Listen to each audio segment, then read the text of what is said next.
Warning: this fic contains many dark and adult themes. For the full list provided by the author, please check the description below and proceed with caution.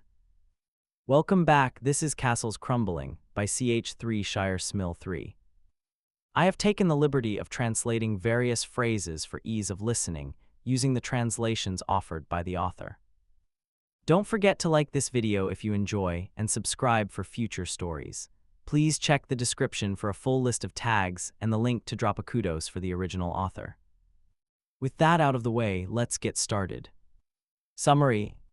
When Bob time travels, he gets conveniently placed in a room full of heroes, fully intact and aware, and in the same body from his time. When he accidentally drags along his teammates, they don't end up so lucky. Chapter 1. Once I had an empire in a golden age. The first thing that tipped Bob off that he wasn't where he was supposed to be was the confused expression that flickered over Loki's face when their eyes met. Honestly, before that, Bob thought he was in another one of those shame memories, trauma daydreams, depressive shared flashbacks, whatever they were called. It's not like he had a lot of control over them. Occasionally, he'd still stand a little too close to Ava or shake hands with Walker or high-five Alexei, and whoops. Most of them had taken to standing a few feet away from him. He couldn't fault them for that. And sure, if he had thought about it for more than a few seconds, the whole shame vision's guess sort of fell apart. He was alone in the tower when this particular flashback started. None of his teammates were even in this room right now to be potentially traumatized by this memory, barring the possibility that Yelena wasn't stowed away in the rafters right now. He wouldn't put it past her. Also, he had been feeling pretty okay for the day. Nowadays, his powers only really set off without him meaning to if it was a bad day. And yet, despite all odds, here he was. He supposed it was Stark Tower at this point in time, considering the giant windows overlooking the familiar carnage of the Chitauri New York attack. And here he was, making eye contact with Loki. And that eye contact is exactly what gave him pause. Generally, his misery remembrances played out like movies exactly how they originally happened, without acknowledging the viewers at all. So at first, when Loki looked at him, Bob had turned to look over his shoulder. Nothing. So Loki was looking at him. The trickster god's brow furrowed, and he jerked his chin up to gesture in Bob's direction. Who? Nice try, Rock of Ages. The back of the Iron Man's suit, and therefore presumably the Tony Stark, snorted. We're not exactly going to fall for look over there. Terribly sorry to interrupt, a pleasant, vaguely British voice sounded from the ceiling. Bob jumped in surprise, bringing his hands together to worry at the seams of his sleeves. But it does appear as if there is another in the room, directly behind you, 20 feet. It's almost impressive how exactly half of the old Avengers turned towards him. In a split second, he had a bow and repulsor trained at him, as well as the equally as threatening calculating gaze of the first Captain America. Whoa, whoa, he put his hands up in surrender immediately. It had a good track record of helping him not get shot by a ragtag group of superpowered vigilantes in the past. Who are you? Captain America demanded, his grip tightening on his shield. He gulped. Bob. Iron Man raised an eyebrow judgmentally. Bob. Yeah, Bob, that's me, I'm a Bob. Tease a trick, Thor said, not turning his gaze away from his brother for a second. An illusion conjured by my brother to help him escape. I'm not so sure, Hawkeye tilted his head. He seems too solid. And Jarvis probably wouldn't have mentioned his sudden appearance if he didn't have a heat signature, weight, or whatever other indicators he can measure. Bob raises one of his hands a bit higher to gesture vaguely with it. I can confirm I'm not an illusion. The possible illusion doesn't get a vote. Iron Man scoffed, but he lowered his repulsor to stride forward and gently prod Bob in the shoulder. But he is, in fact, solid. All right, new plan, Captain America took over with a decisive nod, tightening the straps of his shield. Thor, Barton, Hulk, you three can take care of Loki. Widow, Stark, and I will figure out what's going on with Bob here.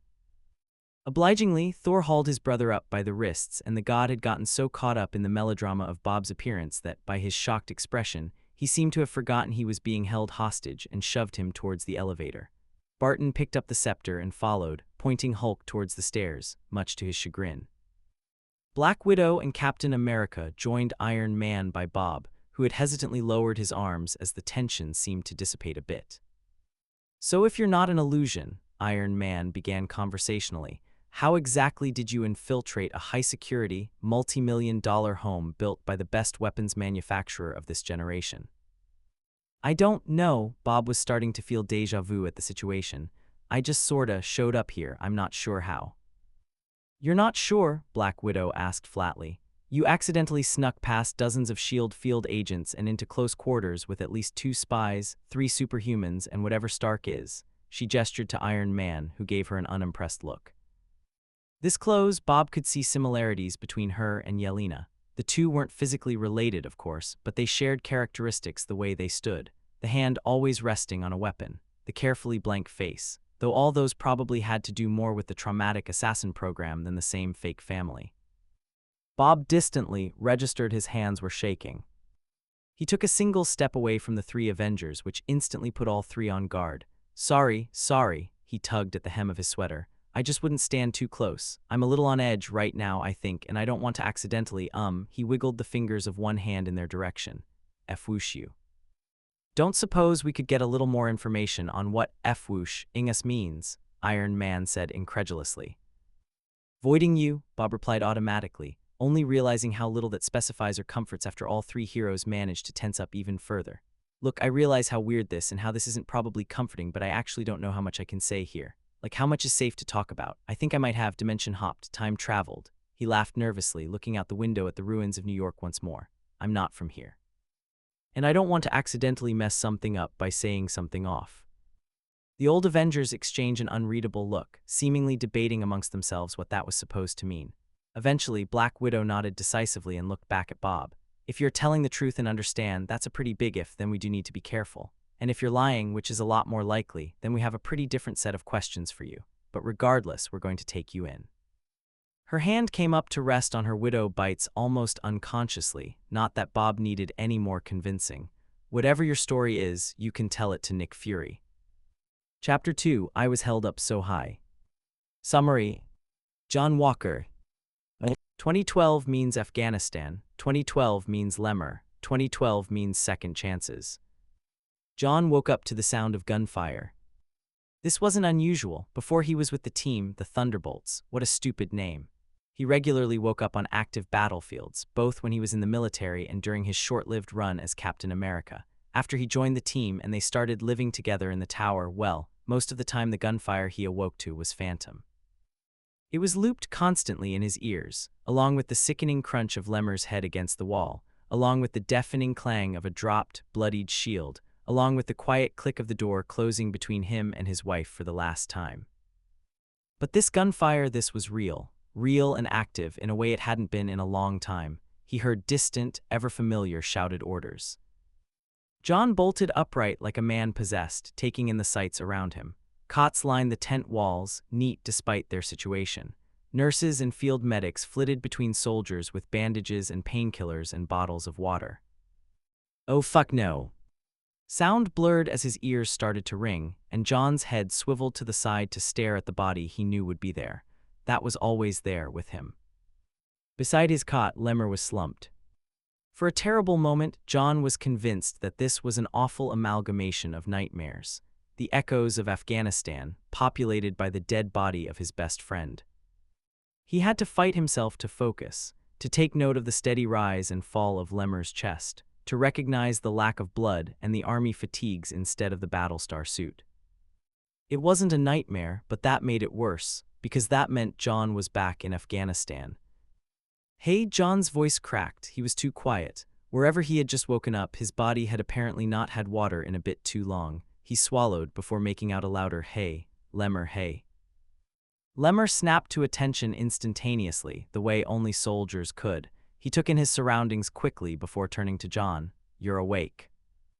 Lemar, John said, his voice was trembling. He's pretty sure it's never done that.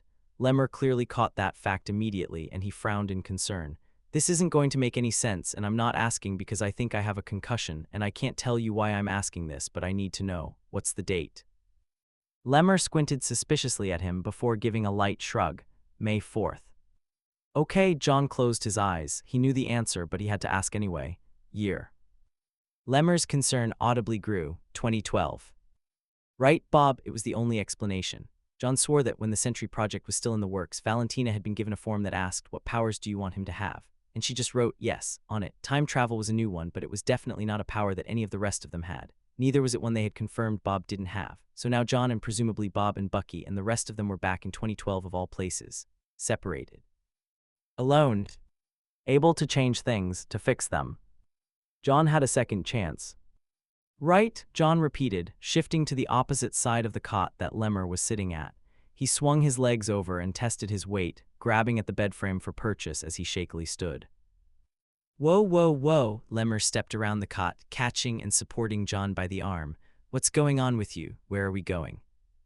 We, without question or hesitation. God, John had missed him. Out, leaving, I need to get home. God, he still had a home. Olivia was still there. His son hadn't been born yet, but he was a possibility. He wasn't gone, wasn't taken away. John had a second chance. May 4th, Lemar had said. The Chitauri attack had just happened. John didn't know if Olivia was okay, if she had been affected at all by the attack. He had never thought to ask the first time around. No wonder she had left. Right now, Lemar asked, snapping John back to the present. You have to go home right this second. Our contract only lasts 2 more months. Now, John nodded. I can't, I'm not reliving this. I haven't lost anything yet, I'm not going to again, I refuse. John, Lemar hauled him over to a corner cot, more secluded from the previous, and sat him down. John was in no state to fight it. He doesn't remember exactly what got him this roughed up, but it must have been bad. Maybe Medal of Honor bad. John, what are you talking about? I need to go, John insisted. John, Lemar hissed, panic lacing the edge of his voice. I don't know what's going on with you, but you need to figure it out fast, preferably while keeping it to yourself. We cannot desert, not 2 months away from the end of this contract, not when you, last I checked, were about to get promoted. Isn't that what you've wanted since sophomore year? Where is this coming from? John opened his mouth to retort, but slowly closed it again as words failed him.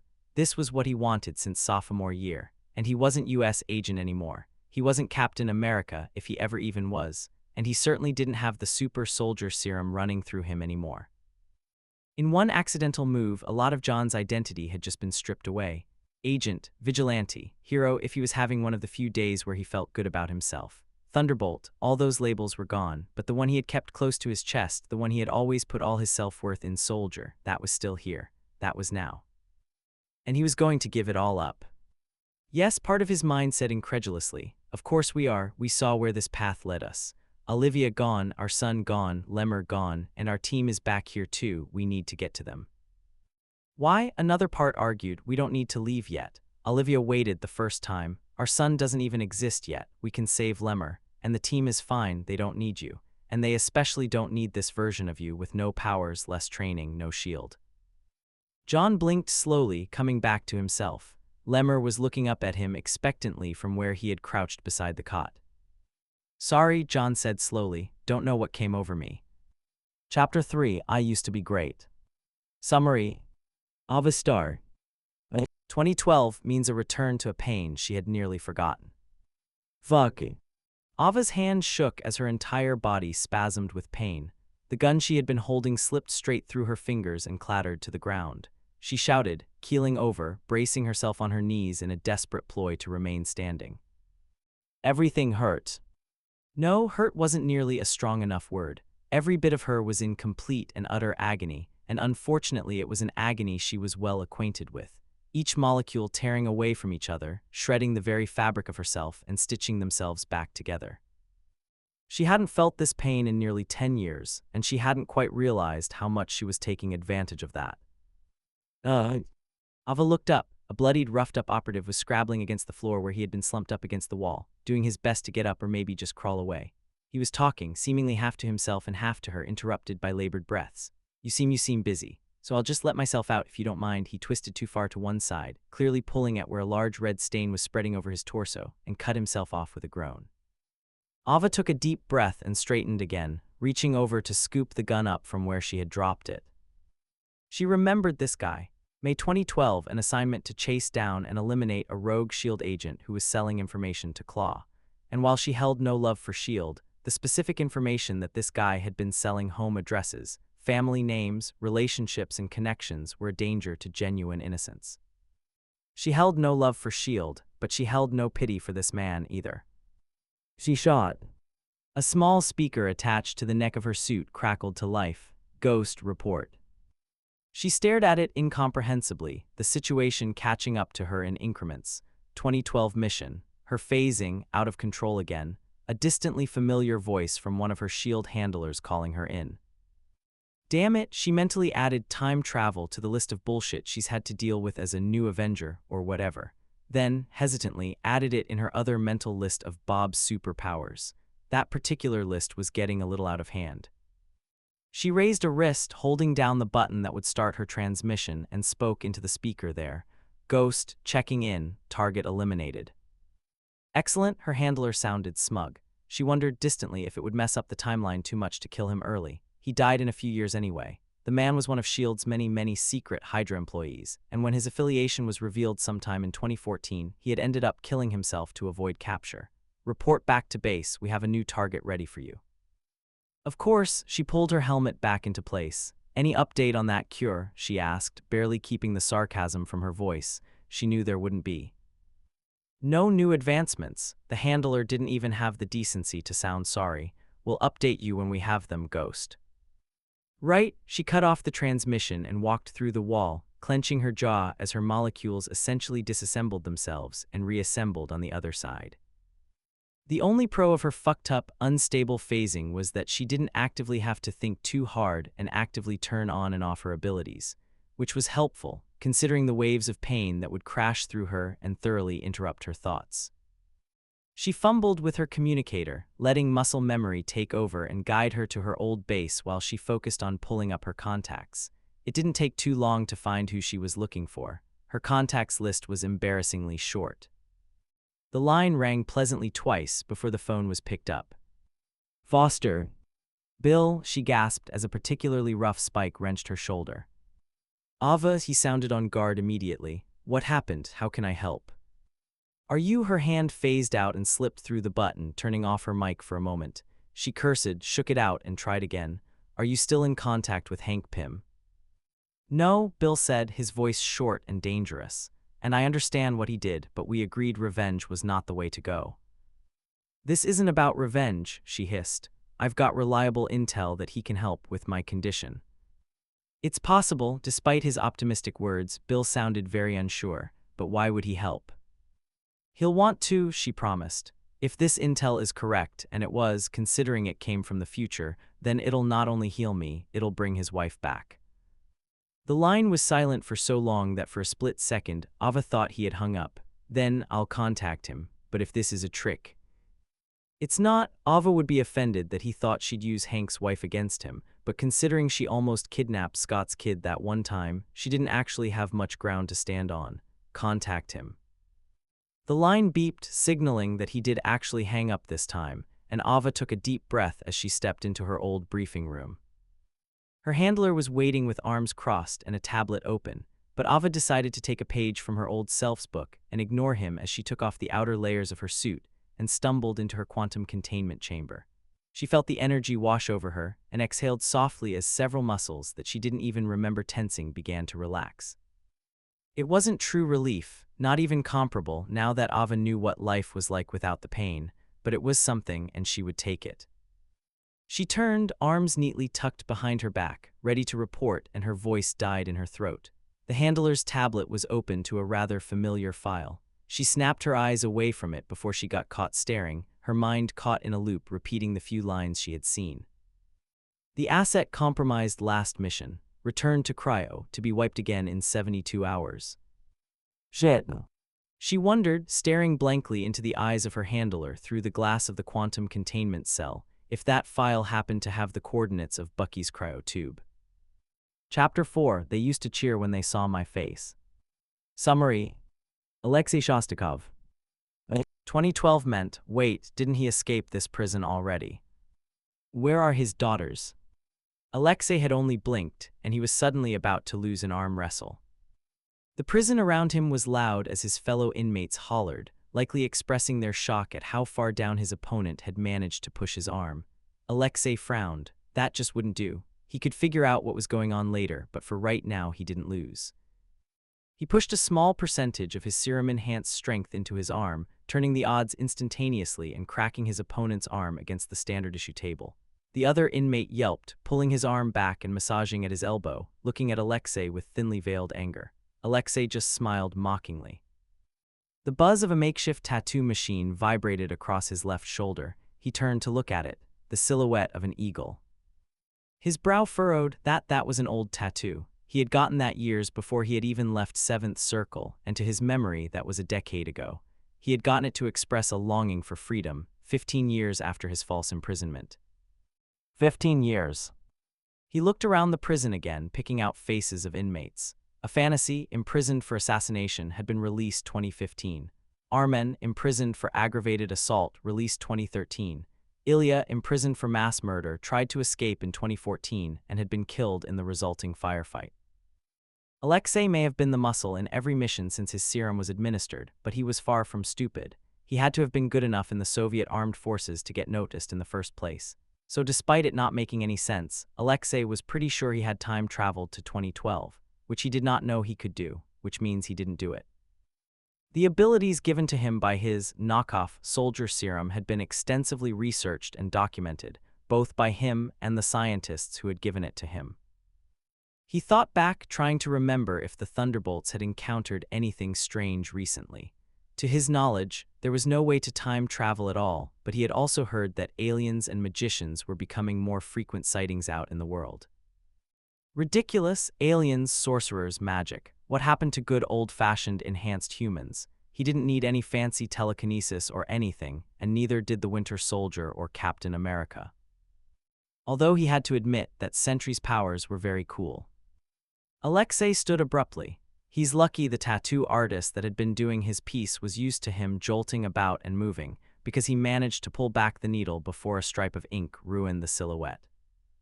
Alexei needed to get out. It was 2012, he needed to go find his family. Yelena was part of the Red Room again, was chemically subjugated. Natasha was still alive. He had to get to them. He eyed the exits. His sudden standing had caught the attention of the guards at attention near the gates. Several of them had their hands poised to raise and fire their weapons at a moment's notice. Perhaps not now. He slowly sat again, and the tattoo artist began again without a word. It wouldn't do to go out into the world with a half-finished tattoo, anyway. And he needed to remember how he got out the first time around.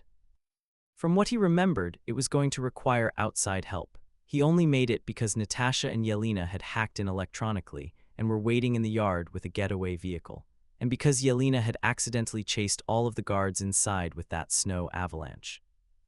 He couldn't count on them this time. Yelena was indisposed, and Natasha clearly had no interest in reconnecting with him at this time, or in 2016 when she was essentially forced to free him in search of the Red Room. Not that he was much help with that anyway, and she hadn't contacted him again after, hadn't spoken to her again until it was too late. That was fine, he'd do better this time. She didn't want to come to him, he would come to her with her freed sister in tow, ideally. Maybe they could take down the Red Room again a few years earlier this time, call it a bonding experience. But first he had to get out. Most of his contacts were on Dracov's side. Alexei really didn't think he had said anything too outrageous. A party that kept spouting it was, for the people should actually be for the people. Is that too much to ask? But knew treason they had said. Treason they had imprisoned him for. Treason him, the Red Guardian, treasonous, that was the outrageous claim. No matter. Who could he contact that would be able to realistically get him out of here?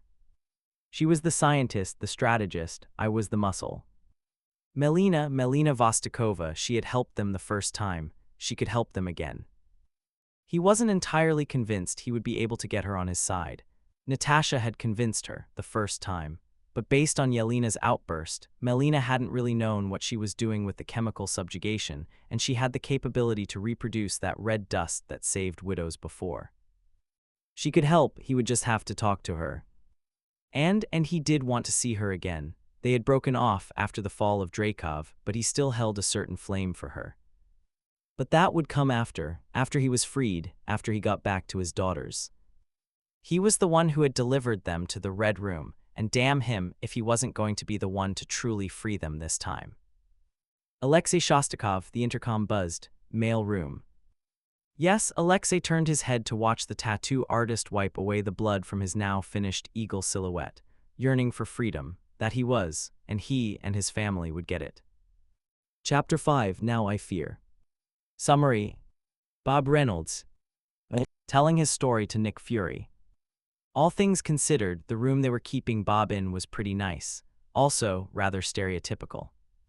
No pictures, no screens, just plain white walls and a door that practically blended into the wall. And of course, a large mirror stretching across the room on his right side, very obviously a two-way mirror, and one he was trying very hard not to continually look into. He had no idea if anyone was watching him through there. Someone was definitely watching through the camera mounted in the corner, though. The Avengers had seemed pretty unsettled by his threat of voiding them and by his immediate refusal to explain what that meant. He wasn't handcuffed, though. He supposed he wasn't very physically threatening. If only they knew. Despite his best efforts, he was staring blankly at the two-way mirror when the famous or infamous, depending on who you asked, Nick Fury swept through the door. So, he placed a hand on the interrogation room table, the other neatly tucked into his trench coat. I've been told you think you've time-traveled. Yeah, that's yes. Fury didn't respond at first, instead giving Bob a critical once-over. Bob resisted the urge to start fidgeting with his sleeves again. It was a long few moments before Fury continued. A strange choice of cover story, and why should I believe time travel even exists? Bob's voice cracked, and he spread his hands helplessly before trying again. I don't know, I think the Avengers did it at some point. It was a bit unclear how they stopped that one guy. And he trailed off, remembering his hazed, drug-seeking late 2010s and early 2020s busy. But I think time travel was involved. Technological, though not whatever this was. Right, Fury said dryly, and do you have any proof of this claim? I'm not really sure how I would prove that. I didn't exactly do it on purpose the first time. I can't just do it on command. Fury raised an eyebrow judgmentally. Intel. Oh, like future events and stuff. I'm not sure if I can do that. And why not? Bob glanced at the two-way mirror again out of the corner of his eye. He wasn't super lucid for a lot of these years, but even he remembered the monumental leak of S.H.I.E.L.D., the organization behind the Avengers, being heavily infiltrated by Nazi organization Hydra. And based on what he had seen the few times Bucky had bad days, he did not want to get on Hydra's radar. A couple reasons, he offered weakly. You guys are a super secret spy organization or something, right? I have no idea what you guys do and don't already know. Also, he looked down, I wasn't paying attention to the world too much in my, original run-through. So you have nothing. Nothing I can tell you, Bob shrugged and then, quieter, added, nothing that wouldn't incriminate me further. He couldn't exactly pull out the information of Natasha Romanov's family, when as far as he was aware, Fury didn't know about them, and at this point in time they were all involved with an assassin organization. Mentioning Black Ops Specialist Ghost would make him look like he was digging around in S.H.I.E.L.D. files, and mentioning anything regarding the Winter Soldier would absolutely be a red flag. Walker was probably the most normal one he could mention, except that he was just a normal soldier at this point. The few big events that Bob did remember wouldn't work as evidence either. At best, they wouldn't happen for several more years. At worst, Bob couldn't remember exactly when they happened. A lot of the 2010s were a blur for him, and all of them anyway sounded completely fake. He couldn't imagine the Avengers broke up because Captain America's childhood best friend killed Iron Man's parents, or a big purple alien from outer space invaded to collect 6 rocks that gave him the power to kill half the population would go over well. Although, now that Asgard and the Chitauri have been established, maybe the alien thing wouldn't be as big of a hurdle as before. But he definitely didn't want to give Hydra any information on the 6 superpowered rocks that could kill half the world. Here's what I think, Fury leaned forwards, interrupting Bob's train of thought. And stop me if you've heard this before. He took a deep breath and Bob found himself tensing up unconsciously. Wayward teenager. Rough past, bad home life, a mom who passed down her mental illness but no coping mechanisms. Apparently, Bob was right to have tensed up. Turns to drugs and oddball jobs to make it by, traveling aimlessly to try to find something, some purpose, but always ending up falling short. The void echoed in Bob's ear. The most shameful thing of all was thinking you could be anything more than nothing. Then you get approached or found or picked, but someone offers that they can help you, that you can be part of something. Valentina, I still want you to be my guy, and isn't that what you want, to be picked, to be chosen?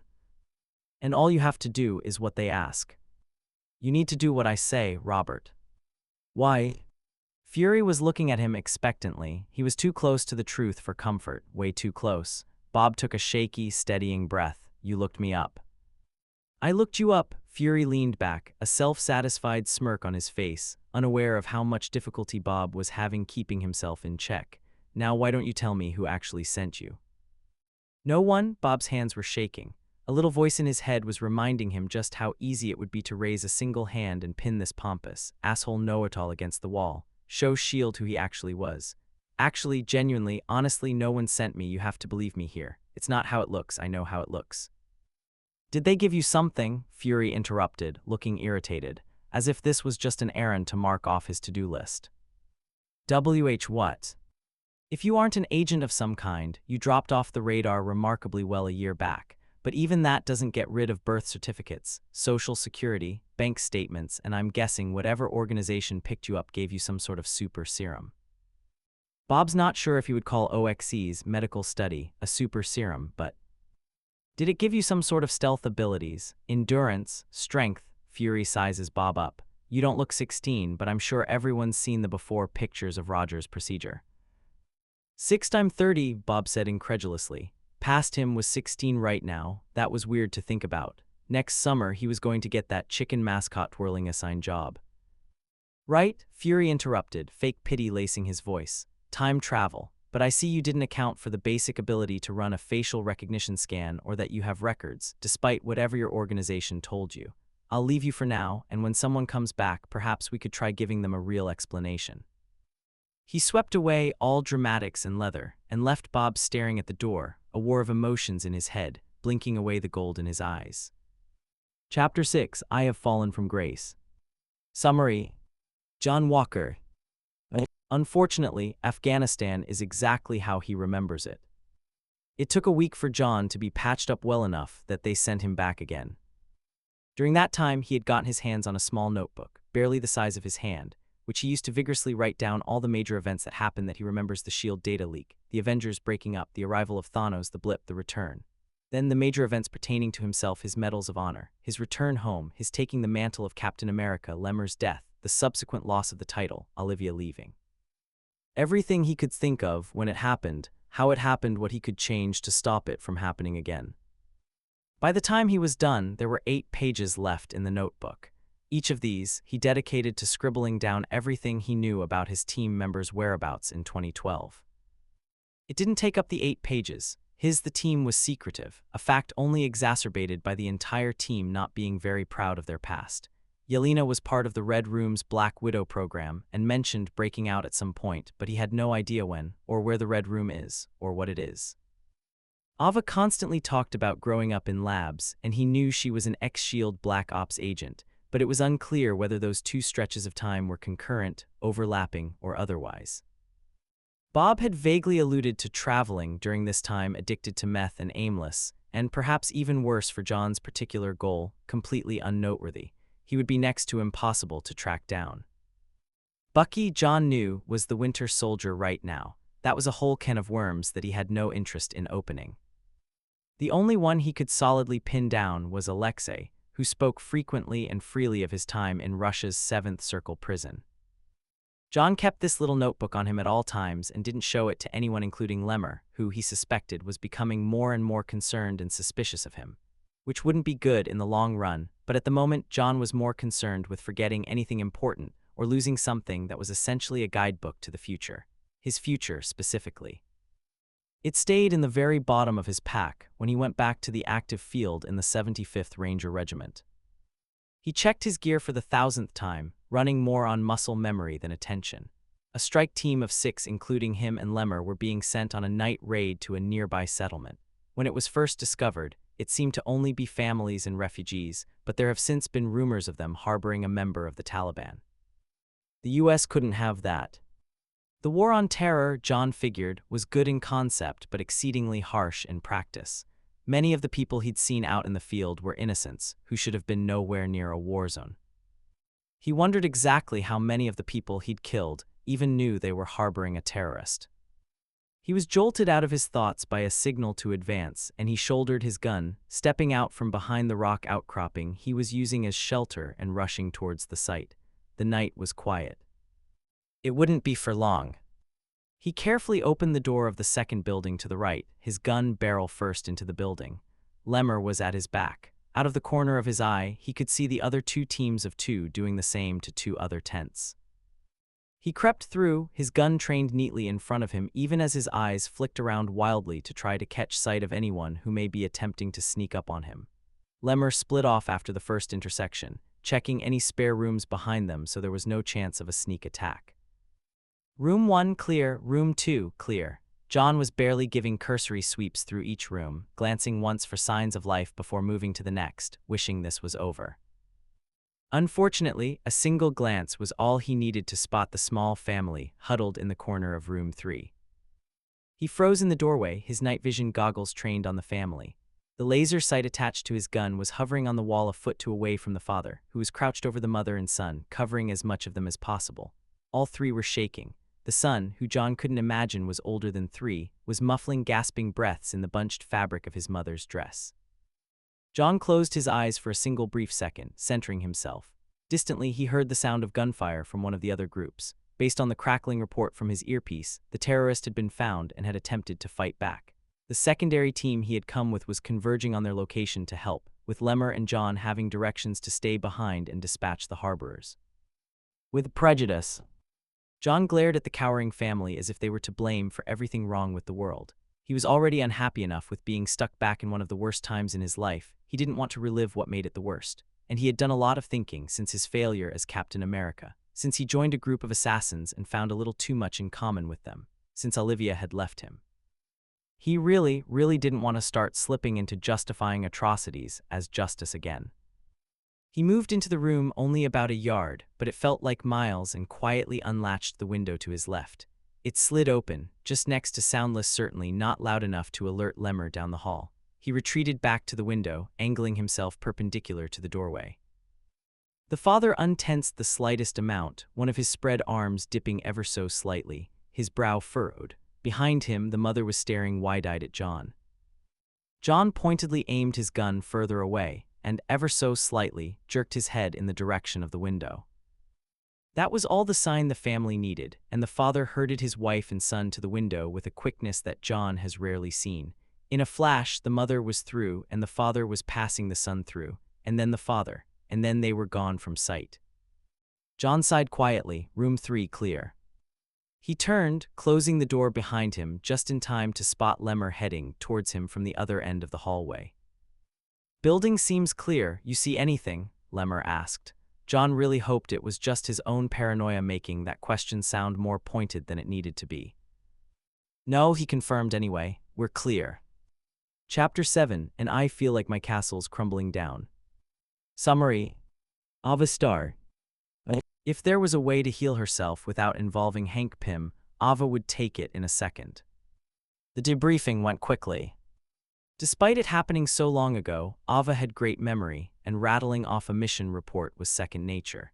Even if she didn't remember the specifics of getting to the building, there didn't need to be much fluff around. The target is dead. Eventually, her handler was satisfied. The tablet was tucked away under one arm. The agent gruffly informed her that she would be contacted within the week for another mission, and he was gone. And she was left, sitting in her old quantum containment chamber, nothing to do but think. She assumed the rest of her teammates were back in 2012, as well, more because that would be just their luck than due to any fact-based rationalization, in which case they should all attempt to meet up as soon as possible. The most obvious rendezvous point would be the Watchtower, which was currently problematically Avengers Tower, or Stark Tower. When had that rebrand officially taken place? Walker and Bob could both get themselves there. Neither had any need to stay under the radar of intelligence organizations, since they weren't even on the radar in the first place. Walker could, fake an injury, and come back to the US from his deployment. Ava had no idea where Bob was, but besides maybe money, he would have no issues potentially walking onto an airplane and hitching a ride that way.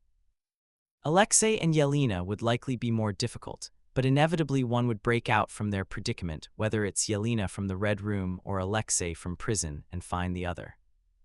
Which left Bucky as her responsibility. This isn't necessarily a problem.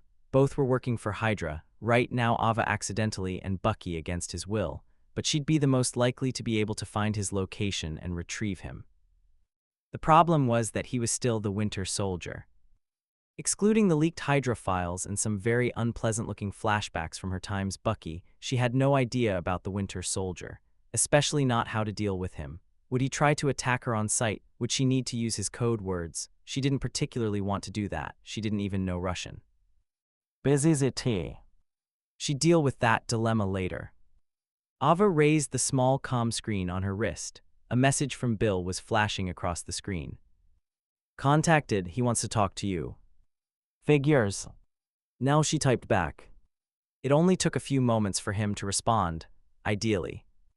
Ava looked outside of her containment chamber with disdain. She'd have to deal with her phasing again. That would not be enjoyable. And she'd have to be face to face with Hank Pym again, even less enjoyable. Her wrist buzzed again, and she looked down to see that Bill sent her an address. Nothing for it then.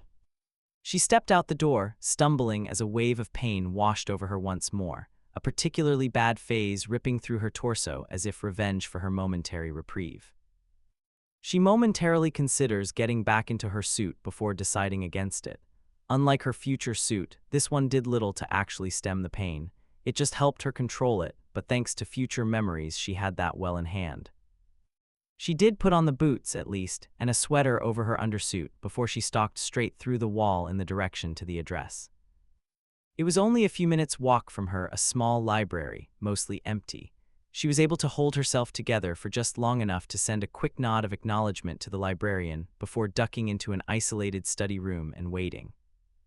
Hank Pym arrived 20 minutes later. She had forgotten how harmless he looked. She'd be a fool to underestimate him, of course, but Pym truly looked like the worst he could do was give a disappointed glare and sternly instruct someone to get off his lawn. She smiled innocently at him. Pym. I'm not sure what you're trying to pull, he said, but it isn't funny. I'm not laughing. You used an old S.H.I.E.L.D. contact of mine to tell me my wife is alive. If it isn't a poorly conceived practical joke, I fear for your sanity. Well, first of all, that's not what I said, and definitely not what Bill should have relayed. She tilted her head. Pym was still standing, likely his attempt at an intimidation tactic, which would probably work better if Ava couldn't kill him in a second.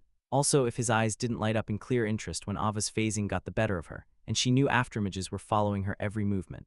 I said that you could help with a way to cure me. Getting your wife back was a footnote in my message, to be honest. Pym slammed his hands down on the table. That's impossible. Is it? She studied him. You're a scientist, Pym. What do you know of the theory of time travel? Confusion flitted across his face. That's also impossible. Impossible like turning a human into the size of an ant, she hummed in contemplation. Impossible like shrinking billions of molecules smaller than an atom. She pinches her fingers together in front of her eye in demonstration, using the movement to pretend to squish Pym like a bug. Nothing seems impossible anymore in 2027. 2027? You expect me to believe you time traveled back 15 years? I did. Prove it, Pym challenged, crossing his arms. This Ava could do. She might not remember much about her old missions, they all blurred together, or the exact whereabouts of most of her team, consequence of working with super spies, but she spent years stalking and learning everything to do with Hank Pym. Scott Lang. Pym's arms dropped. Excuse me. It's 2012, right? He should have just pulled off that Vostokoff job. A bit Robin Hood for my tastes, but it got him on your radar, didn't it? You're thinking of making him the next Ant-Man. She seesawed her hand. He's a fine choice, by the way, a bit unserious but surprisingly good at it. I certainly underestimated him the first time and likely would have paid for it if your wife didn't take pity on me and heal me. Pym stared at her for a few moments. Ava could practically see the mental leaps and calculations he was doing. Eventually, slowly, he pulled out the chair across from her and sat in it. I'm listening. Ava smiled. Good. Chapter 8, and I watch all my bridges burn to the ground. Summary. Alexei Shostakov. Who can he trust to help get him out? It took a bit of bribery for a letter to get out.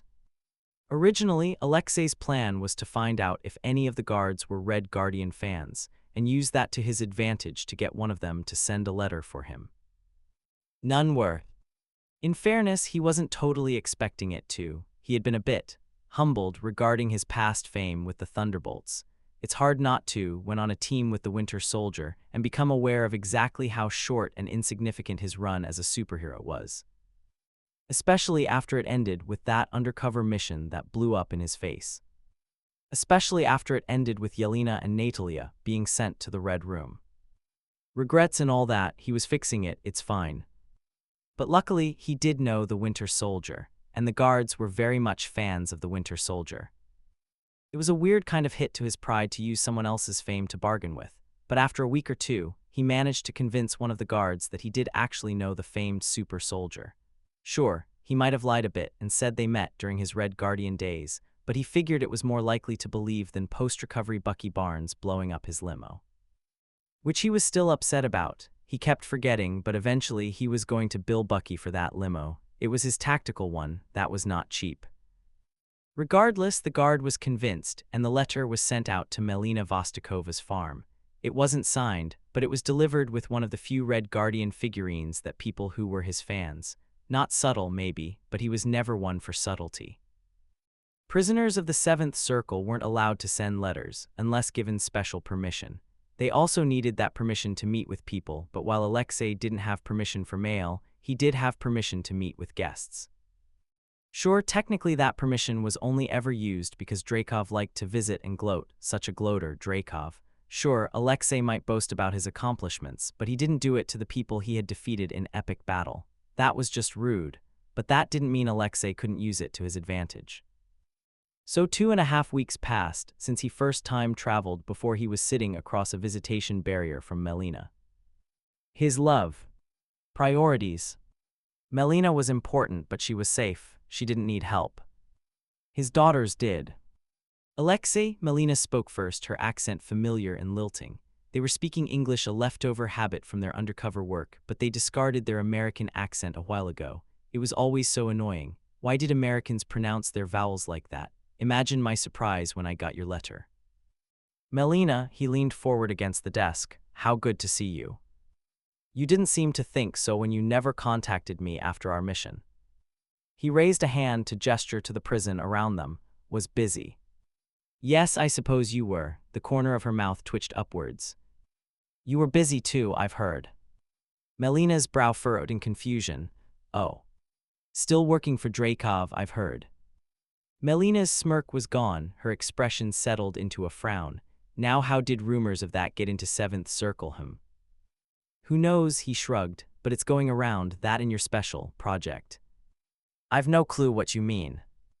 Yelena is one, he said quietly. Melina stiffened at the name of their pseudo-daughter. Yelena is in the program, she's the one they're using that on. Do you want that? Melina looked away, her eyes studying the wall as if searching for something.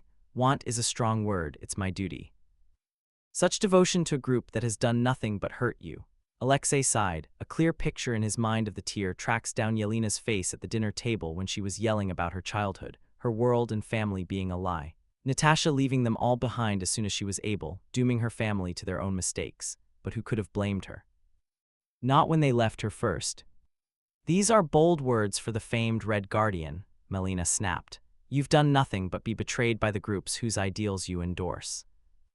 And look where that has landed me. He ignored her shocked intake of breath. That was probably the closest to actual treason against the Communist Party that he's ever gotten. Tell me, my love, did you enjoy our mission? Truly, did you ever consider the family yours, real? Irrelevant, Melina shook her head. It was a mission, that's all. It was not, you know that. Alexei leaned forwards, pressing his forehead against the plastic barrier. Natalya is free, she is safe, but Yelena is not. We can help Yelena, Aerodana. You're speaking of betrayal. I'm speaking of fixing one. Melina finally turned to look back at Alexei, making eye contact through the barrier. Her eyes were cold and steely, but he hoped there was a flicker in there of something. Regret maybe, conscience. The old Melina, future Melina, had recognized her mistake. But Alexei had never been good with words, not like his daughters or his love. He had always been the brawn, and now, watching Melina's expression harden into something neutral and unfeeling, he felt a deep fear that it wouldn't be enough, that he'd failed again. The guard stationed behind Melina raised an arm to knock on the wall twice, the signal to wrap it up that the visitation has ended. Melina nodded in acknowledgement and braced herself against the desk, pushing the chair back as she stood. Goodbye, Alexei. Melina, he backed away from the glass as she stepped around her chair and began to leave. He knew his voice was bordering on desperate, but Melina, wait, stop. The guard on his side appeared behind him, putting a hand on his shoulder and pulling him up. He started forward anyway. Melina, Aerodana, yeah, please. Another guard grabbed his arm and the two began to pull him away, back into the prison. He could, he knew, push forwards. He was still a super soldier. He did not. He let himself be pushed back and watched the back of his wife retreat. She did not look back. Chapter 9, and you don't want to know me. Summary. Bob Reynolds. What's a little psychological torture between friends? The next in was Natasha. At first, Bob didn't notice her. His gaze was glued to the table in front of him as he tapped out the 4-7-8 breathing patterns that Walker had talked him through one night when they were both up after nightmares. Walker had stopped calling him Bobby after that night. It had been a few sleeps since Fury had come in. He had no concept of how long it had actually been, as the overhead lights had been kept on the entire time. He was pretty sure this was considered cruel and unusual torture. At least at some point they had tossed him a blanket and some granola bars and water bottles. That was nice of them. But he hadn't been given anything to do, aside from ruminate on Nick Fury's words and battle his own nightmares and try to remind himself that he wasn't invincible, and he wasn't alone either, and going sentry or void on the Avengers was probably the quickest way to ensure he'd never see any of his friends ever again, or the quickest way to see if there was an actual surefire way to kill him. He was trying to not let that last thought become tempting. 478. 478. Having a good time there. Bob startled, tucking his hands into his lap. Not really. Not surprising. She stepped out of the doorway and around the table, sitting in the seat across from him. You know, we could probably get you in a much nicer room. Room? Ha! He wondered if this blank interrogation room was going to show up in the void. Probably. I'm sure you could, he laughed self-deprecatingly. You know, I think this is considered torture by the Geneva Convention or something. Being kept in one room isn't considered torture. Not the room, he waved his hand at the ceiling, the lights thing. Natasha's brow furrowed, but she didn't ask. That was sort of good.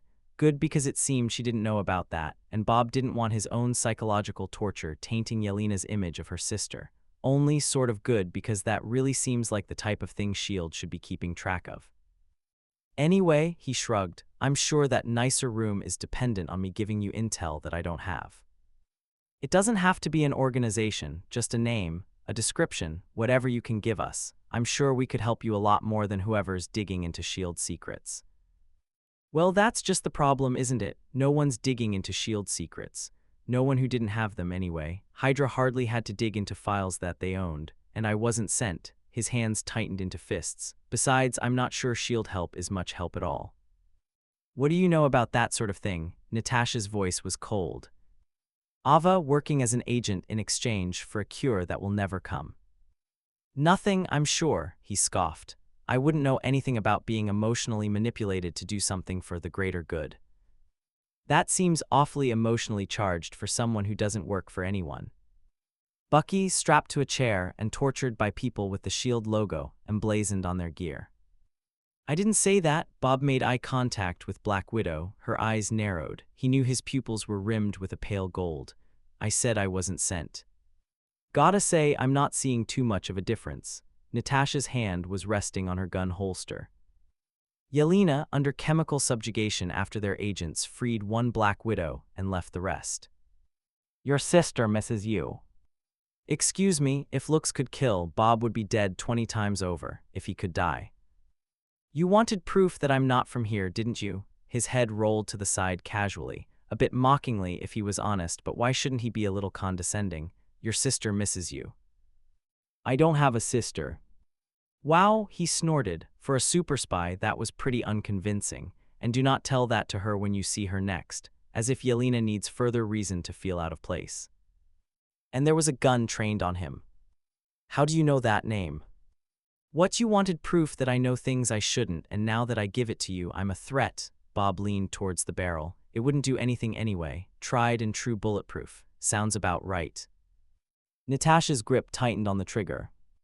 I can have my past thrown in my face, Bob continued, but yours are off limits. Not nice to be reminded of things you're not proud of, is it? He stood up, Natasha's gun readjusted to be aimed squarely at his face. It feels nice, he thought, to be the threatening one in this situation for once. His mind conjured up a perfect recreation of Yelena, eyes squeezed tightly shut in one of her void rooms, as the Red Room training replays over and over again. You could have helped her, you know, he said quietly. When you got out, you could have helped all of them, but you didn't. Why didn't you? Natasha shot. The bullet clinked harmlessly onto the table. Sentry looked down at it, then back up at Black Widow. Her eyes widened to an absurd degree. Her hands shook. Ow, he said blankly. In a flash, she's moved to the door, fumbling with the lock behind her back as she kept her body facing towards him. He didn't make a move towards her, just watching as she slipped out through the smallest crack in the door possible. The door shut, and he was alone again. Shit. He slowly sat again, bunching the fabric of his sweater together in clenched hands. This wasn't good. He pinched the bridge of his nose, keeping his eyes shut tightly, willing the gold to go away. He wasn't sure which was worse, that he was falling back into the Sentry mindset, or that he was doing it while in an observation room that could be accessed by a Nazi organization that has shown historic interest in subjugating superpowered individuals. He needed someone there, to drag him down or pull him up whichever direction he'd end up going. He wondered if S.H.I.E.L.D. would let him phone a friend. Probably not after the show he just put on. A few hours later, the lights shut off. Chapter 10, I Will Just Let You Down. Summary. John Walker. Surely that little notebook of future events isn't plot important at all. Walker John. John stood up, shuffling past the 2 or 3 other people in the hallway to make his way into the closed-off office. This was humiliating. He had received the note earlier today that Psych wanted to talk to him, not a good sign. John had only ever heard of that happening in situations where the soldier in question had already had a psychotic break. John had not had a psychotic break. He was pretty sure. No, he was definitely sure. His memories were far too lucid to be fake. Crunch of Lemar's head, clang of a bloodied shield, click of the final door. He was fine, obviously. It was a little extra embarrassing that he couldn't even convince himself. He stepped into the office. It didn't look like any of the shrink's offices he had seen on TV, and that was really his only frame of reference unless he counted the psych eval he did way back when he was recruited. Instead, it just looked like a standard office, a man, a doctor, presumably behind a desk, already impatiently clicking a pen against a clipboard.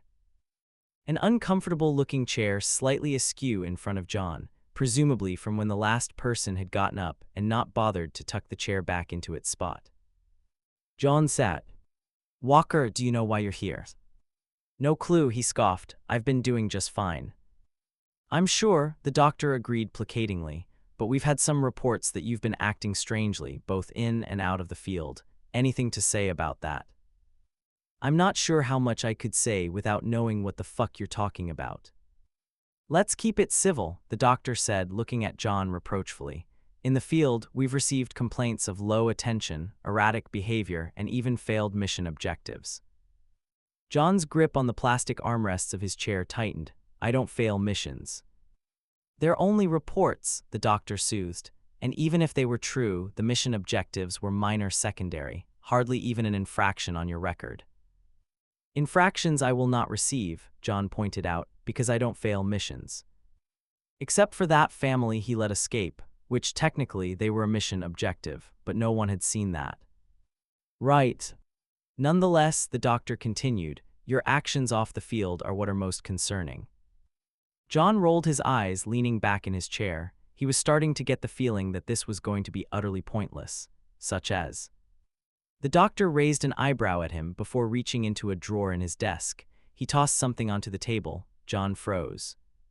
His notebook. His gaze flicked between the doctor and the notebook, stock still. Had he? I think 3 medals of honor is perhaps a bit self-congratulatory. He'd read it. John reached for it only for it to be snatched up and flipped through carelessly by the doctor. Now, it's hardly illegal to be prone to flights of fancy, And if you wish to write self-aggrandizing fiction of yourself becoming Captain America, I suppose you can do that, but I do fear it's more than that. It's fiction, John said awkwardly, wincing internally. Fleetingly, he wondered if that hit to his pride was actually worth it. I don't think it is, the doctor shook his head. The beginning, sure it could look like that, but then the events themselves start to get concerning, half of humanity's destruction. John sighed, sure, he figured. Let's go full send on aspiring author. What, so horror authors are all on the edge of committing atrocious acts? The doctor gave him a pitying smile. The death of half of the newly titled Avengers. It's unrealistic for all the heroes to live until the end. The death of First Sergeant Hoskins. John froze. Crunch, clang, click. See, most of the beginning of this notebook indicates an overactive imagination, or perhaps some hero revenge fantasy. The death of First Sergeant Hoskins, that seems like something larger. Following it with your disgrace, with the character representation of you losing everything, you can see why it would be worrying. The doctor closes the notebook and pushes it across the table, tapping it for good measure. John twitches. He's not sure what to say to that. And that's not even including the rest, the doctor continues. The written plans to actively execute preventative measures against these fictional events. He raises an eyebrow. Kill Alexander Pierce, the Secretary of Defense, to dethrone Hydra. Steal something called the Cosmic Cube from U.S. government holdings, one of the few Infinity Stones he actually knew the location of. His subsequent plan to bury it as deep as possible in the middle of nowhere wasn't a fantastic one, but it was better than its whereabouts being documented for Thanos and his lieutenants to find. Okay, yes, John could see how unhinged his notebook would look to someone who had no idea what he was talking about, or even to someone who did. But in his own defense, he had absolutely no resources, power, or authority in this timeline, and even at his peak in the other one, he was still held to the whims of the U.S. government. John looked up after the prolonged silence. The doctor was looking at him expectantly. John couldn't do much more than shrug. He shook his head, and it does appear that the reports of you being, for lack of a better word, obsessed with this book are accurate. Combined with your behavior in the field, it doesn't paint a good picture. It's fiction, John repeated weakly. I think you know that wasn't very convincing. The doctor closed the notebook and slid it across the table towards John, who grabbed it immediately. Unfortunately, this is starting to look like debilitating paranoia and PTSD, including the book, possible delusions of grandeur and otherwise. John tensed. PTSD, that was one that Bucky had thrown his way often. Not out of malice, honestly, out of anything. It seemed to be out of concern, but one that felt like a slap to the face every time anyway. None of the rest of the pseudodiagnoses sounded good either, but that one in particular struck a nerve I do not have. Here's what we'll do, the doctor interrupted smoothly. How about we send you home for the next 2 months? You can see your wife, regroup a bit, and when your contract renewal date comes back up, we can redo a standard psych eval and see about getting you back on the field. John's heart dropped to the pit of his stomach. He knew damn well that if he went home, he was forfeiting that promotion. They'd probably let him back, of course, but he'd essentially be starting over again with these sorts of notes on his file. He also knew damn well that he didn't actually have a say in this. The doctor was staring at him with steel in his eyes, and undoubtedly, that damning note was already input in the computer. The military was efficient like that. Right, he forced a polite smile, pushing down the rage behind his eyes that was threatening to jump across the desk and deck this presumptive doctor. I'll be back in 2 months then. Yes, see you in 2 months, the doctor nodded. Your flight back to the U.S. is already organized. Of course it was. He stuffed his book in his pocket, making his way out of the office. At least this way, he might have time to come up and implement better plans to stop the future. Chapter 11, You Don't Want to Know Me Now. Summary. Ava Starr. Quantum science isn't really her strong suit, but it doesn't need to be. Admittedly, Ava wasn't able to help for a lot of the actual science part. She had done plenty of research on her own the first time around, of course, but that was mostly surrounding her own condition and ways to cure it. She was probably, hopefully, going to be the leading expert on quantum phasing for a long time, but the science behind Ant-Man's suit, the properties and uses of PIM particles, the quantum realm itself, those were all a bit out of her depth. Luckily, she didn't need to have the expertise. She gave all the information she could recall from the first time around, from the coordinates of Janet's location, last time, to the search parameters, to the shifting quantum fields, and Bill and Hank descend upon their labs like furious gods. If in this metaphor, the quantum realm was a mortal that had deigned to take things from those gods. In a way, maybe, it was Hank had never seemed to recover from the loss of his wife, even when she was back. And of course, Bill had taken to Ava like she was his daughter, a relationship she had coveted in the decade after she had been healed when she had enough wherewithal to think. But their newfound scientific brotherhood often left Ava sitting by herself just outside their labs, clicking endlessly through news articles on a borrowed tablet as she tried to ignore the pain shaking her hands. At first, her perusal of news articles was in an attempt to remember what had and hadn't happened yet. Slowly, it turned into tracking down her teammates. Searches on the war on terror and notable soldiers became searches on old Russian heroes, and the unfortunately short Wikipedia page for the Red Guardian, which then slowly became pages upon pages of unsolved political assassinations. The FBI definitely had this tablet on a watch list now. Did the FBI actually have watch lists? In all her years, from operative to black ops to short-lived superhero, she hadn't ever actually met any FBI agents. Were the FBI real? S.H.I.E.L.D. definitely had this tablet on a watch list now. There wasn't a lot there, not that she expected there to be. Part of being a black ops agent was staying completely off paper, even in newspapers, not to mention that Hydra and Dreykov undoubtedly had sway in what did or did not make the papers. It was one particular time of her getting frustrated in dead-end leads to the Red Room when a shout of success pulled her away. She clicked off the tablet and peered over her shoulder. Bill was celebrating, arms folded over his head in a mix of disbelief and enthusiasm. Hank Pym was standing, slack-jawed, looking at the holographic screen, a point pinging pleasantly at him. She stood, half-phasing through the chair she was sitting in on accident, and made her way over to them. She crossed her arms, regarding the ping with something akin to satisfaction. Found her. "This is impossible," Hank Pym said, probably for the 30th time since they'd met, but this time it was a bit breathless with hope, something Ava kindly didn't mention. "We didn't have that line back that you said you had last time," Bill explained hurriedly, "but you said Janet was still wearing her old wasp suit, and Hank had that signal memorized. We recreated the search mechanic you explained and used those parameters," and he tapped at the point, a bit of a silly movement, since the screen wasn't tangible and he was tapping through it, but Ava kindly didn't mention that either. "She was practically a saint. Can we get to her?"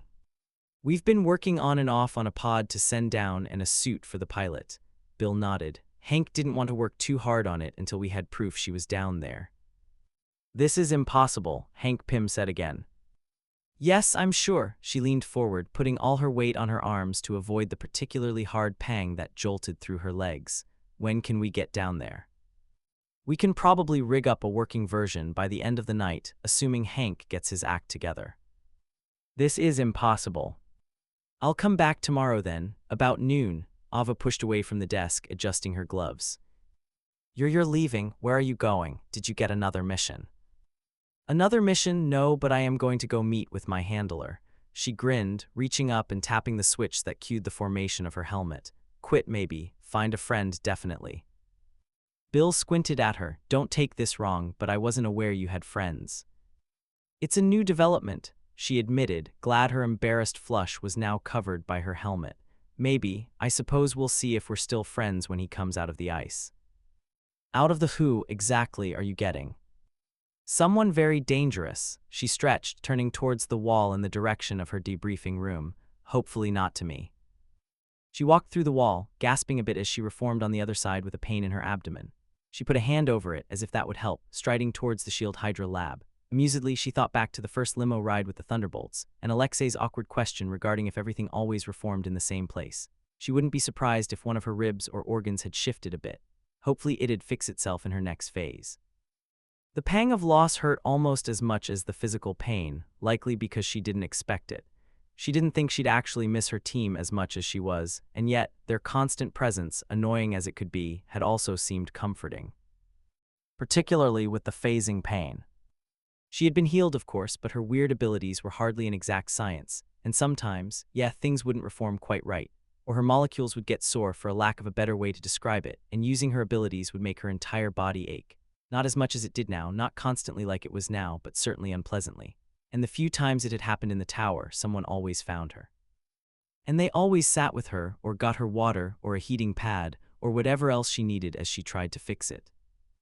She veered a bit out of her path to purposefully walk through a bus stop advertisement, breathing a sigh of relief when whatever the problem was reassembled in the correct way. She was going to get her team back, she decided, starting, hopefully, with the Winter Soldier. Chapter 12, Once I Was the Great Hope for a Dynasty. Summary: Alexei Shostakov. He can't do anything from inside this prison. Alexei awoke to the sound of his cell door sliding open. He blinked the sleep out of his eyes, trying to get them to adjust to the dim lighting. There were no clocks nearby, but based on the moonlight streaming through the barred window, it had to be close to the middle of the night. A heavily armored silhouette was standing in the doorway, a knife hanging by the thigh in a loose grip. Alexei cursed, kicking off the thin sheet from his cot and rolling off the bed into a fighting crouch as best he could. He could feel his own slow reaction time. As much as he wanted to pretend he was still in his prime during his prison days, he was far from being as young and spry as he was during his Red Guardian run, and somehow even farther from the trained consistency he maintained when he became part of the Thunderbolts. The figure in the doorway lunged while he was still a bit unbalanced. He kicked, trying to sweep their legs out from under them and get them on a level playing field, a move that the attacker easily stepped over. They dropped into a crouch almost quicker than Alexei could follow, pinning the loose prison pant leg to the floor. He jerked at his leg, summoning a bit of super strength to rip through the fabric and pull his leg free. He took a moment to study the knife in confusion. The floor was concrete. How did they manage to sink the knife in the ground? Even a moment he couldn't afford as his attacker rushed him. They took advantage of his imbalanced, twisted position to pin him, like that one knee pressed just under his rib cage and a second dagger poised just over his sternum, right at the sensitive skin at the base of his neck. He froze. The attacker leaned over him, breath ghosting over his face as a familiar voice hummed at him judgmentally. Sloppy. His brows furrowed. Aerodana. My love, Melina stood, offering a hand to Alexei. You're going to be better than that to save our girls. We're getting them. His face broke out in a grin as she helped pull him up. You're not the only one who reached out. She resheathed her dagger in her thigh holster and moved to retrieve the other one, which, now that he had more than a few seconds to look at, he recognized as the standard issue blade for high-tier widows, lined with vibranium. No, he straightened his clothes, suddenly aware of exactly how ragged he probably looked. Who else did? She studied him from the corner of her eye, her gaze cold and calculating in that way Alexei used to fall over, the way he still does. I received a message, encrypted, no sender identified, but I believe it was from Yelena. Lena, the nickname left his mouth without him really thinking about it. Is she okay? She is part of the program. Melina started to make her way out of the cell, and Alexei followed without question. Like you said, but she asked me to get you. She did. But that didn't happen before. Unless Lena was back too. All the more reason to get her back. But wait, she asked you, Alexei repeated, backing Melina as she swept the hallway. To get me, even when they were part of the Thunderbolts together, Yelena always made it clear that she tolerated him at best. Why would she do that? If it was her, then yes, she did. Melina turned the corner, taking a running start to bring down a guard with ruthless efficiency and fishing through his pockets for keys, just as you asked me to help her. He couldn't help but smile as she unlocked the door, sliding it open with a surprisingly quiet creak despite the rusted hinges. Are we getting her next? Soon, we have one more task before that. Do we? He stepped over the guard's unconscious, possibly dead body. My project, the one you were speaking of. After we spoke, I began thinking of ways to synthesize a cure of sorts. I don't believe I'll need to. She pulled a phone from one of her pockets, tossing it to him. He swiped it open. It was already open to the anonymous message. 7th Circle, free Alexei. Red Room, free the widows, free me. Oksana in Morocco has the cure. Please, Mom, it was real. It was real, Alexei murmured. That was definitely from Yelena. The family argument and Yelena's subsequent breakdown at the farm still echoed through a lot of his nightmares. So we go to Morocco. We got to Morocco, Melina agreed, swiping a key card through the front door. Alexei's not sure when she swiped that, before she got him, most likely, and then the Red Room. She stepped through, holding the door for him. He walked out, just walked, out of a prison that had held him for decades, through the front door. Unbelievable. It was a bit less of an impressive showdown than Natalia and Yelena had orchestrated, but Melina had never been one for theatrics. The quiet prisoner disappearance in the night was much more her style. and likely would be covered up. The higher-ups at the Seventh Circle proudly proclaim it to be an impenetrable fortress. They're not going to put out news that one of the prisoners there disappeared with next to no evidence of struggle. And Melina was too smart to leave behind people who could identify her, and too technologically sound to leave behind video proof. No, there would be no evidence, no fuss. Clean, like their old missions had been.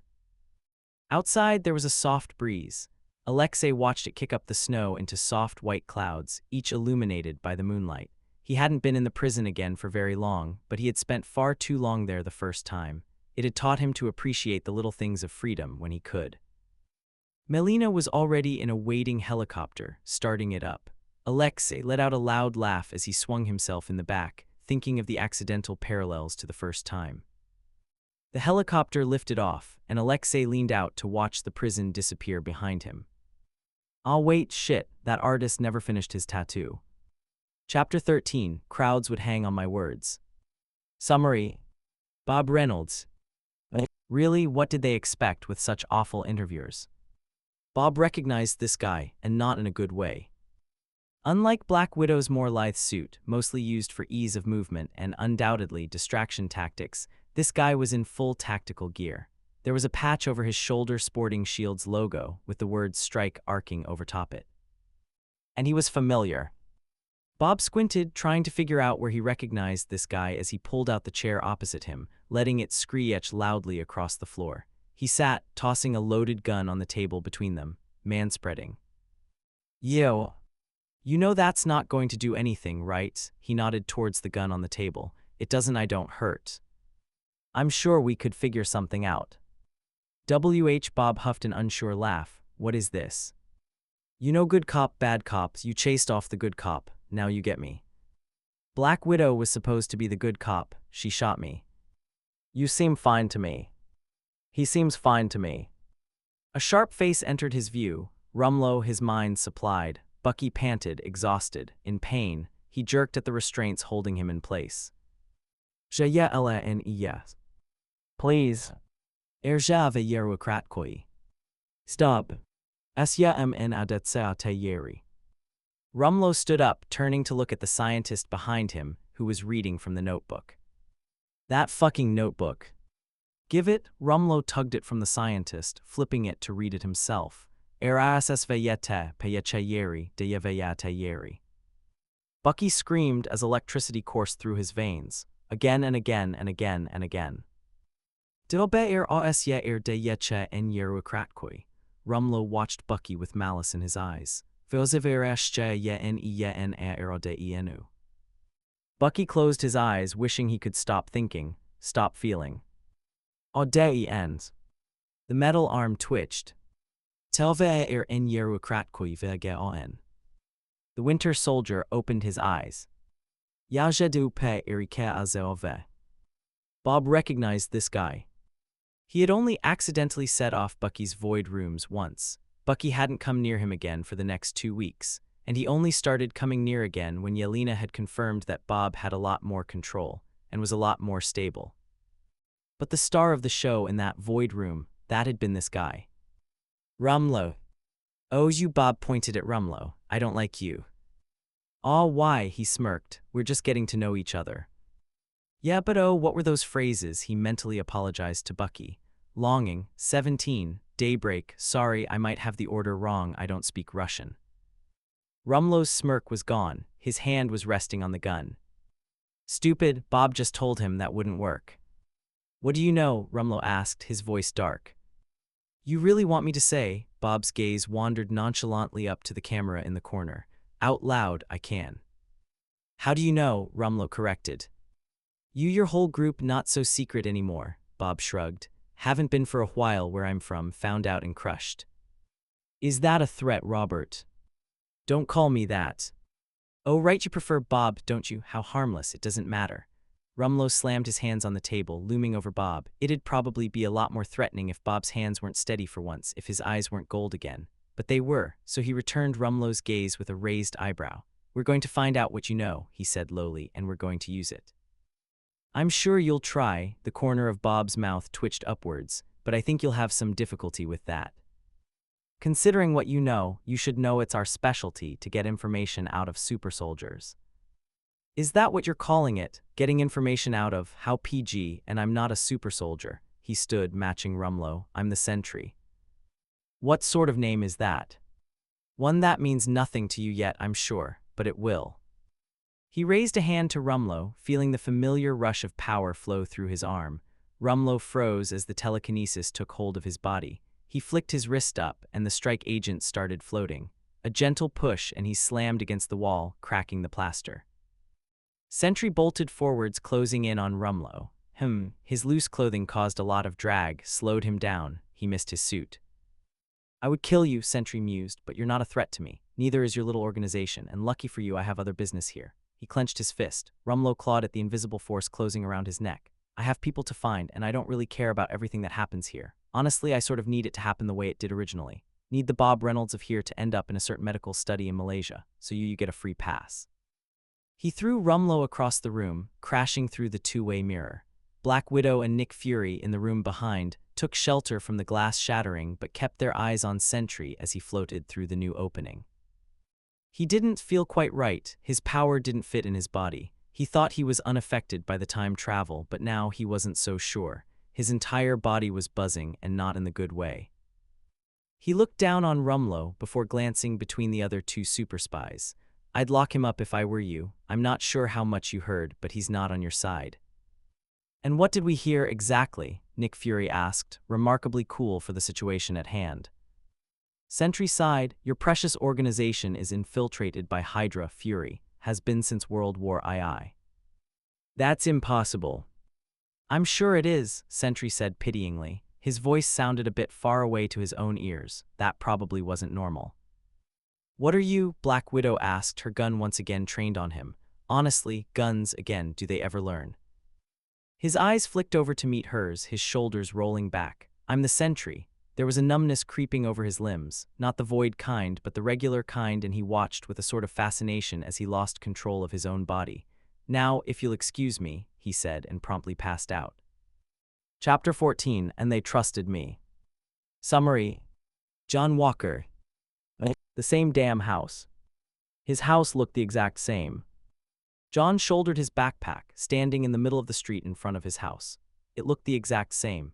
The exact same as when he'd returned after his original mission in Afghanistan. The exact same as when he came back after his failure as Captain America. The exact same as when Olivia left and he had to live in an empty house, empty rooms, empty nursery.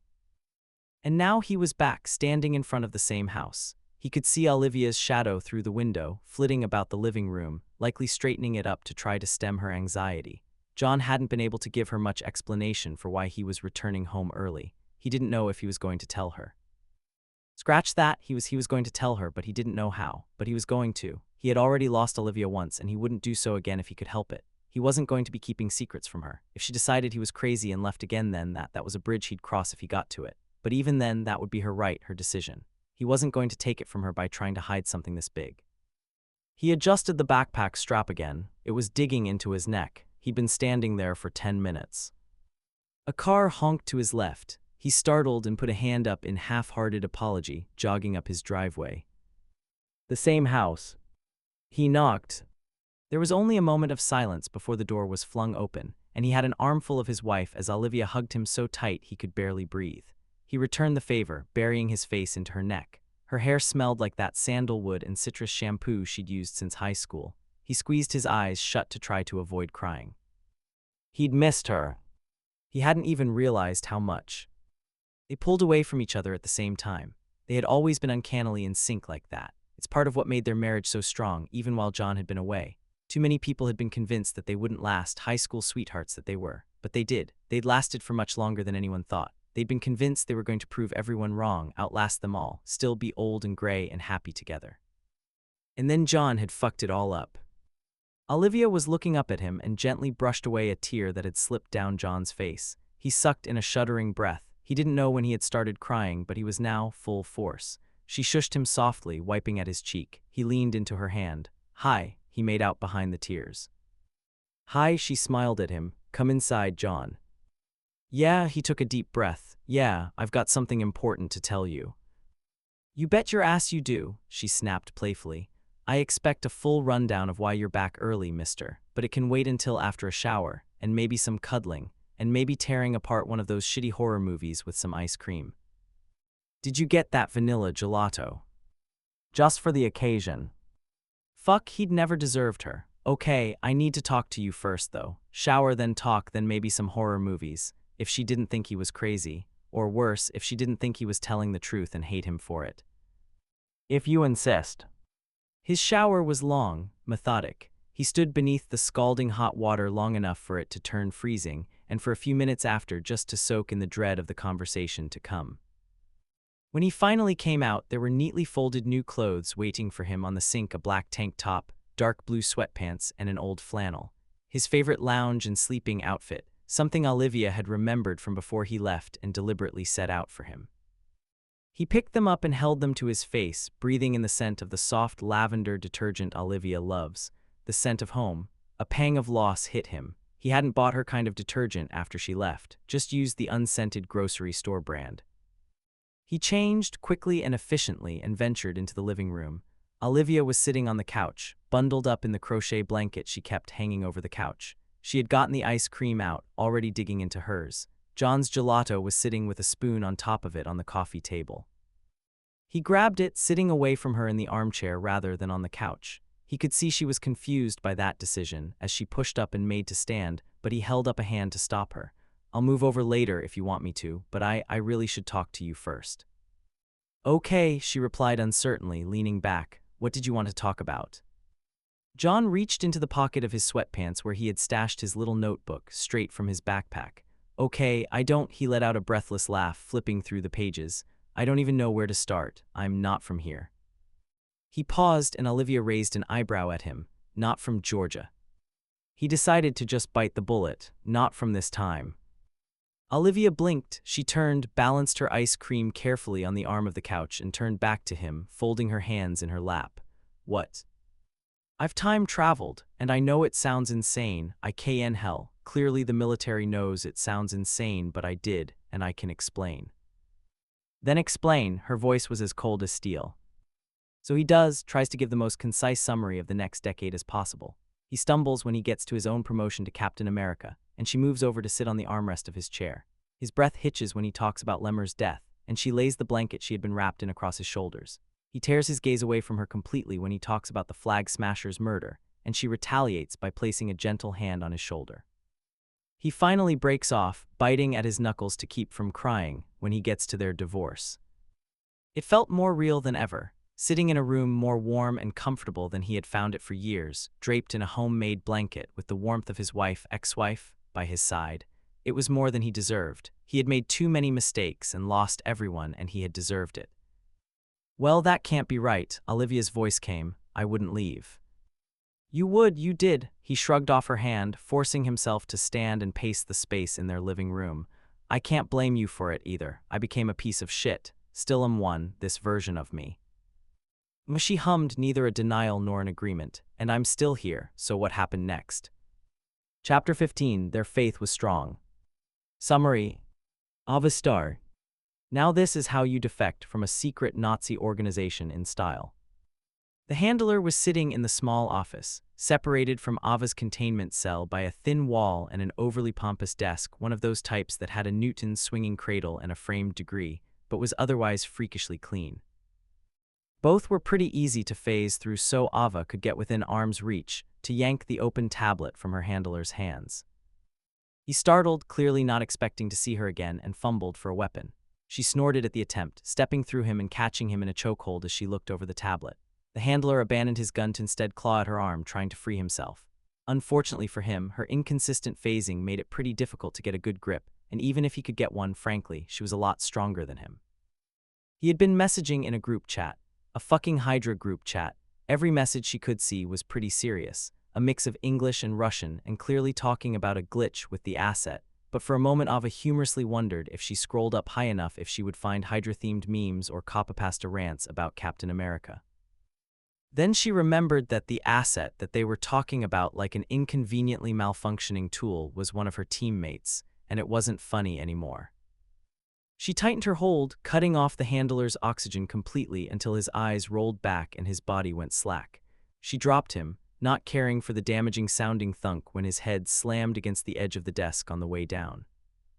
Both hands free, she could swipe a lot quicker. She had seen it so many times that it didn't take long for her to find the familiar-looking interface of the operative files. There was a Recents tab. She snorted. Good to know that Hydra used the same file organizations as the standard Windows laptop. She skimmed the Recents. A few were self-explanatory, her own file at the top, and just below it a mission log for her terminated target. 2 entries down, the asset, Paeroyakete Zemne Iakrakui soldier. She was about to click into it when the file just below it caught her attention. Enya Paeroveya Irya Nnayauga Erozea, Bob, Robert Reynolds Sentry.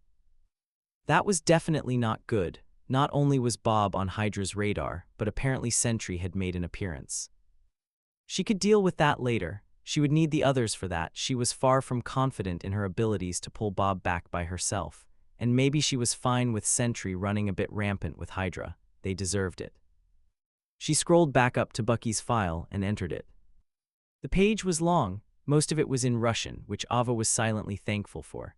After months of living together, most of the team had talked a lot about their past, with the singular exception of Bucky, and after a while, Ava had gotten the impression that his tight-lipped silence was more for their benefit than his.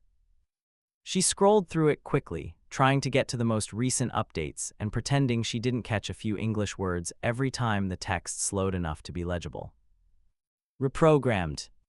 Electrocution. Retrained. Red room. Mission complete. Mission complete. Mission complete. Mission complete. Ava hit the bottom of the page. She let out a breath she hadn't realized she was holding and focused a bit more on what she could read. Bits and pieces were still in Russian. A few parts were redacted, which Ava found to be a bit ridiculous considering these were their official files, but she supposed she couldn't blame them too much. Clearly they weren't very secure. MESSEA 3047, target redact. Mission incomplete. Enya deoste teoche oste yeri of programming, fault redact. Asset SNOVA NAL yeri deu cryo 21, Berlin. Mission returned to redact, reassignment pending. Inakrat teu pe omya anute oye peukea, ghost, este erogeri l, enove yerukrat pe erye yeri, zea esera enyetse. Ava pressed her lips together, trying to decide whether she did or did not regret never learning Russian. The snippets she could understand didn't sound great. Incomplete mission, fault, cryo. But most importantly, for once in her life, she had gotten exceedingly lucky. The one part that she actually needed was in English. Cryo 21, Berlin. She dug her own phone out of her pocket, snapping a picture of the end paragraph of the file. Maybe she could pick up an English to Russian dictionary and puzzle out the rest of it on her flight to Berlin. Probably not. That sounded like a lot of work that she frankly didn't have to do. Clearly something had happened, probably her Bucky's return to 2012, that disrupted the Winter Soldier programming. And while she may have to figure out how to pull him out of cryogenic freezing, she didn't see any mention of when he would be pulled out and fully reprogrammed again. Unless that part was in that fully Russian sentence at the end. She cursed softly, resigning herself to finding a bookstore or something to pilfer from on her way to the airport. She'd probably just phase onto a plane already leaving for Berlin. There had to be one. It was a pretty major city, and camp out in an abandoned seat or something. The tablet pinged. She eyed the notification from the Hydra group chat. Sentry aware of Hydra, terminate threat. Ah, fuck, now she had to figure out a way to get Hydra off of Bob's back too. She had to do everything around here. Well, there was a pretty quick way to do that. She tapped out a response. Files compromised, Agent 836, codename Ghost Gone Rogue. There were several pings after that. The first part of her message clearly caused some sort of panic. Full report, how do you know the files were compromised? Ava laughed, raising the tablet and positioning it so the newly opened camera caught her peace sign doubled over itself mid-phase, and her tongue sticking out of the side of her mouth, and the unconscious handler crumpled behind her. Decent picture. She'd send it to herself, except that would absolutely be problematic for her digital trail. She was already going to have to leave behind the containment suit. There's absolutely trackers in it somewhere. She sent it to the group chat instead, laughing even harder as several more messages came through in rapid succession, all completely in Russian. Then, for good measure, she turned and slammed the tablet against the edge of the desk as hard as she could. The screen shattered, littering glass over the unconscious handler and his perfectly clean desk. She could see its wires. That was pretty convincing that they weren't going to be accessing that anytime soon, certainly not fast enough to stop her. She stepped back through the desk and thin wall, quickly shucking her suit and laying it over a chair in her quantum containment room. Her body screamed in protest, and a particularly hard jolt had her shaking one of her arms out as she stood again, snagging an extra sweater and pulling it over her head. She inhaled deeply, closing her eyes and steeling herself to calm down the phasing. On second thought, maybe she wouldn't be able to take a seat on that plane. Surely the flight attendants would have some questions about the half-mirage woman with no ticket. Maybe she could camp out in the luggage area or something, or the bathroom. She flipped her hair over the collar of the sweater. "All right," she muttered out loud to herself, opening her phone once more to pull up her Maps app. Bookstore, then Berlin. Chapter 16, but I pushed it too far. Summary. Alexei Shostakov. First, Morocco. Melina took them straight to Morocco on the helicopter, which was fantastically efficient of her. Nothing less than Alexei would expect, of course. They didn't know how long this Oksana was going to be there, and if she truly had the cure, it would be a very helpful shortcut for him to get his daughter back. Daughters. He hadn't really had the time to sit and consider what it meant that Natalia was still alive here. He thinks, perhaps, that he's avoiding it on purpose. He doesn't want to think of the implications there, that the last thing Natalia remembered of him was the day he gave her back to the Red Room, the day he doomed Yelena to it. He and Yelena had talked about it when they were part of the Thunderbolts. It had been a complicated discussion. Yelena hated him for it, struggling to coincide that hatred with his being the only father figure she had ever known. Alexei hadn't been able to claim ignorance to what the Red Room was. He may not have known the extent of the training, but he knew enough of the basics to know he shouldn't have handed them over. But he did. In his own desperate bid to keep his power and fame in a white-knuckled grip, not realizing that what he was holding on to had already turned to ash, that he had traded his daughters for that ash. That conversation had made him distinctly grateful for every second Yelena deigned to spend with him. For the few months between their reunion, the creation of the Thunderbolts, and this time travel mishap, he had spent every moment trying to apologize and make up for what he greatly considered to be the biggest mistake of his life. With the singular exception of the year after Natalia's death, because Natalia, they never had the familial bond, not like he and Yelena had. Natalia knew it was fake. She may have bonded with Yelena in protective streaks she never outgrew, but she had always been curt with Melina and Alexei. She knew they weren't a true family. She knew they were working with the Red Room, even if they weren't directly in it anymore in Melina's case. And she knew she was going back. Natalia only ever had the hatred deep in her, and Alexei had never been able to make up for it in any way that mattered. She got the help from him that he needed to bring the Red Room down, and they never spoke again. He hoped he could apologize to he properly this time, take down the Red Room, bring her Yelena, and tell her he regretted his actions. He held out no such hope that she would forgive him or that they could have a relationship. He had burned that bridge a long time ago. Although he did hope Yelena knew he was different now, he hoped Yelena knew he was coming for her. He was drawn out of his thoughts by a hand on his shoulder. He looked up, giving his best reassuring smile to Melina's concerned face. He imagined she didn't know what to think. The Alexei she knew was brash and assured and talkative. He wouldn't sit quiet for hours on a helicopter ride, staring into nothing as he thought. He would rejoice his freedom to the world. But the Alexei she knew hadn't lost one daughter and almost lost the second. The Alexei she knew didn't have daughters at all. "We're here," she murmured, patting his shoulder and moving past him. "I have an idea to where Oksana may be." "You do?" He stood quickly, reaching up to grab at a pre-prepared equipment bag from the overhead net.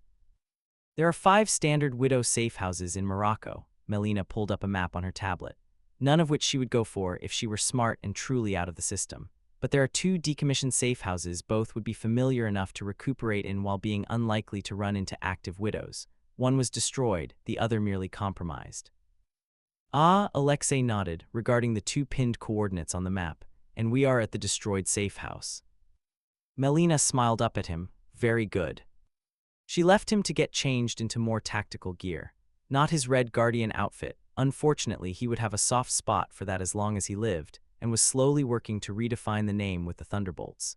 But she would not have brought it. They needed to be under the radar for the time being, until the inevitable manhunt for him died down. He changed quickly into the solid black, bulletproof gear and joined her outside. Destroyed was perhaps too light of a word for the safe house. Obliterated was more like it. They picked over rubble, Alexei following Melina's sure steps. It appeared as if the place had been blown up from the inside. The building collapsed on itself to create a mound of debris in strange pockets where the load-bearing walls had managed to hold up the roofs to create small spaces, now underground, that were somewhat safe to shelter in. And it was one small space where they found Oksana. She was dressed in widow gear still, although the logo patches that adorned the shoulders of this particular uniform had been ripped off roughly, if the leftover hanging strings of thread were any sign. She was nursing what looked like a bullet wound on her thigh, but snapped to attention to line her gun up to Melina the second they were in eyesight. The barrel wavered momentarily to Alexei when he stepped into view, but solidified on Melina. Fair, she was the bigger threat, didn't stop him from huffing incredulously, though something Melina eyed him humorously for. "Who are you?" Oksana asked, her voice sharp with uncertainty. "What do you want?" "I am Melina," she said softly, raising her hand in a clearly choreographed move to gesture to herself, and then Alexei. "He is Alexei. We would like your help if you would give it." The gun didn't waver. "Withs." "The red dust," Alexei cut in. "We have heard you have it. We would like a vial." "The red dust," Oksana repeated flatly. "Now why are you looking for that? What makes you think I have it?" "If you did not, I think you would have attacked me already." Alexei chuckled. "Drakov surely has caught wind of my escape by now. I would not be surprised if he sent people after me." Melina tilted her head thoughtfully. "Sent people, perhaps not. I do not think he considers you enough of a threat, but sent an alert, certainly." "Kratkoy," Alexei gasped dramatically. Drakov, Oksana interrupted their banter carefully. "You're against him." Melina looked a bit pained by this. "I am now." Oksana raised an eyebrow expectantly at Alexei until he nodded his own confirmation. Her gun slowly lowered. "And you want red dust. Why?" Alexei exchanged a look with Melina. "Drakov has one of our daughters," he said as simply as he could. "We are going to get her back." Chapter 17. I held that grudge. Summary. Bob Reynolds. Phoning a friend. Bob woke up in an unfamiliar room. For a second, it's so uncomfortably unfamiliar that he almost expected Valentina's voice to start talking in his ear. But no, this room wasn't nearly manipulatively comfy enough for it to be Valentina. The interrogation room was gone. This time, he woke up in something much closer to a cell. It looked almost like a sci-fi movie space pod with a restraining chair in the center. All sides were glass reinforced, if he had to guess. The room outside of the pod had a lot more cameras than the pitiful one from the interrogation room. Other than a single figure in the middle of the room, it was empty. The single figure was wearing a familiar red, white, and blue, holding a very familiar shield in a protective position in front of himself. At first, when the sleep was still in his eyes, Bob muttered an unsure "Walker." The figure didn't respond to that. His vision cleared and he sighed. "Captain America," Bob acknowledged, letting out a low groan. His head was killing him. Cap nodded at him. "Sentry, who's Walker?" No, not Sentry, sorry," Bob shook his head, trying anyway to not be Sentry. "Sorry, Walker is someone I know. Anyone we need to be worried about." "I doubt it. I don't think he'd come near any of the Avengers with a 10-foot pole if he could help it, especially not you." Captain America frowned. "I feel like I should be taking offense to that." "Don't. I'm pretty sure he idolizes you. Don't tell him I said that." Bob blinked hard. The headache was going away, but incredibly unfortunately, it was being replaced by a growing, impending feeling of dread. "Hey, I know this is an absolutely absurd thing to ask, but can I phone a friend?" Captain America shifted his shield a bit away from his center. That was nice. Trusting. Bob wasn't entirely sure he deserved it. "What?" He sounded incredulous. "I get sorry," he gestured towards his head the best he could with the restraints. "I get these highs sometimes, feel invincible, powerful," he chuckled. "And then when I got these medically induced superpowers, not like yours, not super serum, just some study I don't remember, and my highs, they become Sentry. I have the powers all the time technically, but if I use them they feed into it. He's not separate, not really, but he also is. It's hard to explain, but I'm okay now, I think, better, normal." "This is normal for you." Captain America seemed to not be able to stop himself from saying it out loud, although, to his credit, he did look like he felt bad right after he said it. Yeah, he huffed. Yeah, this is normal, but after. After the high, after sentry, I get low, really low, and that, he looks up to carefully make eye contact with the original Captain America. That comes with its own problems. Is this related to that thing you said earlier in the tower, voiding us? You're quick, yeah, that's the one, the void. He tips his head back, gently hitting it against the chair's headrest. And I know you think Sentry was pretty bad, but the lows, the void, he's worse. So you want to phone a friend? Ideally, I have a few friends, they help even me out, pull me back. And why would we trust you about that? Why would we bring a known, superpowered individual, an unknown friend, who could probably help break him out of prison?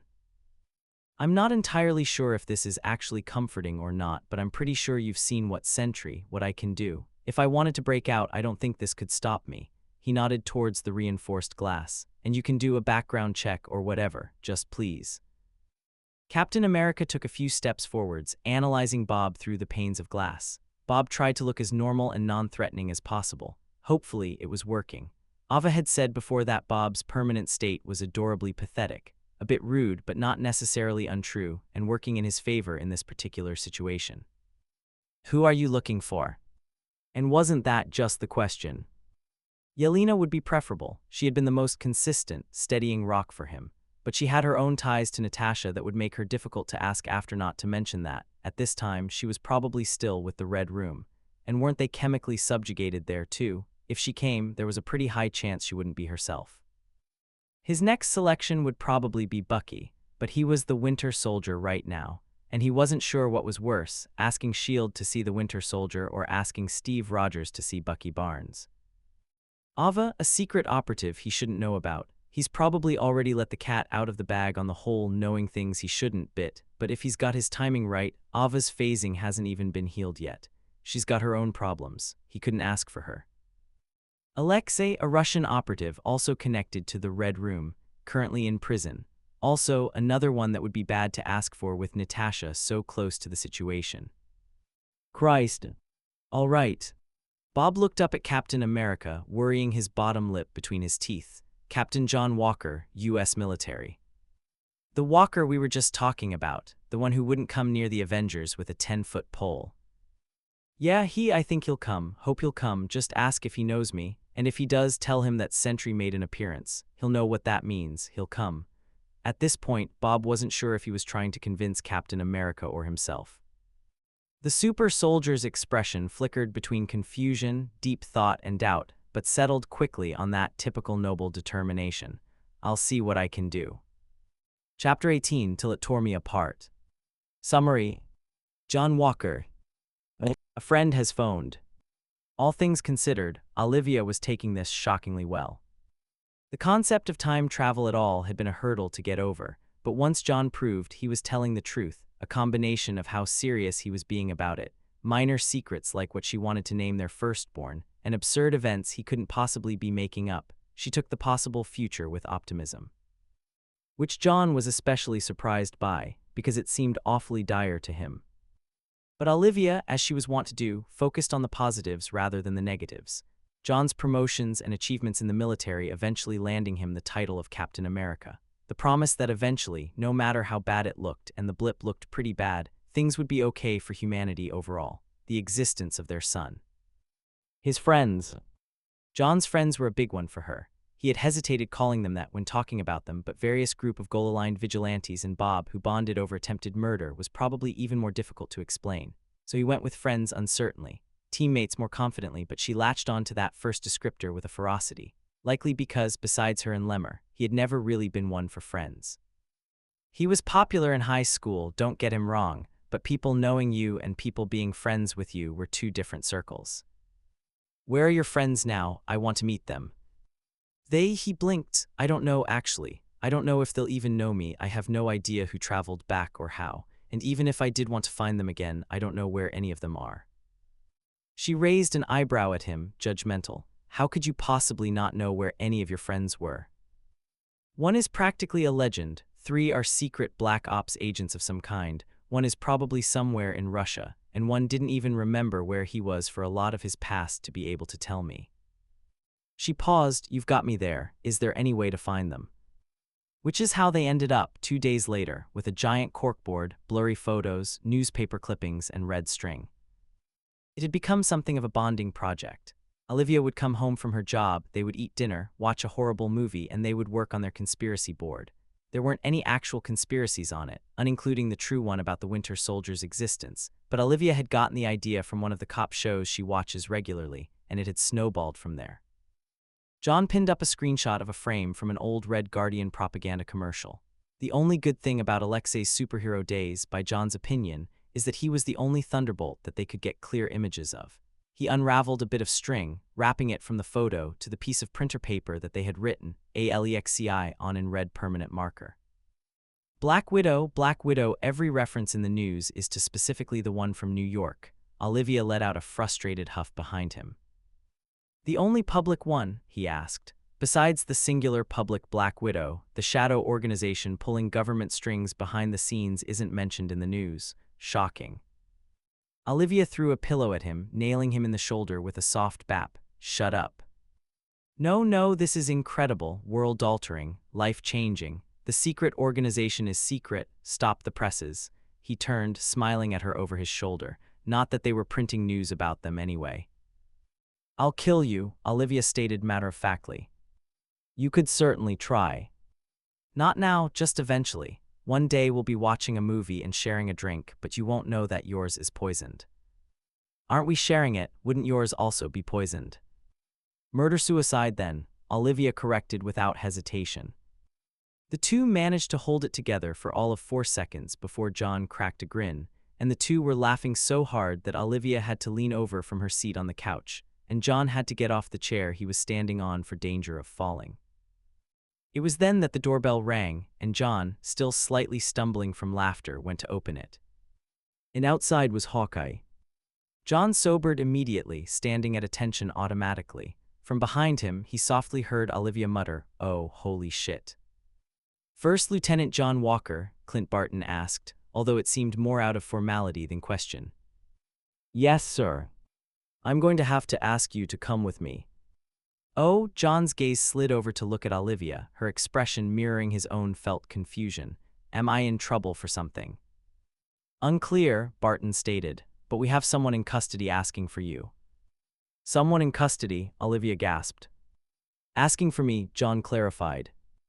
Yes, on both accounts. Do you, Barton sighed, sounding like he's lived 3,000 lifetimes compared to John's meager 2. Do you know a Bob? Bob, Olivia repeated, looking back to their conspiracy board, which had a space for any Bob updates, but so far had only been graced with a singular sticky note labeled OXE. Bob, John echoed, Bob's asking for me. Yes, Barton studied John, and John suddenly felt distinctly vulnerable, like the agent could read every weakness, insecurity, and doubt with one glance. He told us to tell you he went sentry. John's blood ran cold, remembering the screech of his shield folded like putty, and the team defeated and reprimanded like they were nothing. Shit, he reached over to the coat rack, shrugging on a jean jacket as he sent Olivia an apologetic look. She just nodded at him. He had told her what happened with Bob, and she knew what going sentry meant as well as he did. He stepped out towards Barton, who looked thoroughly confused that it was that easy. Let's go then. Chapter 19, Power Went to My Head. Summary. Ava Starr. Finding what's been lost. Ava did end up having to stash away in the cargo hold, curled up in an uncomfortably small space, and using her phone flashlight to flip through a Russian dictionary. She had originally tried to hide away in a bathroom, which wasn't better in terms of smell but was in space. But it only took one impatient man unwilling to wait for the other bathroom to open before a flight attendant came with a master key, and Ava phased down into the cargo hold before she got caught trespassing. On a brighter note, the notes from Bucky's file definitely confirmed that he remembered. Ina kratkoite u pe om yanute o ye pe ukia ghost este rogeri el enove yeru kratkoi pe er yen yeri zea esera en yetse. Find mentioned spider, ghost, old-timer, new guy, asshole. Yelena, Ava herself, Alexei, Bob, and Walker. Bucky had returned to 2012 and apparently immediately asked after them, luckily, seemingly, with enough wherewithal to use nicknames instead of dropping their full legal names in the middle of a Hydra base. And he had gotten cryo-freezed for it. A cryo-freeze she was now standing in front of. The Hydra base had been unsettlingly empty, and honestly, she had gotten completely lucky in finding it. She had touched down in Berlin before it had even occurred to her that she didn't exactly know where she was going beyond the city. It took about 4 minutes of regretting smashing that tablet before an unknown number pinged her phone. It was unsigned, uncaptioned, just a coordinates link for the middle of nowhere. So she went. Okay, sure, maybe not her smartest move. Going to random addresses based on absolutely nothing is a quick way to get killed, especially for a black ops specialist, and especially for one who just put a giant Hydra target on her back.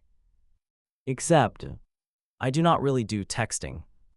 You don't do texting? Ava raised an eyebrow at Yelena, who was holding a brand new phone the same way one might handle a potentially radioactive material. The Red Room was not exactly a proponent of friendly communication. You can't bring up the Red Room as an excuse for everything. Why not? We all have childhood trauma, Walker yelled from the kitchen. Get over it. You cannot be the one to tell me that, Walker, Yelena yelled back. You do not have childhood trauma, you were on the football team.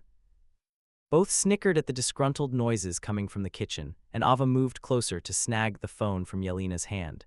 You don't need to become internet savvy overnight, Yelena. I just need you to stop breaking and entering into my room every time you want to ask me something. Just text me, like a normal person. No breaking and entering, says the one who walks through locked doors. Many hypocrites today, Yelena hummed. Okay, show me the basics. Yelena's texts had always been short and to the point since. Things like help or kitchen or Alexei on his way messages that would have given her a heart attack from someone normal. But from Yelena, they typically just meant she wanted a sparring partner or couldn't reach something in the kitchen or, of course, to abandon the room she was in because Alexei was on his way with more tales of his Red Guardian days. There was no proof that this text was from Yelena, but she didn't have any other leads, and she knew she was skilled enough to make it out of whatever trap she may get herself into. Not that she needed that skill, apparently, since the Hydra base was empty. Which left Ava standing in front of a cryo tube, the silhouette of the Winter Soldier barely visible against the mildewed, foggy glass. She tapped through the control panel stationed to its side. This one, luckily, was in German rather than Russian, a language that she could speak bits and pieces thanks to her training. Enough to find the Abrachin button and pray that cancel meant cancel the freezing program and not cancel this guy's life. The seam at the bottom of the cryo tube hissed as the lock disengaged, and the glass raised slowly. Ava huffed out an annoyed breath, stepping away from the control panel. It was as if the glass was rising slowly on purpose to raise the tension. As if she wasn't tense enough from the time travel and Hydra and her phasing and everything. The glass halted at a 90-degree angle, the overhead light in the tube flickered off, and the body inside dropped like a rag doll. He hit the ground hard, his limbs splaying out in awkward, painful-looking positions. Shit! Ava darted forward, reaching out to help him up only to stop abruptly when the body shuddered, and an arm jolted up to brace against the floor. Bucky? Ava asked hesitantly. There was no response, but he braced up his other arm and slowly pushed, raising himself into a slightly more dignified crouch. His breathing was labored.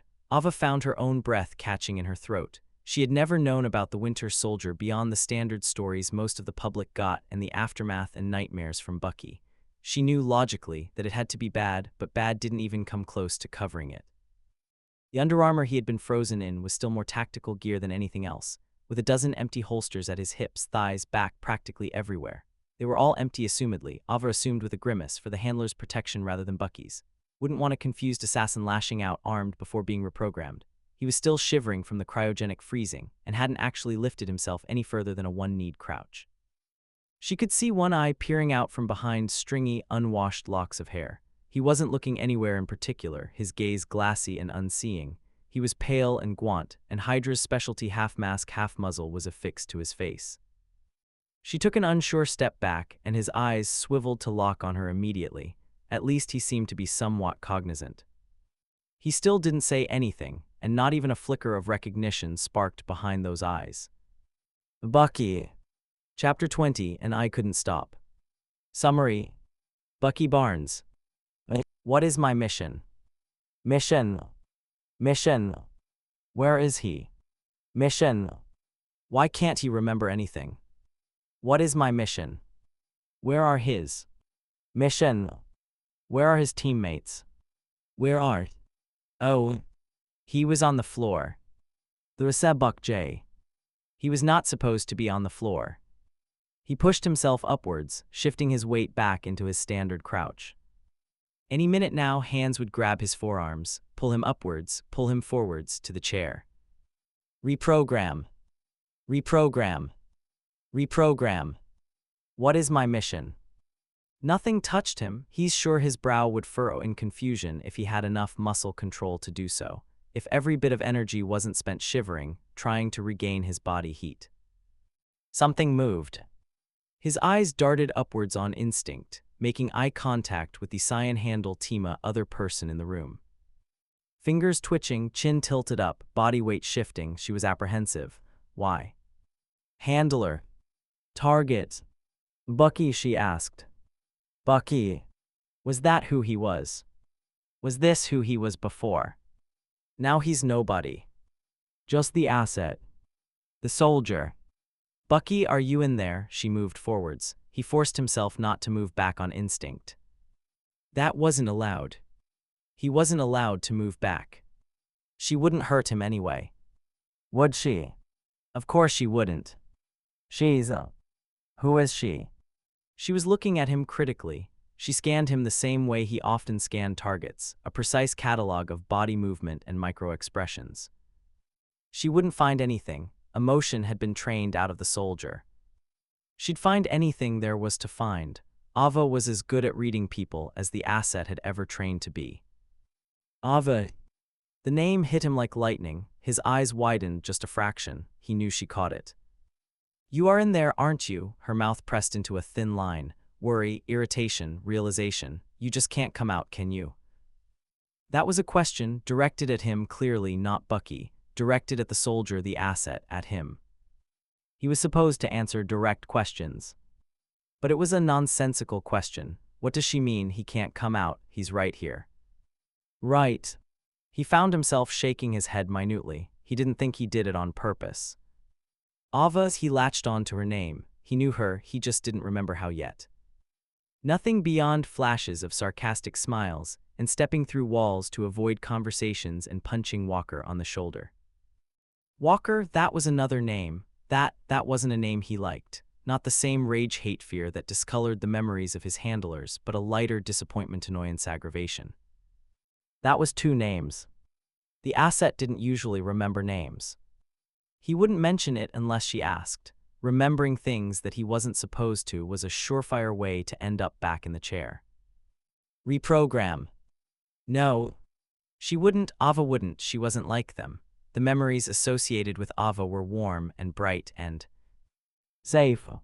Memories hadn't felt like that in a long time. She leaned back. Ava leaned back, her expression hardened to something more reminiscent of his handlers. He would have flinched back if he was still capable. Soldier, her voice was firm, authoritative. Her pronunciation was a little off. He felt himself snap to attention anyway. Come with me, follow. She gestured as well, which he found dimly amusing, as if he didn't speak English. He responded to English earlier, didn't he? And there were few languages he didn't speak now since the reprogram. Reprogram. What is my mission? I must have a mission. He had a mission, one right now just given. Follow, he could follow. He wanted to follow. Ava felt familiar. Ava was. Safe. He followed. Ava flitted around the base with the restless energy of one who either didn't know much about the space or didn't know what they were looking for. It's both. He stands in the middle of the base, watching her move about from the corner of his eye. He was going to follow her. He should follow her. He's frozen in front of the chair. The chair that. Reprogram. Reprogram. His body was racked with tremors. He was still shivering, so they mixed together. She couldn't tell. The asset had the emotions trained out of him. He wasn't the asset. Not really. He didn't know what he was. He knew he felt fear. He said he would never have to sit in the chair again. Who did? I'm with you till the end of the line. It was just out of reach. Ava threw something at him and he caught it on instinct, bundled up leather. He straightened it, a jacket, plain, one of the few in the compound that didn't have the Hydra logo if he had to guess. He glanced back up at Ava. She was looking at him expectantly. Right, he could extrapolate. He put the jacket on. It stopped the shivers but not the tremors. He was tilted away from the chair now, but his back wasn't to it. He wouldn't. If he was going to be put back, it wasn't going to be by surprise. Ava nodded approvingly and made the same follow-me gesture as she moved to the exit. He skirted around the chair, only turning his back to it at the very last moment, when he absolutely had to. The large metal door slid shut behind him immediately, and he felt his muscles untense. He regarded Ava, who was now standing with her hands on her hips and observing the forest around them like it had personally offended her. She turned back to him, startling a bit when she noticed his gaze. I don't suppose you know your way back to the airport." He tilted his head. Was that an order? It wasn't really a question. He wasn't sure what to do, so he stayed still. "Figures," Ava huffed, pulling out a phone and tapping at it hurriedly. "I guess we'll just walk in a direction, until I get a signal at least." She promptly started moving, and his body kicked into the follow order before he could even realize. She truly had just picked a direction. Apparently, if she was looking for the airport, the quickest way is actually about 17 degrees east from the way they were actually going. He wasn't going to mention it. A smirk tugged at his lips, more emotion than he had been allowed to show for. 70 years. Longer. He was allowed to show emotion now. He had been for a while. Ava wasn't looking back, trusting him to follow. And he was. He wasn't shivering anymore either, from cold or fear. Thank you, Ghost. Chapter 21, One's I Love Tried to Help. Summary. Alexei Shostakov. Finding what's been lost with a lot less difficulty. Oksana was very helpful once they managed to convince her that their true goal was the decimation of the Red Room. A more far-off goal, perhaps, since Melina was still a bit uncertain on the betrayal of Dreykov at all, and Alexei had no idea how long he would be back in time, but one they intended to start, regardless. It didn't change the countdown they all felt pressing on their backs. While Alexei had more of an abstract timeline, they all were aware that Dreykov had eyes and ears everywhere. As low priority as he may be a concept that Alexei still found offensive, the general would inevitably learn of Alexei's escape. He likely already knew of Melina's unofficial defection. Oksana had been a thorn in his side for a few weeks now, managing to either dodge or free any widow sent after her. They all had targets on their backs, and each needed to complete their mission before it became a sightline. Oksana didn't have very many vials of the red dust. She only had received a dozen or so from the widow who freed her, and had used up 8 so far in attempts to free her sisters. Only 6 had succeeded. She had informed them gravely, and only 4 survived. Lucky for them, they only really needed 2 for their plan. Melina took 1 and would disappear back to her barn. Check back in with Dreykov, make an excuse for her absence, likely get punished to some extent for her failings, but return to his good graces for the most part. There she would maintain the illusion of continuing her research while secretly deconstructing, recreating, and manufacturing more red dust. Ideally, she would gain enough rapport with Dreykov to gain access to the locations of more widows. If not, she thinks she could get close enough to at least free his daughter. If Alexei remembered his daughter's stories and his own brief run-in with her correctly, Antonia Dreykov would be all too willing to help them take him down. Oksana would take whatever red dust vials were left, and would create a distraction of some sort, perhaps intercept a nearby widow mission or 2, begin actively chasing down and freeing widows as opposed to only doing so in defense. She also agreed to be pinned as the main reason Melina disappeared. They had fabricated a story of Oksana attempting to free Melina from the mind control, only to discover Melina was helping of her own free will, where Melina then attacked her and escaped back. It would likely only make the target on Oksana's back worse, but she was accepting of her role of distraction in this infiltration.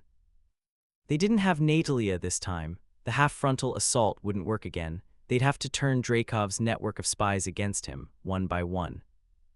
Alexei, meanwhile, was taking the other vial of red dust. He was to chase down and free Yelena, and the 2 were to go to New York. Technically, Alexei wasn't lying when he said his plans were to reveal the continuation of the Red Room to Natalia and recruit her in helping them take it down. He was just also not mentioning his own motivations, not only to see Natalia again, but to see if she could help with the time travel debacle. The original Avengers time-traveled at some point, didn't they? He felt like he remembered that being established. He didn't remember a whole lot during that time period. Yelena gone, dusted for 5 years, getting her back only to learn that Natalia had died days earlier. Yelena dead, Natalia dead, Yelena back, but they weren't talking. He had been on the run, very busy. Unfortunately, it was very difficult to keep his mind from wandering back to those years while he sat in the destroyed safe house, essentially twiddling his thumbs while he waited for Oksana and Melina to complete the first parts of their missions first. Melina was supposed to get her in back with Drakov, and then find and send Yelena's location. It was the best plan that they could come up with for finding her, since Black Widows were by design impossible to track, but it left Alexei with nothing to do. Except sit. At first, her tried to convince them that he could help Oksana with undercover sabotages, but they both shot him down almost immediately. Apparently he wasn't subtle and couldn't stay below the radar for the life of him, which he thought was a bit presumptive, especially coming from Melina, who he had been on an actual undercover mission with, although that had been a while ago.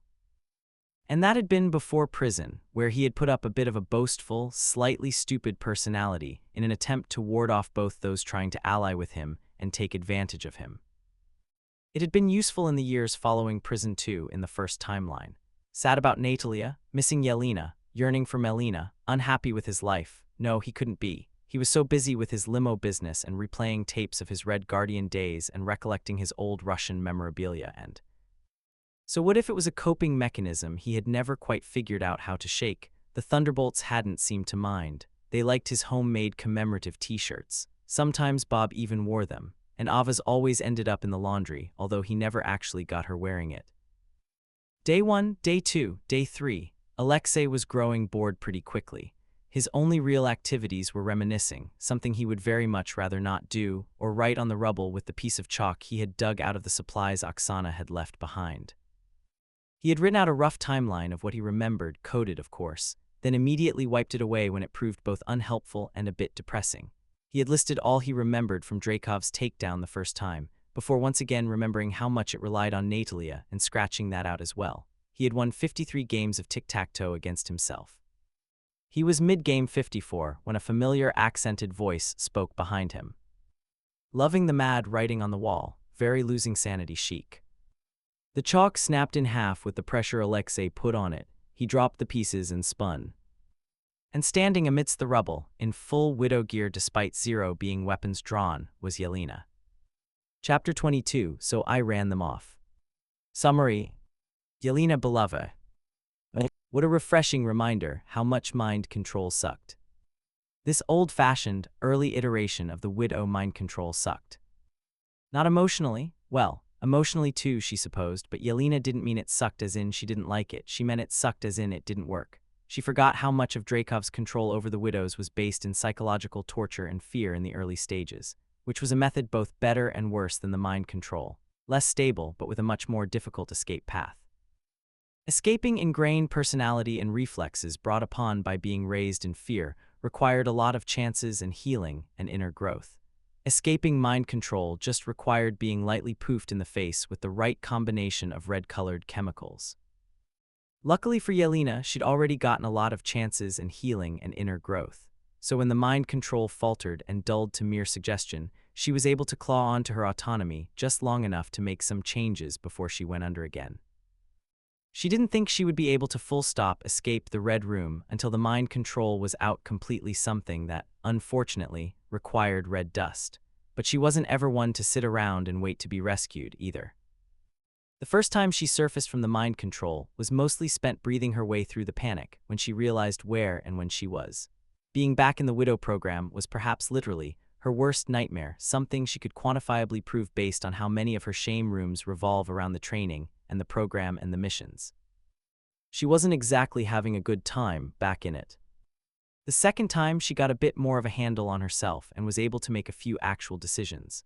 Starting with Alexei, Melina, and the rest of the Red Room, she was going to bring it down again if it killed her. But although she was confident in her abilities, she was well aware that she wasn't going to be able to take them down alone. So first came messaging Melina. It took a minor bit of hacking into Red Room files to confirm that the address was the same from 2016, when she and Natasha, Natasha's alive, Natasha's alive, Natasha's alive, had contacted her the first time around. First saving Alexei. She wasn't technically sure that the entire team had come back, but it felt like a safe assumption. If the time travel was caused by an artifact or mission, unlikely, they all went on those together minus Bob. If it was caused by Bob, extremely likely, it wouldn't make sense for him to only bring her if he did it on purpose at all. More likely, he did it on accident and dragged the team with him ever since the New York Void, his powers had always seemed a bit extra connected to the Thunderbolts team. She couldn't exactly stage a prison escape by herself while half under the Widow programming. Natasha was unreachable. And even if she wasn't, Yelena didn't exactly want to address that quite yet, or think about it at all if she could help it. Which left Melina. The only option that Yelena really had was to send a message. She tried to make it succinct but convincing, and ended up falling back on the saying from her infamous breakdown at the barn in the first timeline. It was real to me. Next time she surfaced, she got to work on Bucky. Of all the Thunderbolts, she knew his background was rough enough that he might need help. But who could help? She settled on Ava, halfway through skimming the Black Widow program intel files for Hydra connections. They weren't too hard to find. Dreykov lent out Widows plenty of times for various political movements, and Hydra was hardly the exception. She used a communications log to locate and hop into Hydra servers, found the Winter Soldier file, and was sending a location to Agent 836's registered phone number. No note with that one. Ava would know it was her. If Ava came back, it was a pure stroke of luck that Oksana was alive too, started stirring up trouble early, and Yelena was sent on a mission to neutralize her along with 2 to 3 other widows, but it wasn't difficult to ditch them under the guise of reconnaissance and meet up with Oksana early, who predictably panicked at the sight of a widow and red dusted her right to the face. Yelena reared back and shook her head a few times to clear it. "Hugh," she whistled. "Thank you, that was getting very annoying." Oksana blinked a few times. "Why Yelena?" "Yes," Yelena agreed before pausing. Did Oksana know her name the last time? She didn't think so. She didn't remember most of the names of the widows she helped. Those that didn't contact her after the collapse of the Red Room, at least. "You know me." "Not personally," Oksana admitted, "but I have been told about you. Alexei has been looking for you." "Oh, he's out," she hadn't heard. "Do you know where he is?" Oksana studied her warily for a few moments. "Why?" "I would like to meet up. I have not seen him in years, but we were close." "Close how?" "Ah, a test Alexei must have mentioned. We were part of the same mission when I was younger. Technically my first. He was as like a father to me." She didn't like admitting it out loud. Not that she wasn't comfortable with the emotional connection. She was well past that particular emotional hurdle, but admitting it out loud, particularly to a well-trained assassin, was something else altogether. Oksana responded by nodded slowly. "He's at the old widow safe house." Yelena furrowed her brow. "No one has thought to look there." "Not yet." "Disappointing amateur," she huffed. "Thank you though, good luck." Oksana allowed a small smile. "You as well." Which led to now, where Yelena was standing amidst decimated concrete, glancing around at the chalk-covered walls with faux nonchalance. "Lena," Alexei breathed out in shock, which all but confirmed he was back from 2012 too. He hadn't called her Lena prior to 2016, originally. It was after they got close again, after the breakout. Before Natasha died. "Alexei," she greeted, "how has 2012 been treating you?" He froze for a moment before guffawing loud enough for Yelena to duck instinctively as it echoed around the grounds. "Much better than the first time. Yours?" "The same." She reached out to gently graze the scribbled-out timeline adorning a wall. "Made many changes. Planned them with Melina, but mostly I was looking for you." Yelena turned. Alexei was looking a bit too earnest for her tastes. "And Natasha."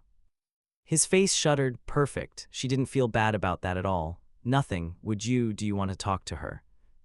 She tilted her head. "We have little choice. She and her friends are the only ones who may be able to help us."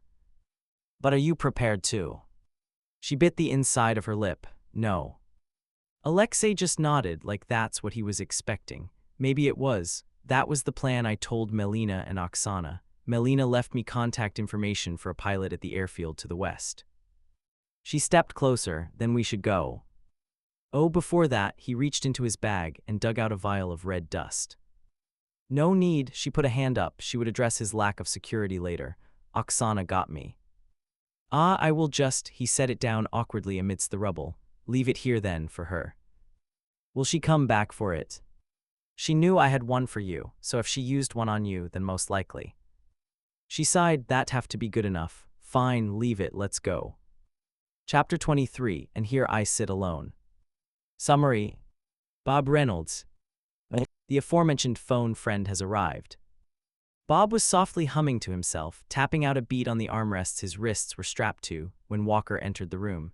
He was being escorted by Hawkeye, who looked torn between analytical and confused. The S.H.I.E.L.D. agent's bow was in his hand, but it wasn't knocked. Small victories.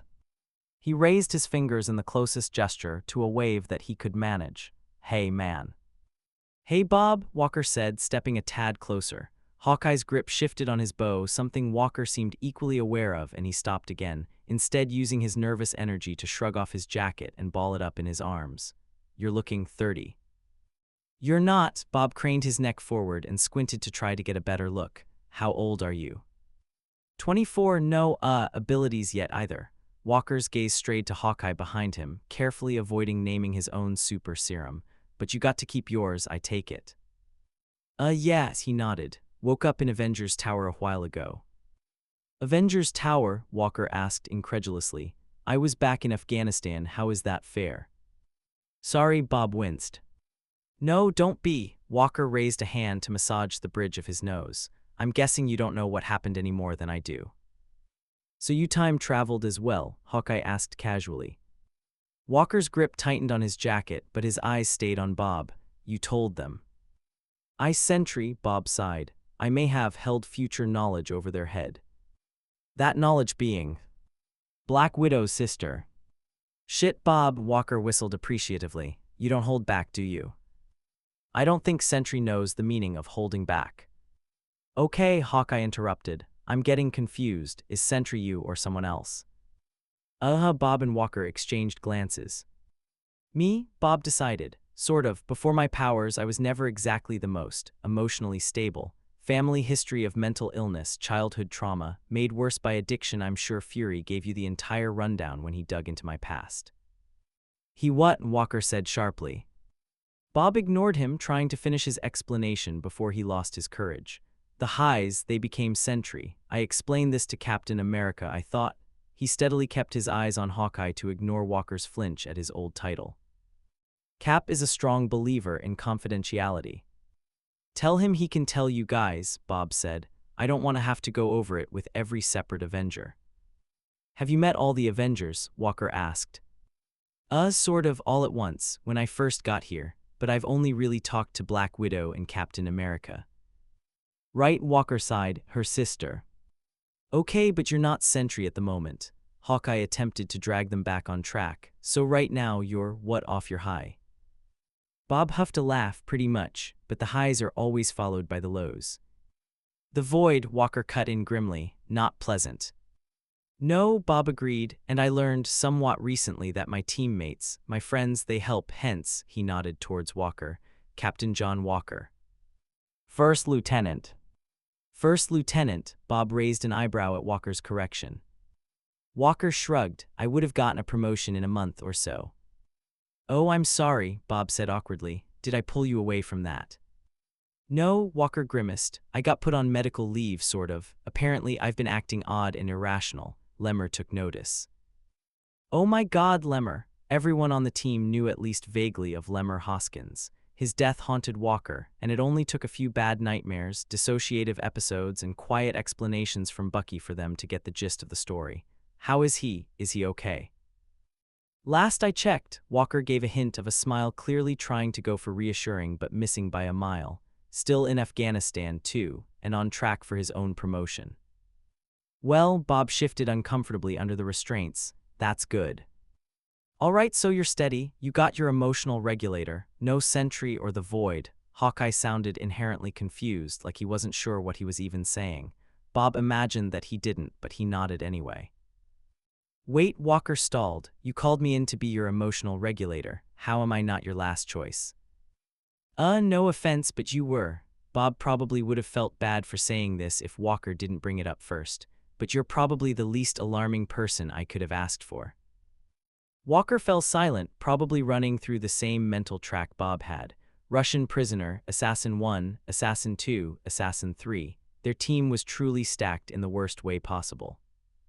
You make a good point, Walker conceded. He turned back to Hawkeye. Anyway, we could let him out of that cell. No can do, Hawkeye shook his head. He attacked a S.H.I.E.L.D. operative and threatened the Avengers and the director. You attacked a S.H.I.E.L.D. operative. Rumlows. Oh, Walker visibly recoiled. He knew more of Bucky's background than anyone else on the team and clearly recognized the name, and they threw you in a cell instead of giving you an award. His allegiances weren't previously known. And are they now? Walker asked, turning to clearly ask Hawkeye the question rather than Bob. They're being investigated, Hawkeye replied stiffly. And yet you referred to him as a S.H.I.E.L.D. operative. Walker sounded judgmental. Bob suspected he was a little too familiar with bad guys being forgiven because they were from government authorities pretending to be good guys. It was an oddly specific situation, but one truly too common in the past timeline. Innocent until proven guilty, Hawkeye said, but he did look like he was tasting something particularly sour as he said it. But no, we can't let him out. Okay, Walker nodded. Can I get a chair then? Bob startled. He thought Walker would come, sure, but he wasn't really expecting him to stay. Walker seemed to notice this out of the corner of his eye and nodded at Bob. He felt himself breathe a sigh of relief as Hawkeye slipped out of the room to grab a chair for Walker. Chapter 24, Behind Walls of Regret. Summary. John Walker. Some things need to be clarified. Hawkeye did return with a chair, but he didn't let John stay immediately. He let John put down his stuff, then called in a separate agent. They needed to verify Bob's statement, he said, so now John was being put through an interrogation. Again, all of John's life just felt like a series of mistakes, mission reports, and interrogations. He was sitting in a blank room, across from two Avengers, the most agreeable ones, Walker assumed, probably in an attempt to earn Walker's trust. Unfortunately, the ones deemed the most agreeable were Banner, not problematic, and Rogers, extremely problematic. He was staring more at Banner than Rogers. It was probably extremely obvious that he was avoiding Captain America. Banner seemed put off by this, but Rogers didn't. So time travel, Banner was wringing his hands. That's real. Apparently, Walker spread his hands. This was a surprise to me as well. He blinked, thinking back to the government reports about how the Avengers stopped Thanos. Kind of, Rogers asked. Scientific time travel has already been discovered by my year. He nods at Banner. You and Tony Stark invented it, actually, but this particular case wasn't scientific from what I could tell. It was magic. Magic's not real, Banner replied. It sounded like an automated response. Walker snorted. Tell that to the future. There's a very prevalent cult of wizards. A cult? I don't think they're actually a cult, Walker frowned, pretty sure. We're getting off track, Rogers shook his head. Time travel, can you prove it's real? Corroborate Bob's story. Probably, Walker said. What did he tell you? That sort of defeats the purpose of corroboration. John knew that, but damn if he didn't want to avoid this conversation. I can fill you in on what happened to me, he offered. You can check that against Bob's story, but I don't want to go revealing anyone else's secrets. The two Avengers exchanged a silent conversation before they gave the smallest of nods. So John told the story again. It wasn't like when he had told Olivia. He skimmed over a lot more of the details. His military history, his achievements, the rising fame of the Avengers, their split over the Sokovia Accords, although he skipped over Bucky's return. That wasn't something he was going to throw at Captain America if he hadn't been told yet. Thanos, the blip, the time travel solution, the return.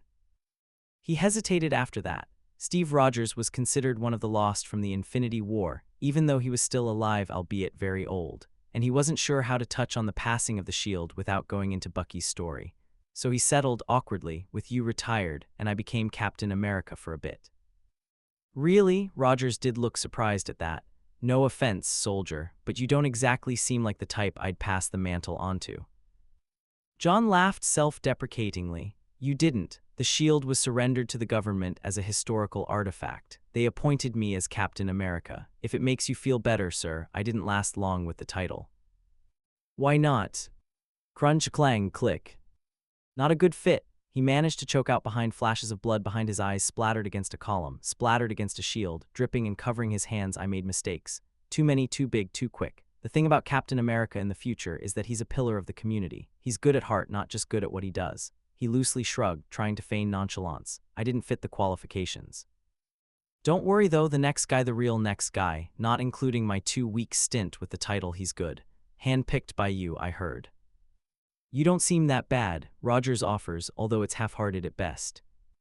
With due respect, sir, you don't know what I did, he replied quietly, and how I reacted to it. I lost just as much as I deserved to for my actions, but I'm here and I'm working at it. Best any of us can do, right? That's surprisingly deep and poignant of you, Banner said. He was looking at John differently now. He probably had some familiarity with coming to terms with a darker side of himself. Has Bob told you about the others on our team? John deflected. Banner shook his head.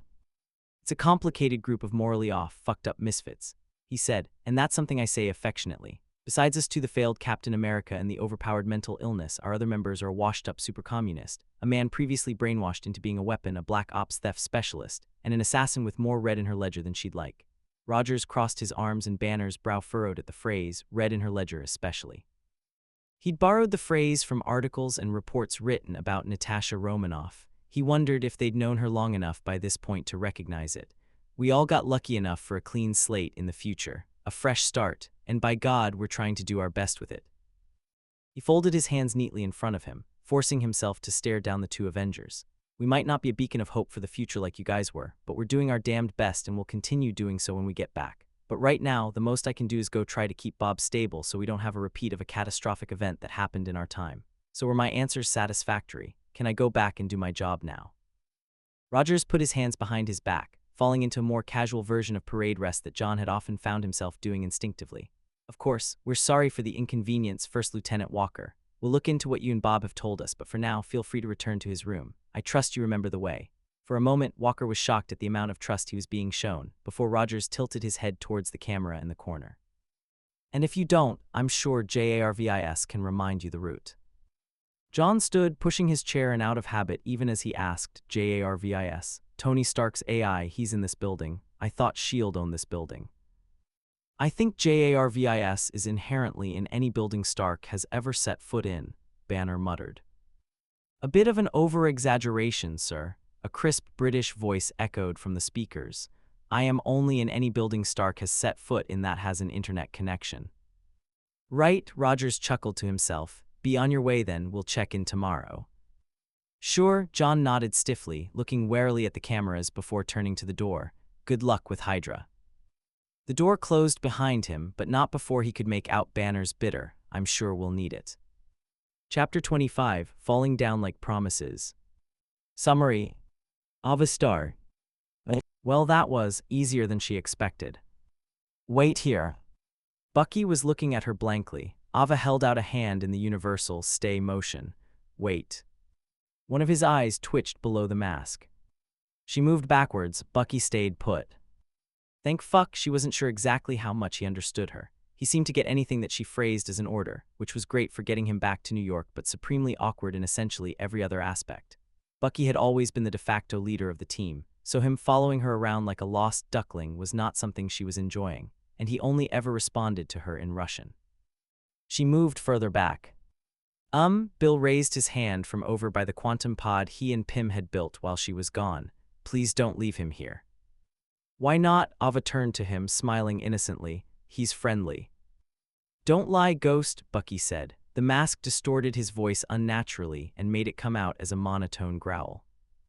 Say, he's an infamous assassin, Pym interjected.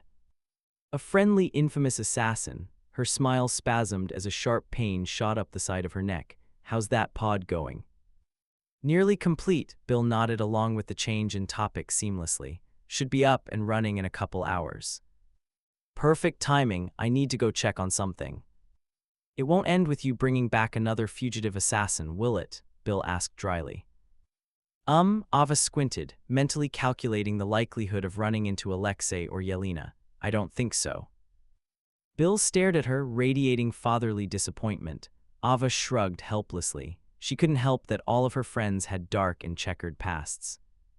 Not including Walker, because Walker was not her friend. Although she did suppose, if it could be considered far enough in the past, that his stint as Captain America could count, it was definitely checkered. Anyway, he shouldn't move from this spot, so just watch him and make sure he doesn't go anywhere. Thanks. Ava turned and jumped through the wall before she could hear Pym and Bill finish their incredulous shouts. Luckily, unlike in Berlin, Ava didn't need a map to figure out where to go. Avengers Tower was looming over the other skyscrapers. The logo had long since been repaired from a broken Stark to just the iconic A that had become a symbol of the group. Ava wasn't sure whether to credit the reconstruction efforts to the amount of time she had been there or to Stark's technology. She wasn't even entirely sure how long she'd been back in 2012. The days had all been blurring together on the plane, jumping warehouses, searching for every scrap of information possible to get Bucky back. She was exhausted. She was also, she decided, not going to think about that. She wasn't done yet. She'd worry about rest when she was done. Unfortunately, Avengers Tower was a maze and very few of the rooms had retained their function from 2012 to 2027 when the Thunderbolts had moved in. She remembered the general layout, but rooms she thought were storage turned out to be barracks, and rooms she thought were barracks turned out to be laboratories, and she was lost, in short. Fortunately, her phasing appeared to make her extremely difficult to track through the hallways, although this assumption was based purely on the lack of shield guards chasing her down in the corridors or Stark's AI voice following her. It took far too long to find someone. And when she did, it was simultaneously someone she was looking for and exactly who she wasn't. Whoa! Steve Rogers reared backwards as Ava phased through the wall right next to him. He fell into a defensive stance. Good instincts, she complimented. Thanks, his fists unclenched a bit, lowering. Who are you? A friend, Black Ops Shield operative, Agent 836. Technically gone rogue, but how would he know that? I've been sent in for my specializations regarding a new containment possible threat. Happen to know where the new guy is. His brow furrowed for a moment. A Black Ops agent, you say, and your specialty is in interrogation. That's what I said, isn't it? She said impatiently. He glanced between her and the wall that she had just walked out of. Not theft. Ava stiffened. I'm not sure what you're implying. Rogers raised his hands in self-defense. Nothing bad, just trying to figure out if you're looking for the sentry. He raised an eyebrow at her, or Bob Reynolds. Ava winced, so he is here. Oh good, you are who Walker was talking about. Rogers relaxed completely, which caught Ava a bit off guard. That was not the usual response to people confirming her identity. Usually it was fear if they actually knew who she was. Looking for him? No, she hadn't even known Walker was here. I was looking for Bob. Helpfully for us, they should be in the same direction. He held out a hand to shake, the picture of a good Samaritan, Steve Rogers. She made no attempt to reach out. It was all too likely that she'd phase through him anyway. Ava, Walker's been talking about me. He has. Figures he never really got the concept of secret identities and Black Ops work. She sighed, running a hand through her hair. I'm sure he wouldn't need to be familiar, Rogers said easily, dropping his hand, since he was pretty publicly Captain America. Ava froze. Are you kidding? How much did he tell you? Quite a bit. Rogers looked like he was repressing a laugh, but he wasn't even the first to tell us. Bob dropped the whole time travel concept on us. Walker just corroborated. He began walking, and after a moment Ava followed. Might as well see where this goes. But, Rogers continued, I suppose we didn't really believe Bob until Sentry. You've seen him? Ava felt cold all over. She'd seen the name in the files and made her assumptions, of course, but the idea that Steve Rogers had actually met Sentry made it all the more real. That's not good. Bob seemed to agree. That's why Walker is here. He needed emotional support, he said. And he chose Walker. Ava laughed harshly. Hey, a familiar voice snapped. Ava blinked, turning her attention ahead of them where they had caught up, it seemed, to Walker. You stupid idiot, she scoffed. You told them. Walker threw his hands up in exasperation. They already knew. And don't give me that, you can't deny it's weird. Out of everyone, Bob called you. Thanks, Walker said flatly. Glad you have so much faith in me. I have exactly none, Ava confirmed. Why didn't he call Yelena? Rogers raised a hand beside her like a school kid with a question. Who's Yelena? You don't think, Walker interrupted, that there could be potential problems with asking the Avengers for Yelena?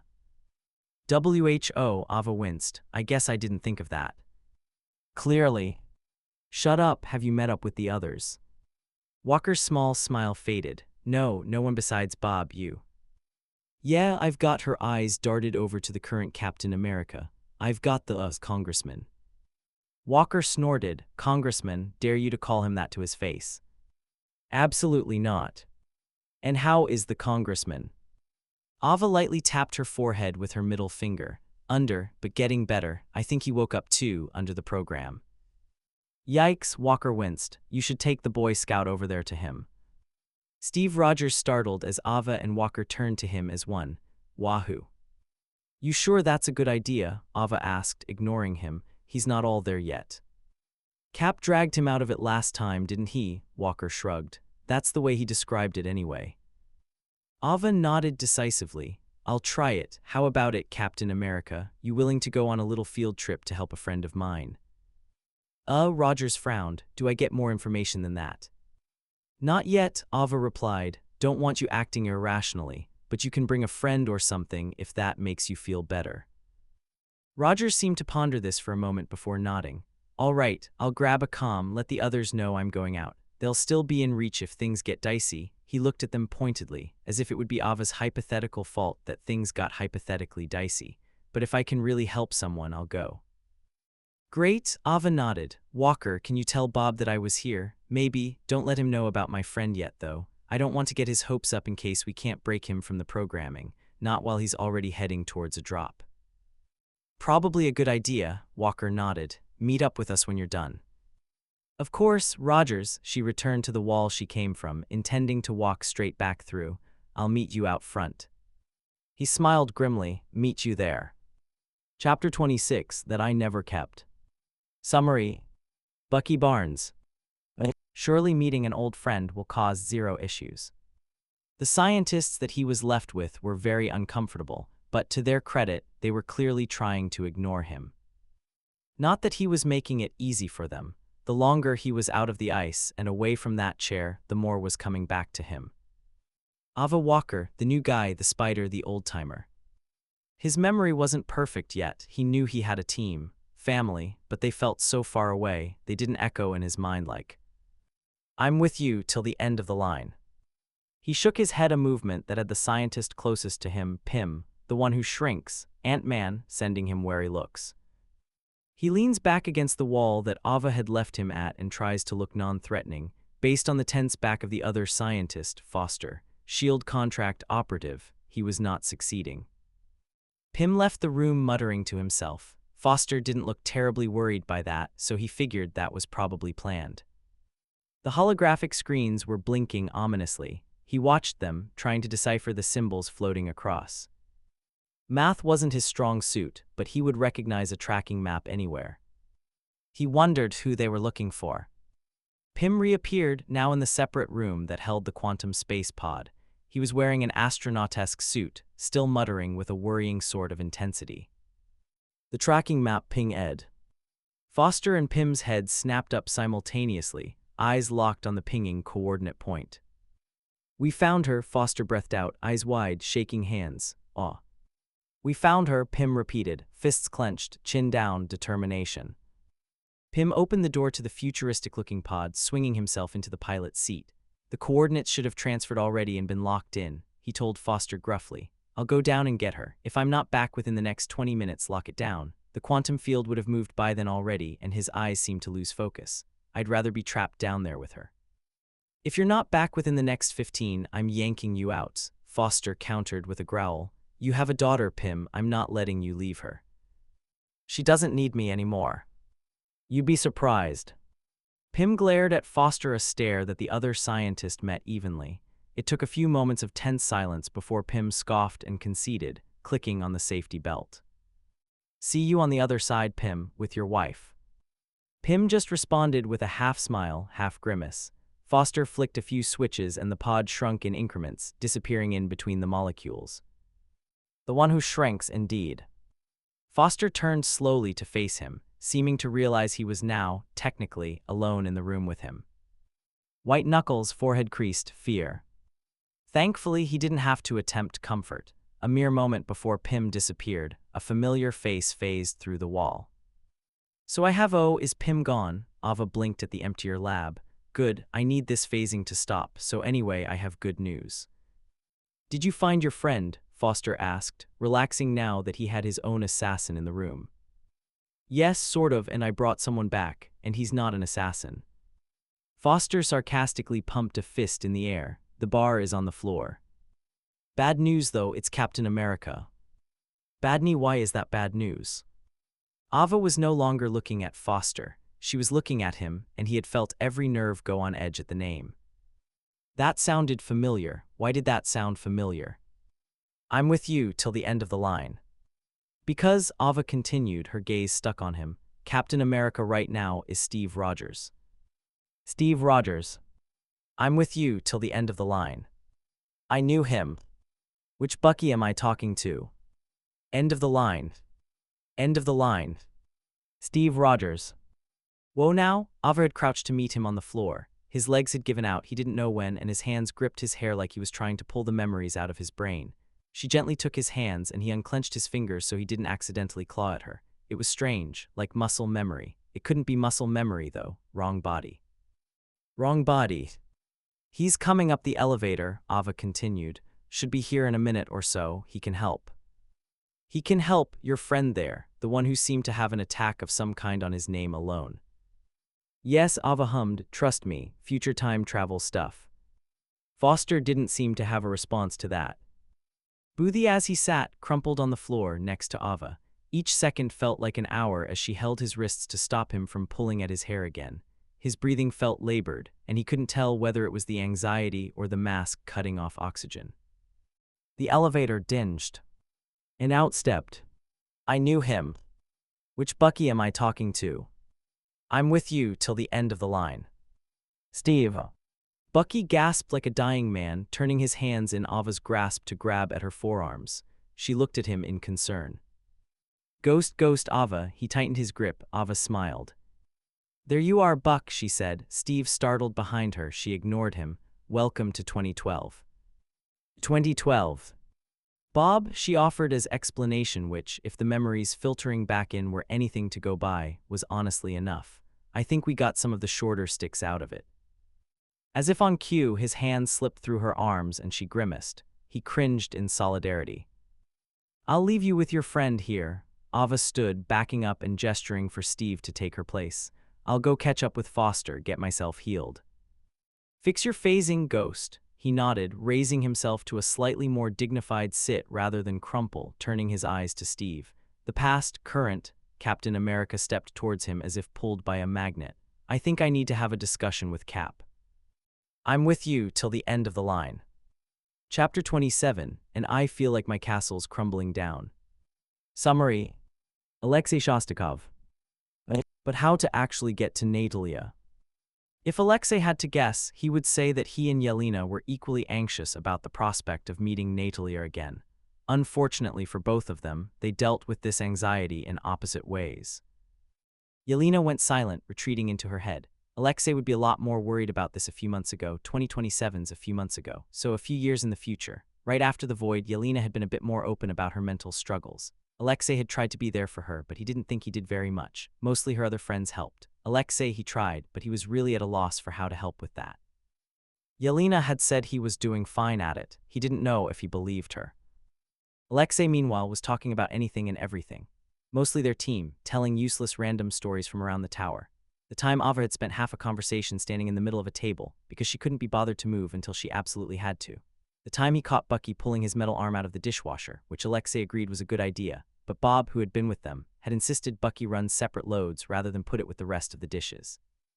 The time Walker had pulled an act busy on Alexei in an attempt to avoid war stories, which then became a game of how long Alexei could make him pretend to read a book that was obviously upside down 17 minutes. Yelena didn't seem to mind too much, but she wasn't responding either, which made Alexei talk more, which surely got on her nerves a bit, but she was kind enough not to mention it. She knew that was how he dealt with whatever was going on with him. The pilot they had convinced to take them to the New York, thanks to plenty of threats from Yelena, landed on a nondescript airstrip that Alexei was going to choose not to question. Yelena would let him know if it was dangerous, and he didn't really want to know if it was morally dubious. The team had been trying to move away from shadier business. Theoretically. In practice, he doesn't think Ava or Yelena particularly cared, and neither did he in some cases, or Walker, or.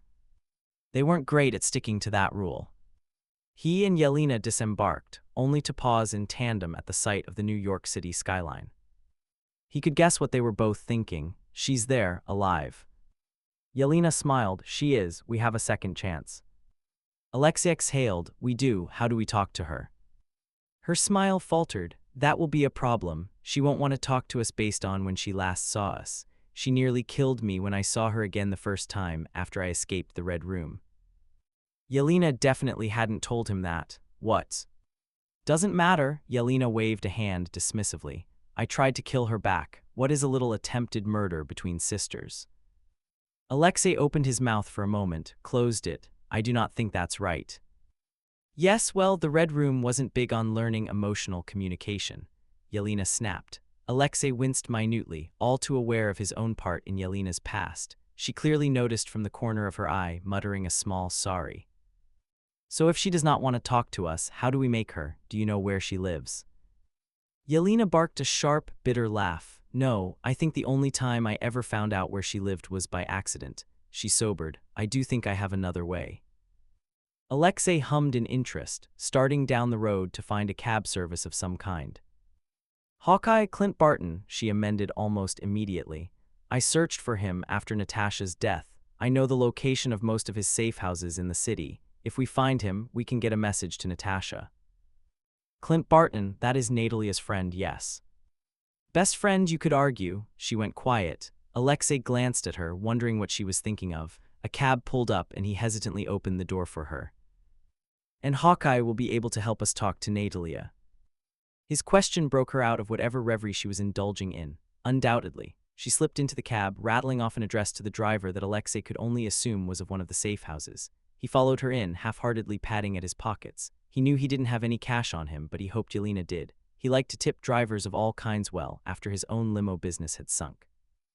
Yelena seemed to read his mind, passing folded bills up to the cabbie that looked like it had an extra $20 in it. He would have grinned at this if the weight of the impending reunion was not on his shoulders. Lena seemed to agree, as the half-hour drive was spent in tense silence. The car pulled over to the side of the road. Yelena got out and started up apartment stairs with a confidence that had Alexei following her automatically.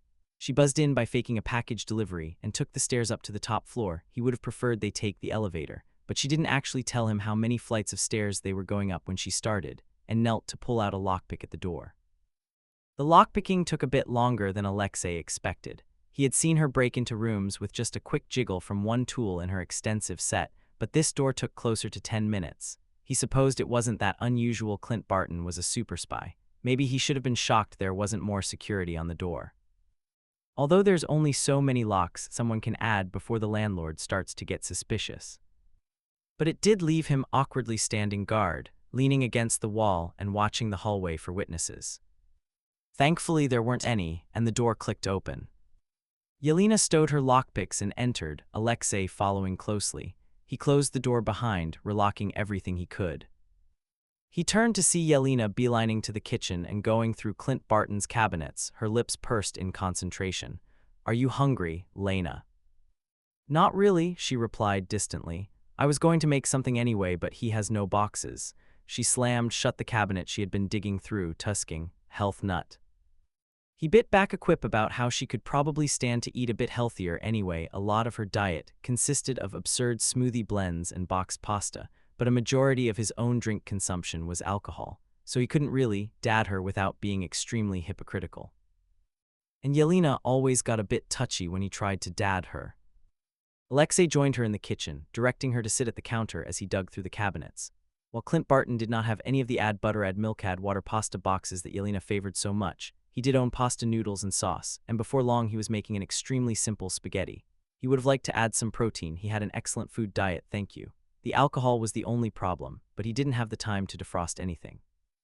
Which led to him scooping a serving onto a plate right as the locks began to open once again, and a very tense super spy opened the door. His hand was clearly itching towards his bow, but he didn't quite reach for it as he cursed exasperatedly at the sight of the two intruders. Yelena brightened at his irritation. Clint Barton, sit, would you like some pasta? Chapter 28, and I watch all my bridges burn to the ground. Summary. Yelena Belova. A guide on how to get a personal escort to Avengers Tower. Frankly, Yelena was offended that Clint Barton did not have any boxed macaroni and cheese. After deciding on this course of action, she had been quite amused by her own idea of mirroring her meeting with Kate Bishop by greeting them with macaroni. And wow, Kate Bishop. She hadn't actually thought about her since getting back to 2012, and she wasn't sure whether she was purposefully blocking the memories out. In this timeline, they hadn't even met yet.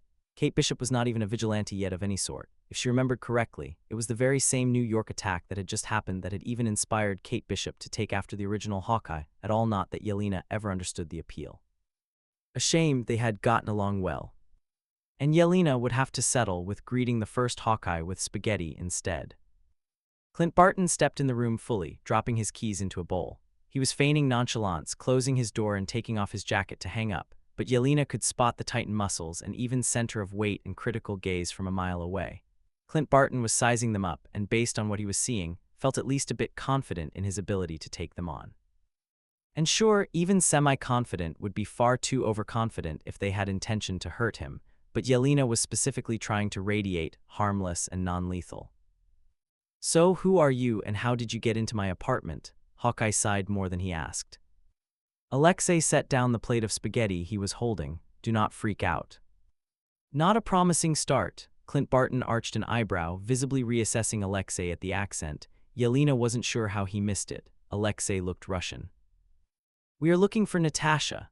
Yelena ripped the band-aid off, not even flinching as the bow was suddenly knocked and pointed at her at the name drop of his even more secretive partner. She raised her hands to show her lack of weapons, angling her head towards Alexei to indicate she was talking about both of them. "We are her family."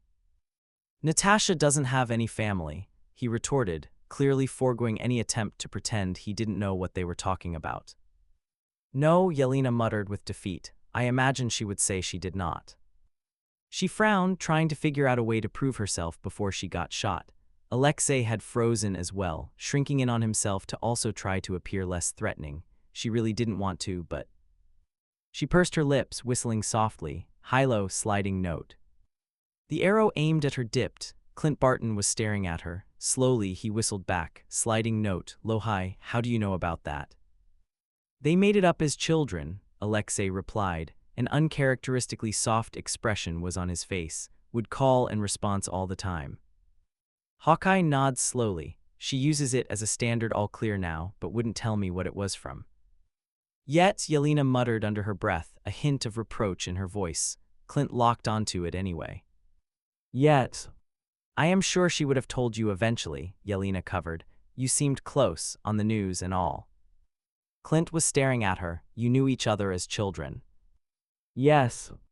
"Natasha spent her childhood in the Red Room." Yelena grit her teeth. Out of the corner of her eye, she saw Alexei white-knuckle the edge of the counter. "Yes." Hawkeye nodded slowly. "I'm guessing you have read in your ledger." Yelena didn't bother to reply, her eyes narrowing answer enough. Clint loosened fully, stashing his arrow back into his quiver and turning to Alexei. "And which are you, the washed-up super-communist or the guy brainwashed into being a weapon?"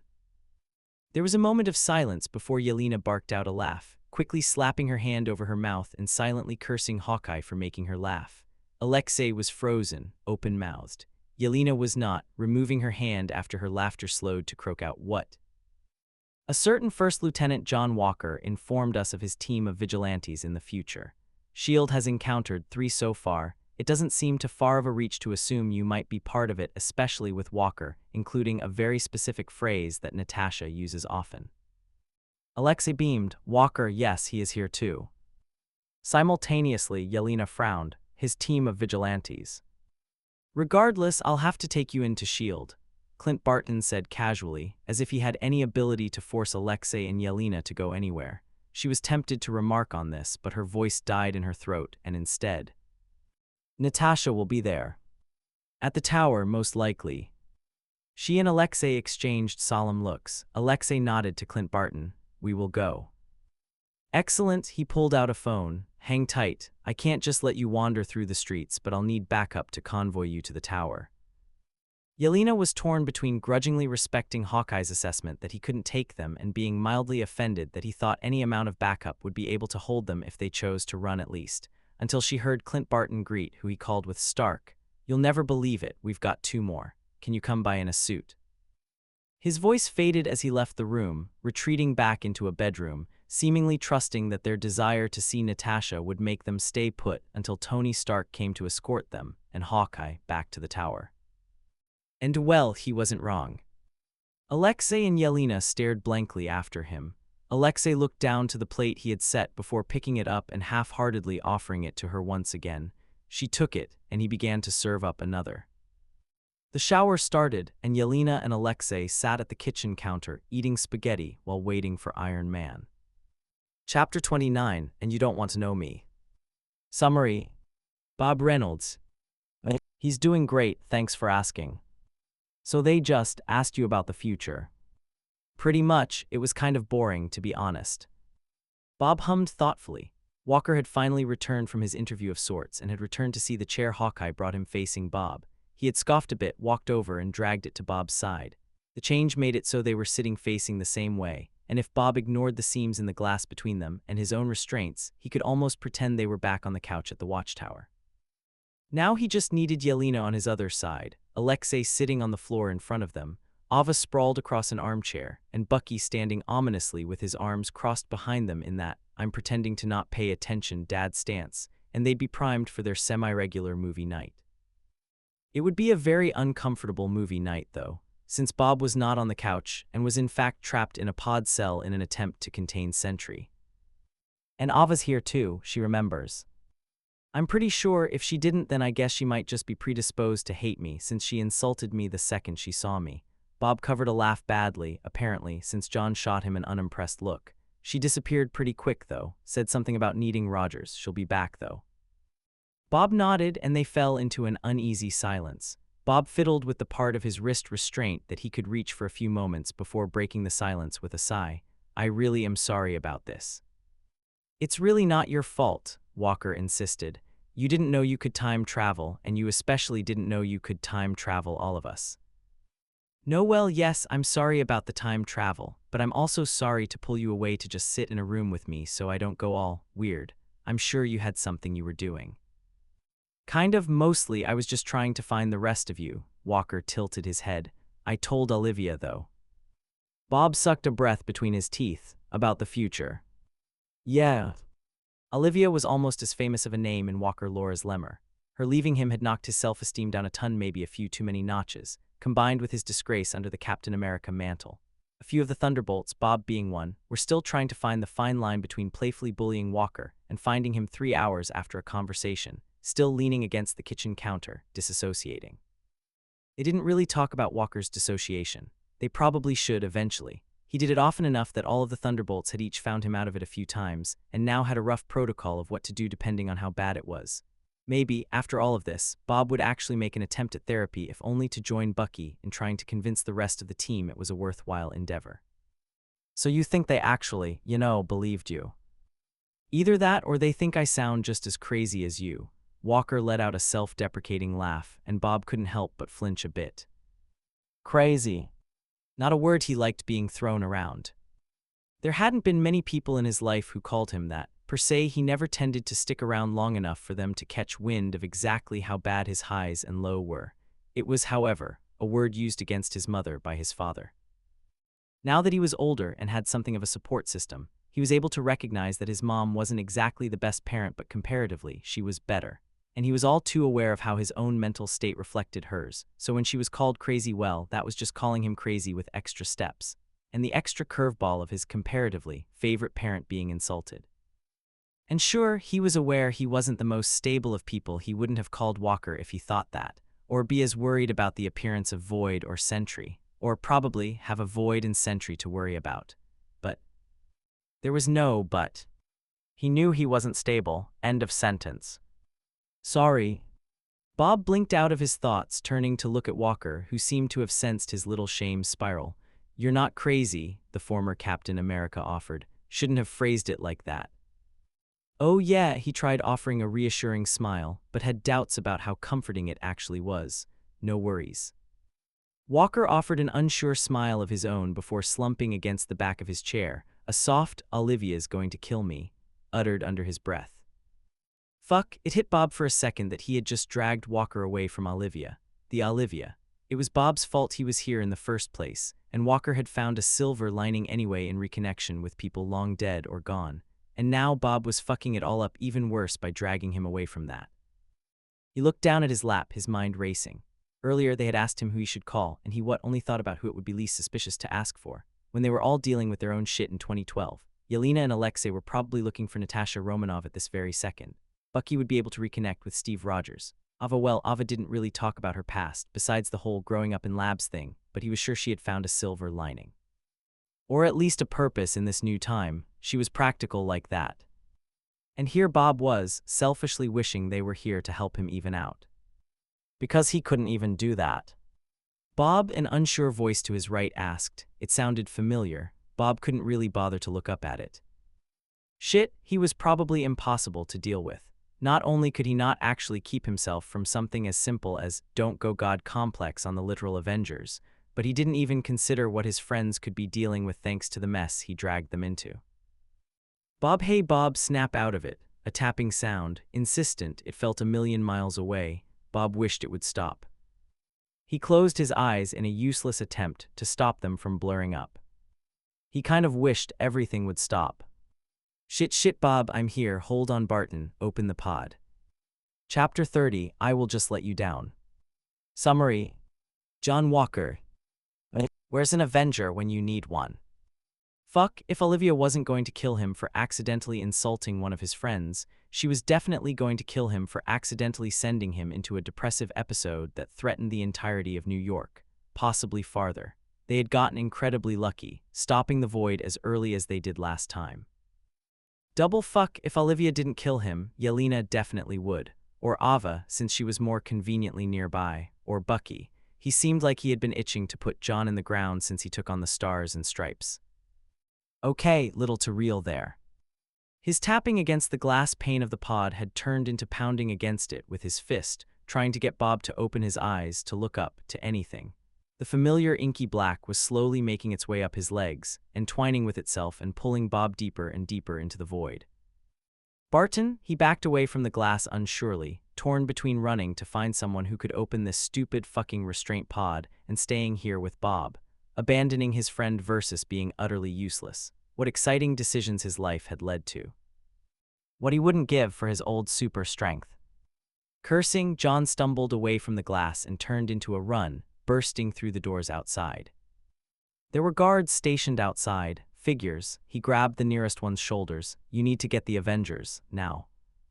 The guard attempted to shrug off John's white-knuckled grip, but wasn't very successful. Sir, please calm down. No, he snarled. The whole thing I'm here to prevent is happening and Bob needs help now. The other guard shifted his pistol into a more active position. The prisoner is becoming a threat. No, he's not sure. Yes, whatever will get an Avenger here faster or someone else who can unlock that pod. If he's becoming a threat, they won't free him. The guard he was holding on to brought up nervously. Forget that, the other snapped, turning to push the door open in an all-too-familiar barrel-first move. Protocol states us as the first line of defense. In a blink, he was disarmed. He hadn't planned for melee, seemingly having counted John out as a threat with Bob's superpowers in the mix. His hold on the gun was light from having just changed stance, and John easily grabbed the barrel and jerked it up and away, stepping into his space. He twisted, taking the guard's arm with him until it was overextended and pinned underneath his own arm. He pressed down, watching the guard's hand shake in an attempt to keep his grip, before the pistol clattered to the floor. John released him, and he stumbled backwards, cradling his arm where John had gotten a bit too close to breaking it. Stand down, the other guard yelped, fumbling his own firearm into position. Too slow. John only had to take a step to be within arm's reach of the modified machine gun, grabbing hold of the stock and yanking it out of the other guard's grip. The guard stumbled forward with the momentum, and John took advantage of it to elbow strike him across the jaw. His neck snapped to the side, not enough for lasting damage, but enough to disorient, and John followed it up with a quick knee to the torso and kick at his leg. The second guard went down, and John spun to hit the other guard on the head with the butt of the machine gun before he could retaliate. For a moment he just stood there, staring at the guards. Shit, this probably made him an official enemy of the state. Well, what else is new? He took a quick moment to discard the clip from both guns before casting all the weapons aside and rushing forwards, trying to remember the path Barton had taken him on to meet with the other Avengers in the interrogation room. He wasn't entirely confident that any of them would still be there, but it was his best lead. Luckily, he didn't need to go far. It only took 2 more turns before he was confronted with Widow bites in his face. Thor was standing behind Black Widow, his hammer at the ready, and behind both was a nervous-looking Bruce Banner. "Stand down," Romanov said coldly. John's hands were up in surrender immediately. He knew better than to try to fight a widow. Yelena had kicked his ass in sparring often enough for that lesson to sink in. "Fine, that's fine. I'm not trying to can one of you open the pod." "That your superpowered friend is in?" Romanov raised an eyebrow. "I don't think so."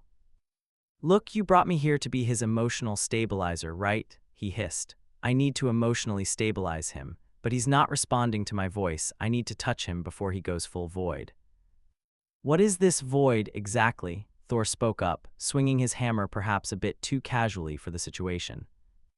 "That's the lows, right?" Romanov hesitantly lowered her widow bites, but John didn't lower his own hands. Her weapons didn't need to be right in front of his face for her to take him out in seconds. "Show us." John took it for what it was. He turned, retracing his steps as quickly as possible, while also keeping his body language as non-threatening as possible. He could think about how embarrassing this was later. For now, he needed to get Bob out of his head preferably before the entire city goes down again. Banner gave him a judgmental eyebrow raise at the sight of the 2 guards, still lying prone outside the door, but John just shook his head. He could explain later for now. He opened the door and immediately stumbled back. Bob was gone. The entire room was pitch black, the darkness slowly creeping towards the doorway as if eating the last bits of light cast on the ground from the hallway. "What the hell?" Romanov muttered, her hand resting on the holster at her side. She made to step forward, but John threw an arm out to stop her.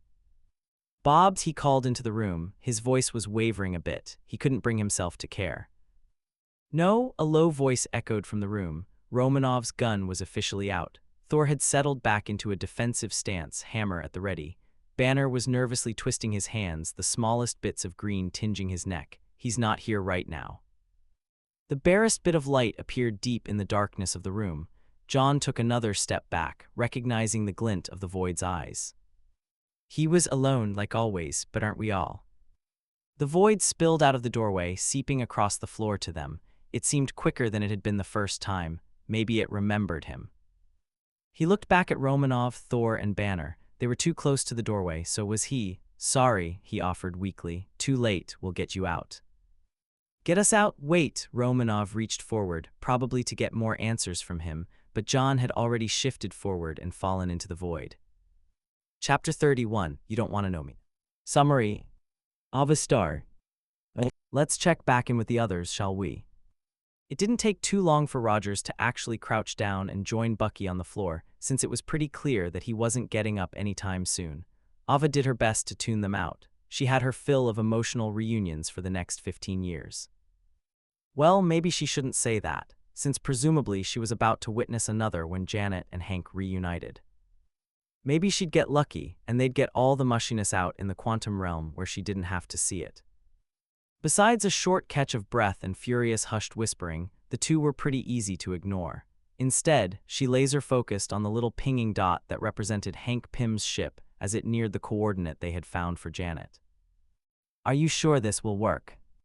Ava looks at Bill from the corner of her eye. "I thought we were past the whole not believing me thing." "I believe you about the time travel, but still, are you sure?" She crossed her arms uncomfortably. "Fixed it last time, why wouldn't it this time?" "I mean," he hesitated, "you might be different on a quantum scale. We don't know the extent of how much time travel might have affected you beyond just consciousness. What if the quantum energy has changed? Can Janet heal any sort of quantum entanglement?" Ava's fingers dug into her arms. She hadn't considered that. At the time, the healing had been a blessing that she didn't dare question, and had never learned the actual science behind. Maybe Pym had, or Foster eventually, but she had never asked. She had taken their mercy for what it was and disappeared, fully intent on never seeing anyone related to the Pym family ever again. "It will work," she grimaces, the stress agitating her condition. "It has to work. It wasn't exactly a delicate scientific process last time. She just sort of touched me, gave me excess quantum energy, and it stabilized me. How different could the quantum energy be?" Bill sent her a look that told her she definitely didn't want to know the answer to that question. Besides, Ava brushed past it, I'm pretty confident that my condition is the same. If I'd brought back some of my quantum energy from my time, wouldn't it at least heal it a little, make the pain less severe? It's possible, Bill acknowledges in the way that made Ava think it was extremely unlikely, but he was trying not to upset her. Which did not work, so fantastic job on that one, Foster. She bit the inside of her lip, glaring at the pinging location trackers like they held all the answers but refused to tell her. The two blips had met. Hank Pym was re-meeting his wife after some 30 years, and Ava thought half-heartedly, hopefully getting all the mushy sentiment and kissing out of the way, and then they'd be back up. And then Ava would be healed, no matter what Bill said. She felt a presence at her back and took a deep breath, exhaling as she turned. Bucky was standing in front of her Bucky, 2027 Bucky mask off, and hair pushed back and out of his face as best as possible. Messy eye black still streaked his face, and Ava kindly chose not to guess whether it was from the freezing cryo or whether he had started crying at some point during his conversation with Rogers.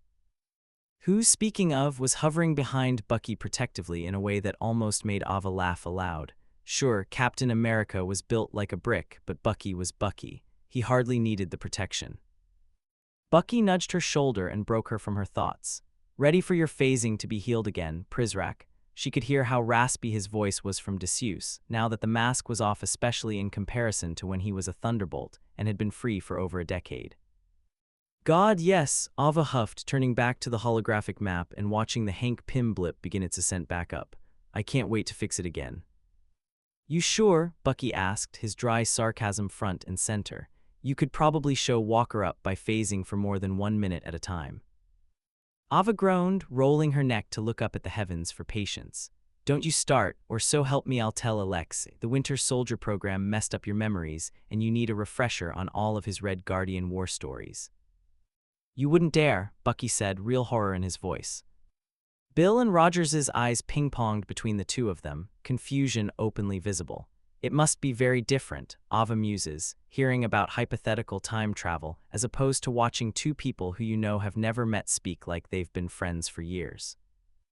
Which they hadn't quite been friends for years, a strong 4 months maybe, but the void really did wonders for trauma bonding. The air seemed to shimmer on the pod's landing pad, and yep, there it was.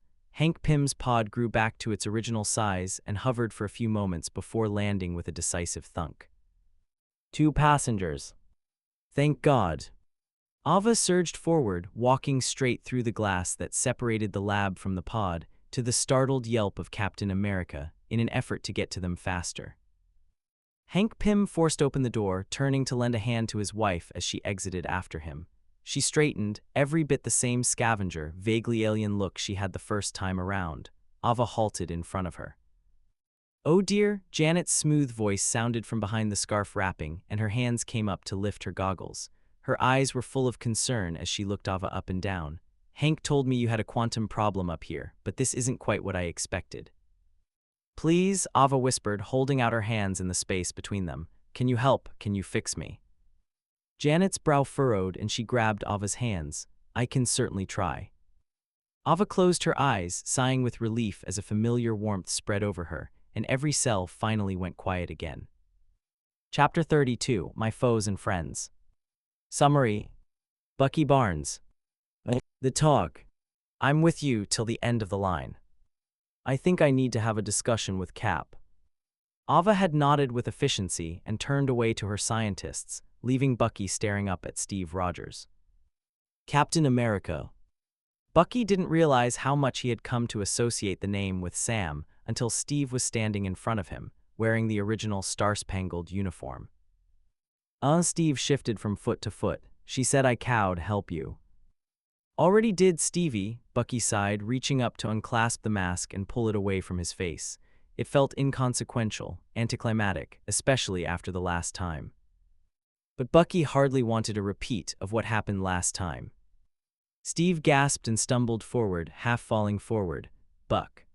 Hey, he smiled. Long time no see. What how? Long story and not a pretty one. He finger-combed his hair back. It desperately needed a wash and a cut. The short of it is that Hydra picked me up after I fell from that train. Oh God, Steve's hands were shaking where they hovered over his shoulders. He whispered something that sounded suspiciously like brainwash before cutting himself off again. Buck. It's fine, Bucky shook his head. I'm good, went to therapy and everything. Steve retracted his hands, searching Bucky's face. It took a few seconds, but whatever he was looking for, he seemed to find. You time traveled too. Bucky's brow furrowed. How'd you know about? He paused and glanced over at Ava. She was leaning over the schematics, staring intently at a descent into the quantum field that, if his 2027 memory served correctly, wasn't supposed to happen for another 2 years at least. Man, he said, almost impressed, we suck at this. It surprised a laugh out of Steve. You suck at time traveling.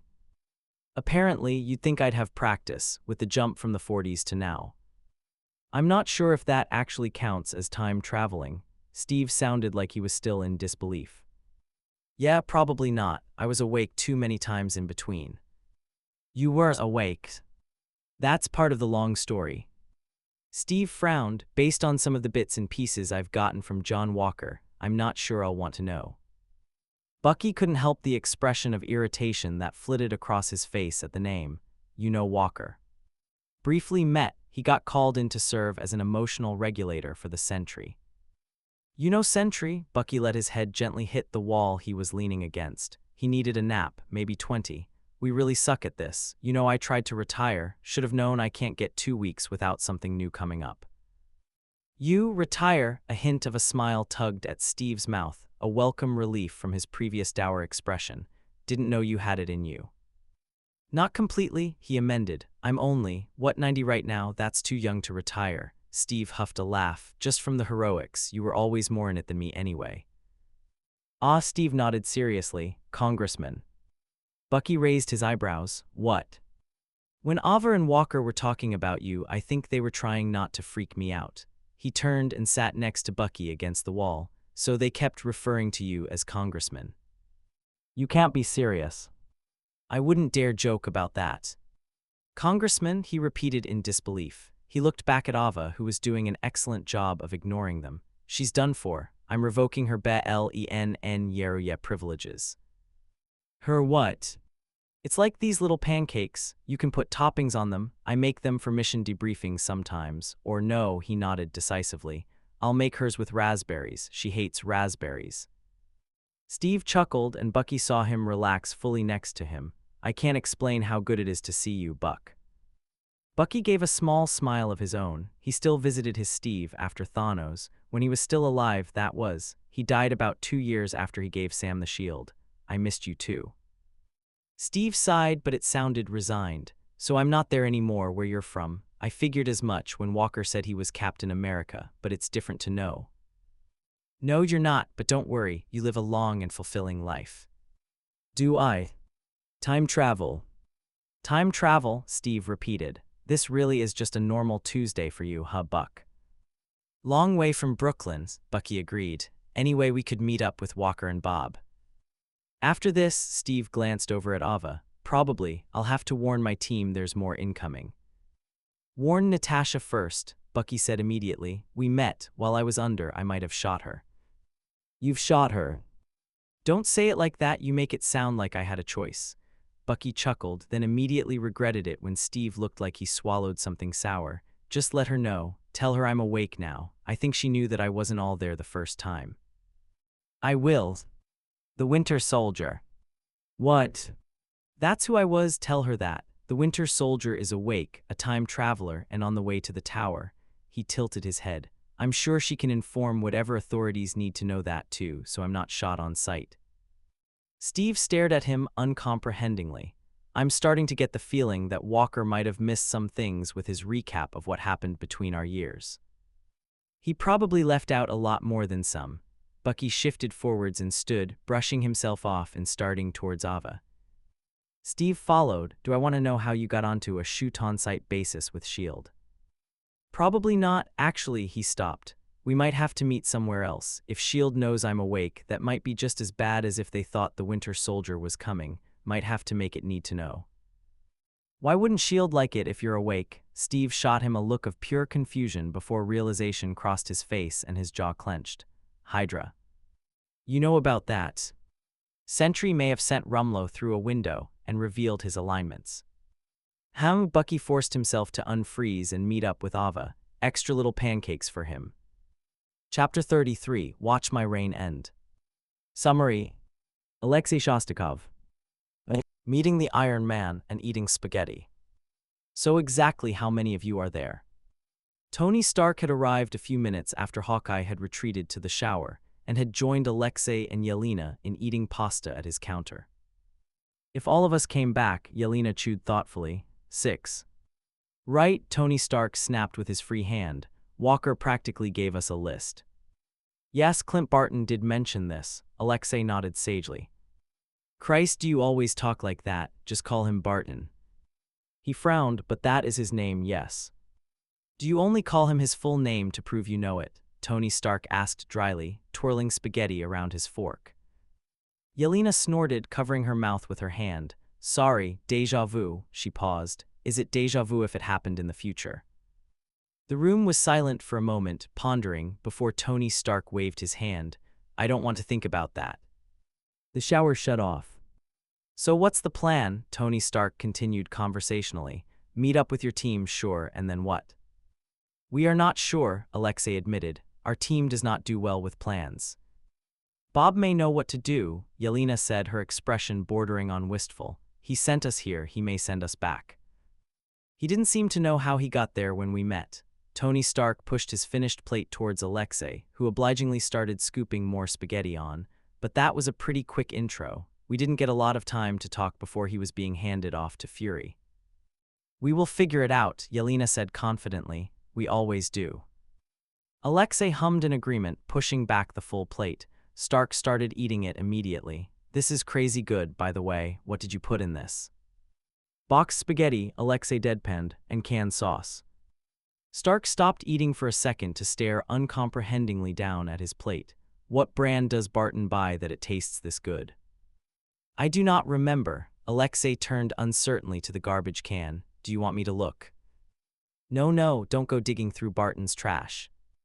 Who's digging through my trash? Barton appeared at the door to his bedroom. He had changed out of his Hawkeye uniform into more casual athleisure, a towel slung around his neck that he was using to dry his hair. He took in the scene before glaring at Stark. Are you eating my pasta? It's good, Stark defended. Why aren't you getting mad at them for eating your pasta? They are Russian assassins who broke into the place. I didn't expect them to have manners. Stark leaned back in his chair. I'm not sure whether to comment on if I should be making sure my cabinets are stocked when Romanov inevitably drops by my tower, or on you apparently expecting me to have manners. Take your pick. Barton walked over to join them, stealing Stark's plate in the process. An action only met with an indignant scoff and taking a bite of his pasta. Wow, this is good. Alexei smiled tightly. So now that we are here, can we get back to meeting with Natalie? Hold that thought. Stark raised a hand in a halt motion as his phone pinged, and he peered at it. Text from Cap to Romanov. Barton raised his eyebrow. You have our phones bugged. Stark lowered the phone to look judgmentally at Barton. I have everyone's phones bugged. Fury let me in a helicarrier full of tech. What did you expect? He looked back down at the message. 2 more time travelers located, taking them in shortly. First is a rogue shield agent, some sort of matter-shifting abilities. Second is the Winter Soldier. He said to tell you he's awake. Alexei and Yelena breathed twin sighs of relief. Barton, meanwhile, became so tense he appeared to become a statue. The Winter Soldier. Not anymore, Yelena snapped protectively. Alexei let himself smile a bit as he began searching Hawkeye's cabinets for Tupperware. How is he not the Winter Soldier anymore? Barton snapped right back. He has over 200 assassinations. What was your saying? Alexei asked, pulling a plastic tub from a cupboard. Guy brainwashed into becoming a weapon. Barton untensed slowly. That you admitting to being a washed-up super-communist, he joked lightly. Stark looked over at Alexei in pure delight. Alexei began scooping the remaining pasta into his Tupperware. I am sure you guessed already. Super-communist? Stark asked, his voice rising in pitch in his excitement. Yes, make fun of the stereotyping later. Yelena waved her hand. So Captain America has found Ava and Bucky. Stark's head whipped around to stare at her now. Bucky Barnes, he's alive. Your team is not the only one who can have a fossil super soldier on it. Alexei laughed. Yelena smacked him lightly on the arm. Glass houses, Alexei. Yes, this is true, we are winning, 2 fossil super soldiers. Where's Cap? Barton interrupted. We should meet up with him beforehand, make our way back together. There's coordinates, JARVIS, look 'em up. Stark sent his phone down flat on the table and a holographic screen projected above it.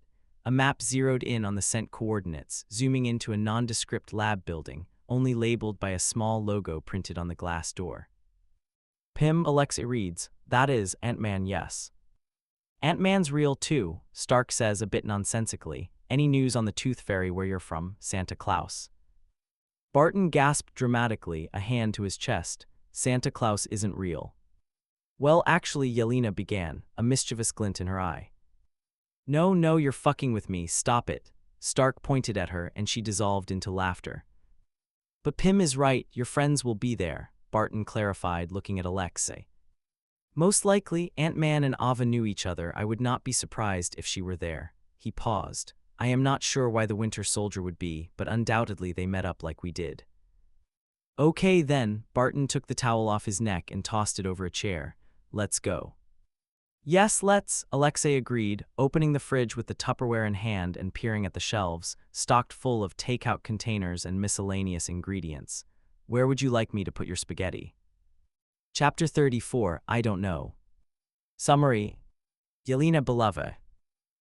The calm before the storm. Ava was waiting for them when they walked into the PIM lab, her arms crossed and leaning against what looked to be an abandoned secretary desk. Oh good, she said, focusing on Alexei and Yelena. I was worried I'd have to search Russia for you too. Wouldn't have found me, Yelena countered. I was in Germany when I woke up. What? Why? Mission. So I could have met up with you the same time I got Bucky. Ava sounded exasperated. No, I had left by then, but how did you think I got his coordinates? Yeah, hi, Stark raised his hand like a kid waiting to be called on in class. Tony Stark or Iron Man, great to meet you. Yes, I've heard the name, Ava snarked. Apologies if I'm not all that impressed. You are not forgiven. Aren't the rest of you supposed to be spies? Ava said, ignoring Stark totally. You set off every proximity alarm in place. Bill and Pim knew you were coming from 2 blocks away. Oh, sorry, were we supposed to be sneaking in? Barton gestured behind him. We can go back and try again. I'm sure we could make it in without them knowing. That won't be necessary. Captain America stepped out from a room behind Ava. He dipped his head in greeting. Barton, Stark. Cap, Stark saluted mockingly. Out of curiosity, are you already aware of the Winter Soldier's identity? He's Bucky, Rogers confirmed. We've had a heart-to-heart already. It was very sappy, Ava cut in. Stark nodded, just checking. You want to grab him, we'll head back to the tower. I will. Rogers dug his hand into his pocket and pulled out his phone, frowning at it. No response from Romanov yet, though. Alexei and Yelena shared concerned glances. We'll reconvene with her when we get to the tower. Barton glanced at Yelena and Alexei, probably before we introduce the new time travelers. Rogers sent him a questioning glance and he waved towards the 2 assassins in answer. Meet her sister and father. Rogers's expression went through a complicated series of emotions at that. Romanov has family. Yelena's eyes narrowed at him. Yep. Huh? He seemed to take it in stride. Great, we'll warn her about you guys and the Winter Soldier then, since apparently he shot her at some point. Stark frowned, mimicking Rogers from earlier. Romanov can get shot. At this point, I thought she was immortal. Might still prove to be true, Rogers quipped. She hasn't died yet, has she? Yelena flinched violently at that, and from the corner of her eye could see Alexei and Ava do the same, although Ava's seemed to be from sympathy more than anything else. Rogers caught it anyway. Are you kidding me, her too? Stark echoed. According to Buck, I die sometime in the next 15 years. Seemingly, Romanov does too. Oh, Stark's face darkened. Do I never mind, actually, I don't want to know. You don't, Alexei agreed. Oh, come on, I'd die too. His voice is joking, but Yelena can see the flicker of genuine panic in his eyes. Does anyone survive? Yelena's eyes strayed to Barton. She could see his shoulders slump in relief. That's just great, Stark continued, his hands fiddling with his phone as if that would hide their shaking.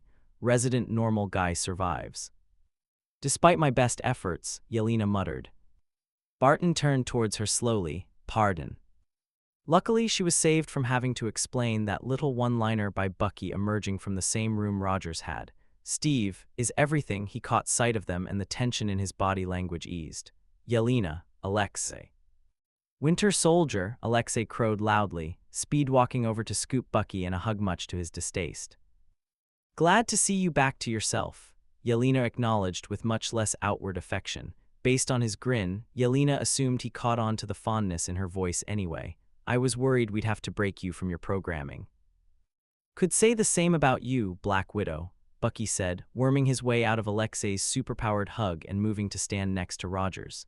Is it time to move to the tower? That's the plan, Stark said, clicking through his phone.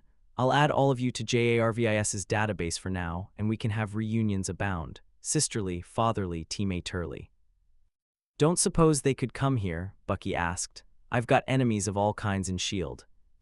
Not if Nat doesn't respond, Barton frowned. She always answers her texts. Can you contact her, Rogers asked, see if she can come here. Yeah, I'll calm her, Barton agreed, turning to step outside before stopping dead. Actually, I think I just found the problem. The group turned as one towards the street-facing windows. Rogers, Stark, and Barton were all looking on in confusion, but the Thunderbolts all wore matching expressions of dread. Dark shadows stretched across the street. They were growing, silent but steady. Civilians were running for cover. As they watched, a couple reached for the door handle to Pym's lab before the inky black reached their feet, and in a moment they were gone, silhouettes imprinted on the glass like nuclear shadows. Yelena heard all three Avengers jump more than she saw them. What the hell? Stark hissed. Oh, Bob, Yelena whispered. Bob, Barton looked at her. He's doing this. Not him, Ava shook her head. The Void. The Void, that's F-whooshing. That's what he meant by F-whooshing us, Stark whistled. He really undersold it.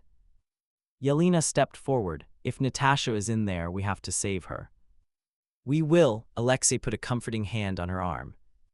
They can be saved from that. Rogers stepped back as the shadows seeped out from the door and quickly amended his statement. We can be. You can, you will. In contrast, Ava stepped forward into line with Alexei and Yelena. Hold yourself together, we'll be there soon. Hold yourself together, Stark asked. What does that even? God damn it, Bucky interrupted, joining the line of Thunderbolts. I just got out of that chair too. You guys better hope I don't get one of the rooms where they say my code words. I'll just drag you out again if you do. Ava smiled innocently. Not funny. A little funny, Yelena disagreed. She tilted her head as the shadows reached towards them, ignoring Bucky's glare. See you all on the other side. To the protests of the others, the Thunderbolts all stepped into the void at once, and everything went black. Chapter 35, How It Could Have Ended This Way. Summary. Bob Reynolds. Thor Odinson. The Void. Bob opened his eyes face to face with the Void. Damn it.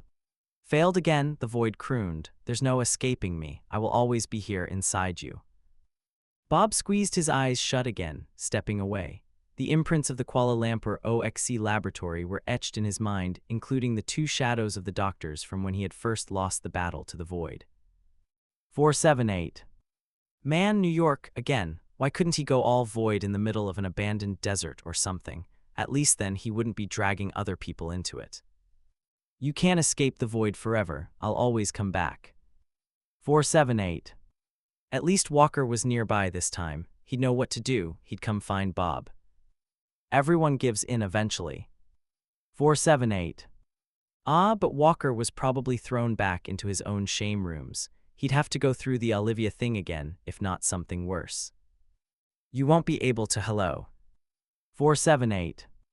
Or Bob could just get off his ass and go himself, find the others. He doesn't remember exactly how to get out of the Void, but the others do. They could help. Hello. Bob opened his eyes again. The Void was staring at him, looking as irritated and incredulous as a shadowy silhouette could. Oh yeah, sorry. He hunched in on himself a bit. I'm sure you were giving a very impressive evil speech. Is it evil if it's the truth?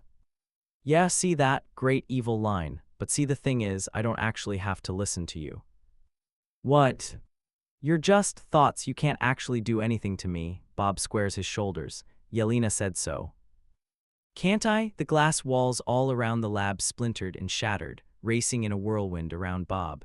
The glass cut through his clothes and skin, and he drew into himself in an attempt to get away from it. 478. Where is Yelena now? You're alone again. You'll always return to being alone. 478. Bob looked up, using his arms to shield his eyes from the glass. There was a window behind the void that remained intact. In a blink, its transparency was replaced with a dark midnight sky. Stars twinkled in the distance. You're right, Bob said, focusing on the window. I am alone, but I don't have to be. I'm going to go find my friends. He braced himself, running through the circles of shards and crashing through the window. It was silent all at once. Too late, Bob wondered if the lack of atmosphere would steal the breath from his lungs, but he was breathing fine, although he didn't know whether to attribute that to the void room not being real or to the magic, hue-shifting rainbow bridge he was now standing on. He spun around. The window that was once behind him was gone, and so was the void. For a moment, he nearly collapsed in relief. Then he heard a scream of despair behind him. He was off running towards it before he could think. For a moment, he doubted himself. He was hardly a hero, especially without sentry powers, especially in the void, but it was too late now. He could already see figures in the distance. And Yelena had already proved to him you didn't need to be a hero to help someone. You just needed to be there. He slowed as he neared, the figure resolving itself out to be none other than Thor, his signature red cape billowing behind him, his hammer held loosely in his hand. He was staring down at something which Bob only could see as he came closer to the edge. It's some sort of chain of gods. The one kneeling on the bridge looked similar to Thor, but older, wizened. A metal eye patch was somehow affixed to the god's face, which made Bob identify him to likely be Odin. He was holding on to a younger Thor's foot, where the god of thunder was dangling precariously off the edge of the bridge. The void version of Thor was reaching out with one hand, the other held tightly onto some sort of polearm weapon. And on the other end of that weapon was Loki. I could have done it, Father, Loki yelled up desperately. I could have done it, for you, for all of us. Don't let go, the Thor standing on the bridge was murmuring, almost chanting, his eyes never leaving the scene. Don't let go, Loki, don't. No, Loki, Odin said grimly. Loki's expression cooled into something carefully blank. Don't, Loki, no, please don't let go, Loki. The void version of Thor echoed him. Loki, no. Loki, let go. No, both Thors screamed in sync as Loki fell deep into space, some sort of glowing explosion below them. The real Thor collapsed to his knees, reaching a hand out like he'd be able to reach Loki from the bridge. The scene reset. Loki glared up with mixed contempt and hope at Odin. I could have done it, Father. No, what? Real Thor's hand retracted in confusion. Don't what? I could have done it, for you, for all of us. How? No, Loki. You can't, don't. Loki, no. Loki, let go. This time Thor curled up, wincing and looking away as Loki fell. Instead, his gaze locked on Bob, standing just behind him. Bob waved, hey man. The sentry. No. I could have done it, Father. Bob, it is Bob, yes, can you help, can you stop this? Thor stood, rushing to him and gripping his sweater tightly. Not really, he scrambled apologetically. I don't control the rooms, sorry, we can leave though, but no promises it won't get worse. The room, what is it? It's the void, he shrugged helplessly. It's what the void does. Yelena calls them shame rooms, they repeat your biggest regrets and fears. He looks away. I didn't mean to start this again, I'm sorry. No, Thor slowly released Bob's sweater, setting him down from where he had begun to lift off the ground. No, this is my fault, I couldn't save him. Who, Loki? Yes, Thor flinched at his void version's scream as Loki fell again. I didn't reach him in time. Yeah, but Bob leaned around Thor to watch Loki reappear at the bottom of the polearm. I mean, I'm no expert man, but it seems like he let go. That doesn't really seem like a failure. That seems like he wanted to fall. He didn't think he had a choice. Maybe, but that's not really on you, right? Bob squinted. You seem to make it pretty clear you wanted him there, trying to save him and all. Well, yes, but Thor trailed off. Bob looked back at him. His gaze was distant, his expression vaguely bewildered, trying to rationalize. And he's fine, right? I mean, he just attacked New York. He did, the god agreed slowly, focusing once again on Bob. Bob shrugged, so not on you. You follow an interesting path of thought, Bob. Bob frowned, opening his mouth to apologize again before Thor cut him off with a small gesture. I would like to choose to follow it, thank you. Oh yeah, for sure, man, he smiled. Now, I was actually looking for my friends. I will come with you, Thor stated, as if Bob was going to leave without him. Yeah, of course, maybe we could find yours too, if they're in here. Most likely they are. I was with the Black Widow and Bruce Banner when I was trapped. Great, another Black Widow, probably sent back to memories of the Red Room because of him, and whatever nightmares Bruce Banner has been through. Thor frowned, it is not great. I wasn't, never mind. Yeah, let's find them. You see any reflective surfaces around here, or anything that looks like it leads to a different room? Thor silently pointed. Past the chain of gods that has once again reset, a bright, round window was embedded in the glowing explosion below them. Just great, Bob said, defeated. Well, we need to get down there, so he shuffled towards the edge of the bridge, looking down uncertainly. Thor joined him, crouching down. He raised a hand, offering it to Bob. Yeah, all right. Bob took it. Thor leaned forward, falling off the edge just as Bob stepped off, and both fell for the window below. Chapter 36, Smoke Billows from My Ships in the Harbor. Summary. John Walker. Steve Rogers. John fully expected to wake up in his old living room, or the Latvia resettlement camp, standing over Lemar or the Flag Smasher, seeing his bloodied old uniform, or, hell, in Afghanistan since it was so fresh in his mind. He certainly didn't expect to find himself on top of a moving train in the snow. He cursed, dropping quickly and grabbing onto a handrail before the wind swept him away. His boots scrabbled against the metal, and he struggled for a moment before getting a comfortable foothold. Gotta give the Void points for realism. But also, this was not his memory. He would definitely remember this sort of mission, so where exactly did the Void decide to drop him? As if on cue, he heard a commotion from the other side of the train. For a moment, John just rested his forehead against the cool metal, wishing he had just stayed at home with Olivia. But then Bob would have just spiraled into the Void faster. For a moment, he contemplated whether his decisions made any difference at all. He shook it off, that was the Void talking, his own self-deprecation talking. He wouldn't fall for it. Sure, this situation didn't go how he had hoped, but he could always move forward. One foot in front of the other. One change after another. He dragged himself across the top of the train until he was in sight of whatever was making so much noise, and, oh man, that was Captain America. Two Captain Americas. A large rip in the wall decorated the side of the train, and one Captain America was half hanging out of it. He was in an older uniform, one John knew he had seen in a museum somewhere. The second Captain America, what John would guess was the modern Steve Rogers, was watching listlessly as the first reached out hopelessly to a young Bucky Barnes, clinging to the side of the train. Hang on, Captain America said, reaching along railing to scoot tantalizingly closer to his childhood best friend. In a similar fashion, John shuffled his way closer to Steve Rogers, who was holding onto the train with a mere one hand and one foot.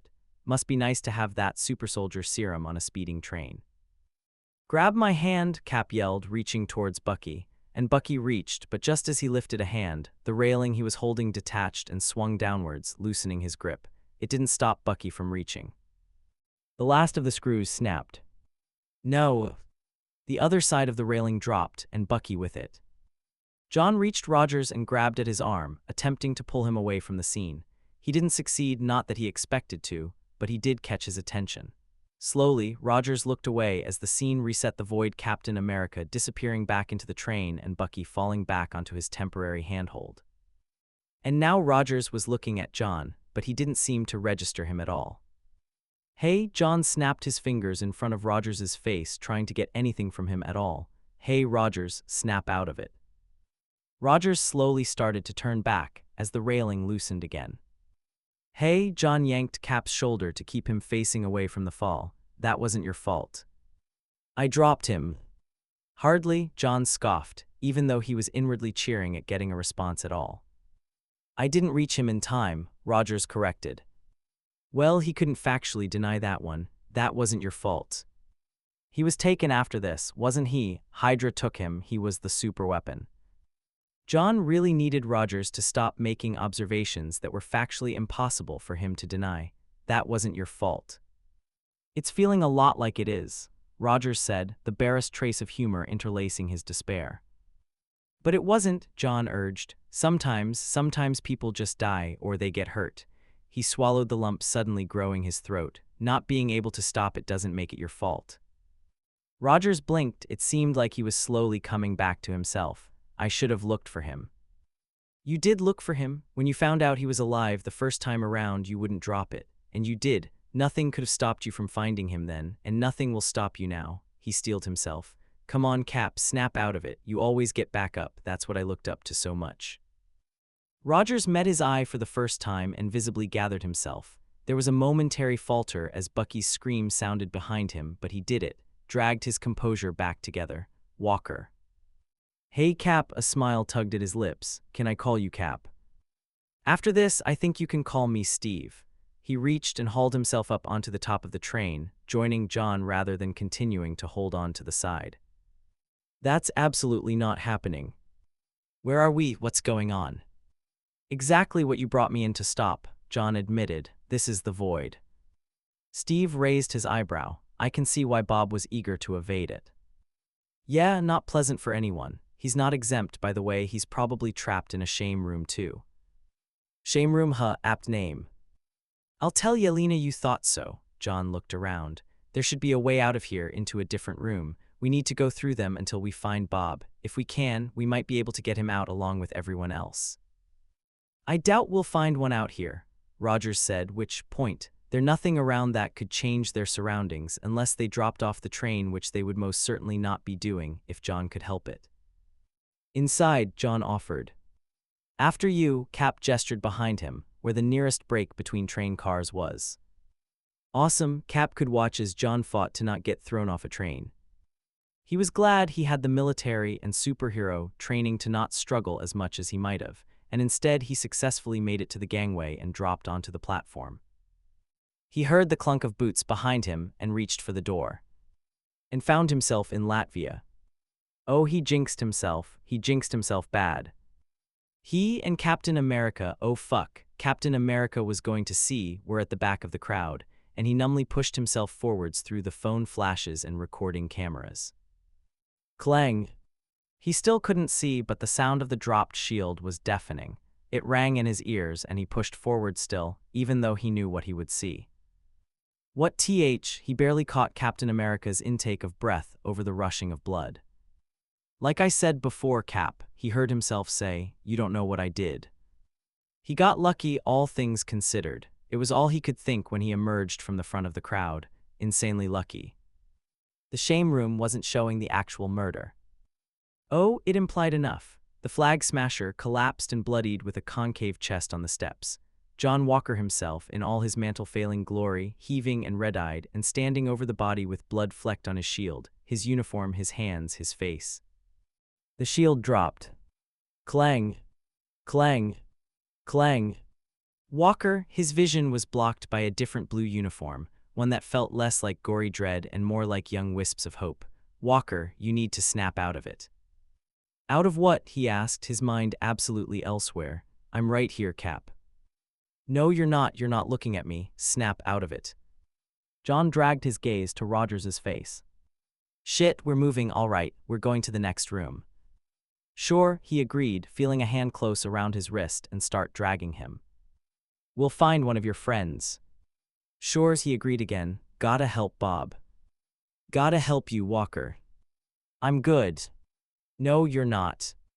John just hummed, closing his eyes and trying to ignore the clang, clang, clang in his head. Here we're going through here. And he stepped through to somewhere new. Chapter 37, People Look at Me Like I'm a Monster. Summary. Ava Starr. Clint Barton. Ava was in a gas station. Which was certainly not what she expected. Sure, bad things can happen in unassuming places, but there were a few problems with this particular location appearing in the void. Most notably, she'd never been here. "We're diversifying," she mumbled to herself jokingly. "Get your own traumatic memory, relive someone else's for free." She wandered through the aisles, watching the only employee, owner maybe, shuffle around behind the counter for a few moments before the door swung open. A kid entered. He looked nervous. His eyes were shifting around, his hands tucked into his pockets. The owner of the store didn't even look up until the kid had made it to the end of the aisle, reached up, and knocked over a few cans of Tab, sending soda fizzing all over the floor. The owner jumped in surprise and started making his way over. "You gonna pay for those, kid?" he asked, sporting the dry sense of humor a customer service worker takes when they know they'll be blamed for a situation. "I'm sorry, mister," the kid said, instantly putting on an innocent countenance, "but I don't know where my mom is." Well, that's not even remotely related to what he asked. Ava quipped to herself, rolling her eyes looking away for just long enough to notice a woman sneaking over the counter behind them. Mom." "Okay, now where was your mom?" The owner waved a hand, his tone torn between concern and irritation. "I had to go to the bathroom and we're going tea." The kid scrambled for an answer as the owner started to turn back to the register. "Okay, just stay right here." "I want my mom," shouted the kid, trying remarkably hard to keep the owner's attention on himself. "Okay, all right." The owner looked resigned right as the woman began loudly rummaging through the drawers. Ava winced at the noise she was making on instinct. Unless this was the first time they've ever stolen something, that was an unacceptable amount of noise to be making. She'd never been that loud on a mission. And sure, maybe she had an advantage as Ghost, but she had also been extensively trained on Stealth 2 Hydra or S.H.I.E.L.D., for that matter, had never been one to rely exclusively on superpowers. Sure enough, the owner turned instantly, his vague worry immediately turning to anger as he rushed to the counter. Hey, what the hell are you doing? What are you doing?" The woman reached under the counter and pulled out a rifle, raising it just in time for the owner to reach the barrel and force it aside, wrestling her for it. Ava raised an eyebrow, leaning casually against a rack of candy. This was escalating quickly. The gun skittered out of both their hands, and the owner grabbed the woman. "You ain't going nowhere." "Clint," the woman shouted, and Ava held back a gasp, glancing back over to the kid, who had picked up the gun and was now aiming it squarely at the struggling duo. "Clint, come on, we gotta get out of here." Clint Barton." What luck did Ava have that she got stuffed into an Avengers void room? The kid, Clint Barton, hesitated, the barrel of the rifle shifting ever so slightly to aim between the man and woman, between his mother and the owner of the small store she was robbing. A knot tied itself in her stomach. What a shitty choice. The owner was trying to convince him to put the gun down while his mom egged him on, trying to convince him to shoot. Clint's gun wavered. Ava felt the moment he made his decision. He aimed just a little too far to the left and pulled the trigger. The window shattered. In the near distance, the passenger's side of a parked sheriff's car got shot, and the sheriff ducked for cover before turning towards the store. The mom's face darkened in betrayal and fury. Clint slowly lowered the gun. It didn't take long after for the sheriff to make it to the gas station. The owner of the place kept a close eye and grip on the mom. Little kid Clint was sent outside to sit on the pavement. Ava went with him. She probably shouldn't have been surprised when adult Clint was sitting outside, fiddling with an arrow. He shifted over as kid Clint came out, until he was sitting side by side with his past self. Ava opened and closed her mouth a few times as the sheriff entered the gas station, not sure where to start. Eventually, she stuck with what she had been thinking. Shitty choice. Hawkeye chuckled, seemingly unsurprised with Ava's appearance in his memory. "Yeah, it was. Seems like you made the right move, though." He shrugged helplessly. It wasn't right what she was doing, what she made me do. Guilt her old friend. Sure it wasn't. She agreed, maneuvering around the sheriff as he brought out Clint's mom to shove into his car. "But did you know that then?" The mom was glaring at Clint. The kid swallowed, his voice still young enough to be a bit squeaky. "Mom, I'm sorry I missed." "You never miss," she said coldly. Out of the corner of her eye, Ava could see Hawkeye mouthing the words along with her.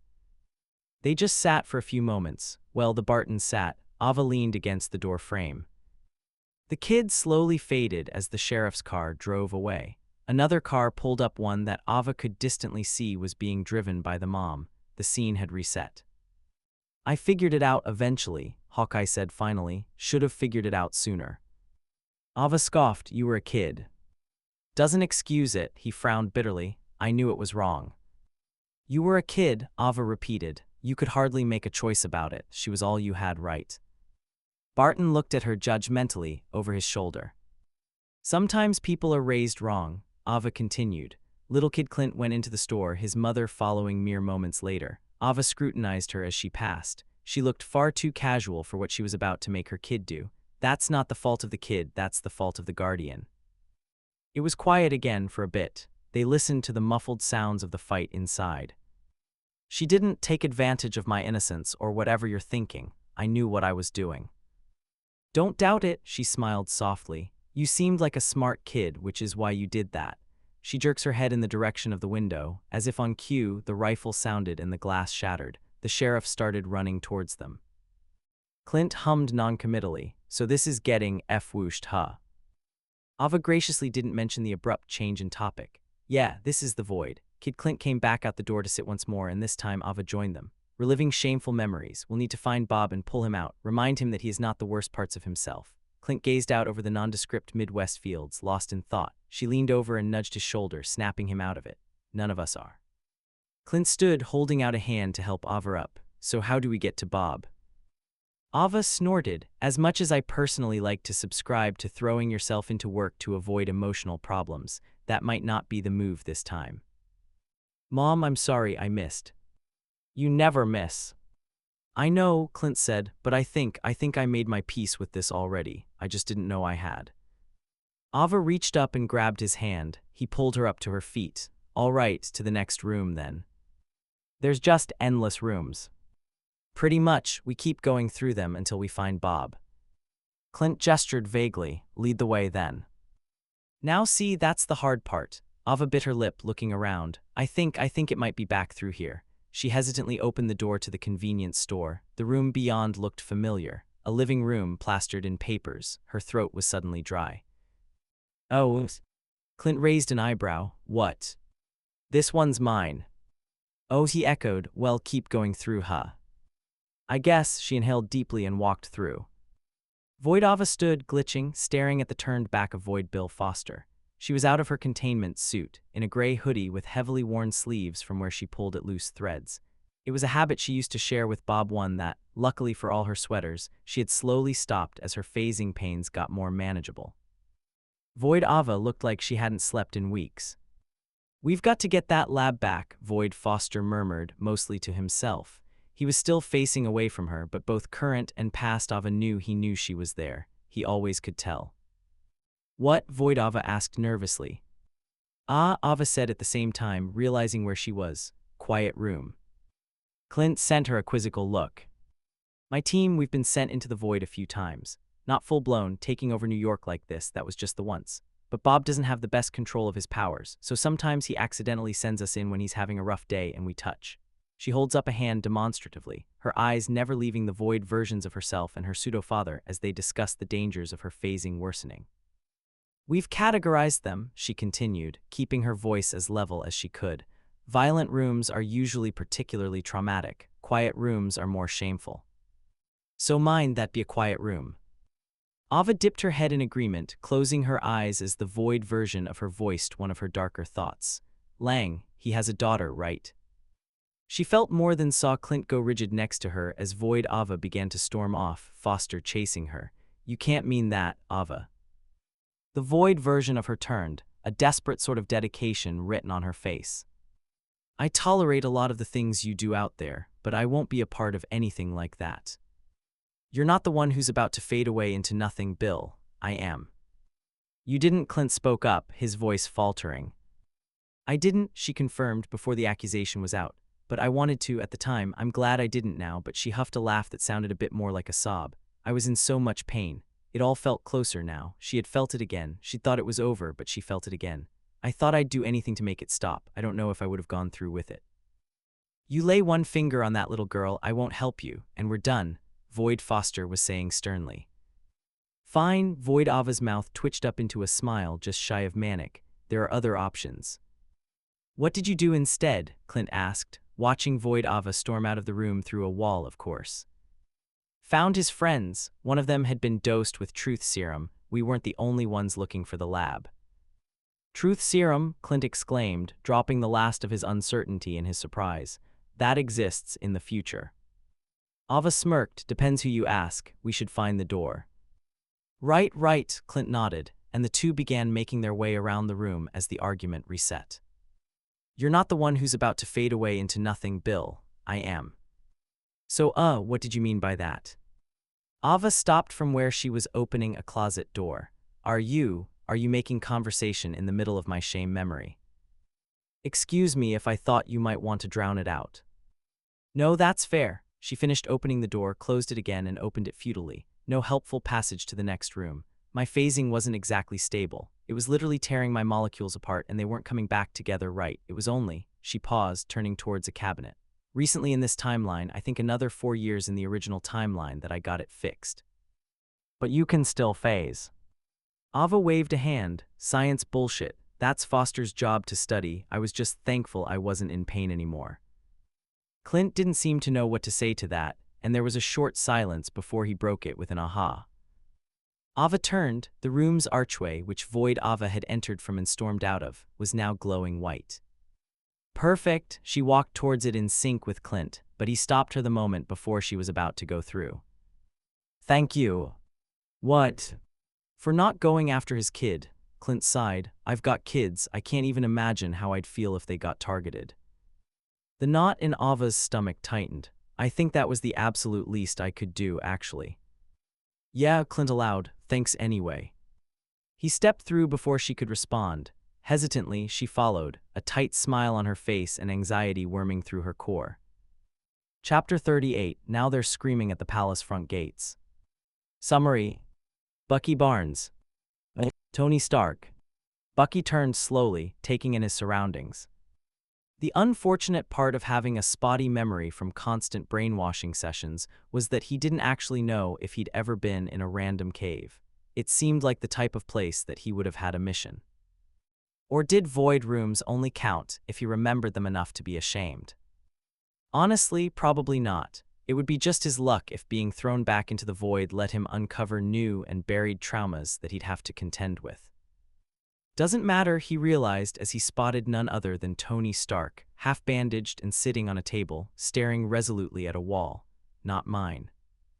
An older man with glasses was with him, shifting scrap metal and papers around, organizing, or maybe just fiddling with them. Bucky hadn't ever appeared in someone else's room before without leaving his own, but hey, first time for everything. The sliding peephole cover in the door slammed open, and Bucky froze on instinct as yelling echoed through the room, a language he distantly recognized as Arabic, but unfortunately just enough of a different dialect that he couldn't translate it. Come on, stand up, stand up. The older man rushed over to Stark, urging him to stand. Just do as I do. Stark passed Stark, Bucky figured, void Stark, so where was the current one, was slow to move, bogged down by confusion as the older man nudged his hands. Come on, put your hands up. A troop of armed men opened the doors, fanning out. Those are my guns, Stark said, his voice carefully neutral. How did they get my guns? Now that he mentioned it, Bucky could see the glinting Stark Industries branding printed neatly across the sights. He didn't have much time to think about it before the older man snapped. Do you understand me? Do as I do. Stark fell obediently silent as the front man of the group started monologuing. Bucky stepped back from the scene, the translation's background noise as he searched for the Tony from now. He says, "Welcome, Tony Stark, the most famous mass murderer in the history of America. He is honored. He wants you to build the missile. The Jericho missile that you demonstrated. This one." The crinkling of paper, presumably as a photograph, was handed over. Bucky wasn't paying attention to the scene that the room was playing out for them anymore. He was focused on Tony, the real Tony, crouched behind a work desk with his eyes squeezed shut and a hand clutching at the arc reactor in his chest. Bucky knelt next to him, hands hovering. At one point, Sam had walked him through what to do in a few basic trauma responses. They were common enough in their line of work, and Bucky had paid attention even before he had found himself getting back into the hero life with the Thunderbolts. Maybe he always knew he wasn't cut out for politics. But Tony seemed to be having a pretty clear-cut panic attack, and Bucky wasn't actually sure if he would welcome the help. "I refuse," Stark's voice echoed through the room. There was a moment of silence before a short command was barked out, and the sounds of a struggle broke out. Tony gasped like a dying man, his free hand coming up to cover one ear while the other remained pressed on his arc reactor. His head tilted oddly, his shoulder raising to cover the other ear. On the other side of the desk, there were the unmistakable sounds of water sloshing around in a basin. A short struggle, and then the splash of someone being submerged. "Oh shit." "Stark," Bucky said, leaning closer to him. "I can cover your ears, do you want me to?" Tony's eyes shot open, studying Bucky in the darkness. There was panic in his gaze, but also a sharp clarity that Bucky couldn't help but admire just a bit. Slowly, he nodded. Bucky reached forward, trying to ignore how awkward this was with someone he barely knew, with someone who hated him in the first timeline, and covered Tony's ears. Tony relaxed minuscully, righting his head and slipping his own hand out from under Bucky's to clutch at his shirt. Bucky staunchly ignored the sounds of Stark being waterboarded behind him. His eyes stayed on Tony as he took an exaggerated breath and slowly let it out.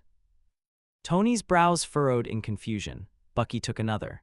Tony's hands loosened their white-knuckled grip on his shirt as amusement flickered across his face, but despite making fun of him for it, he did start mirroring Bucky's breaths. The splashing and heaving breaths from the other side of the desk disappeared all at once. Slowly, Bucky lowered his hands. Tony looked around. What he croaked, taking a moment to clear his throat. "What is this?"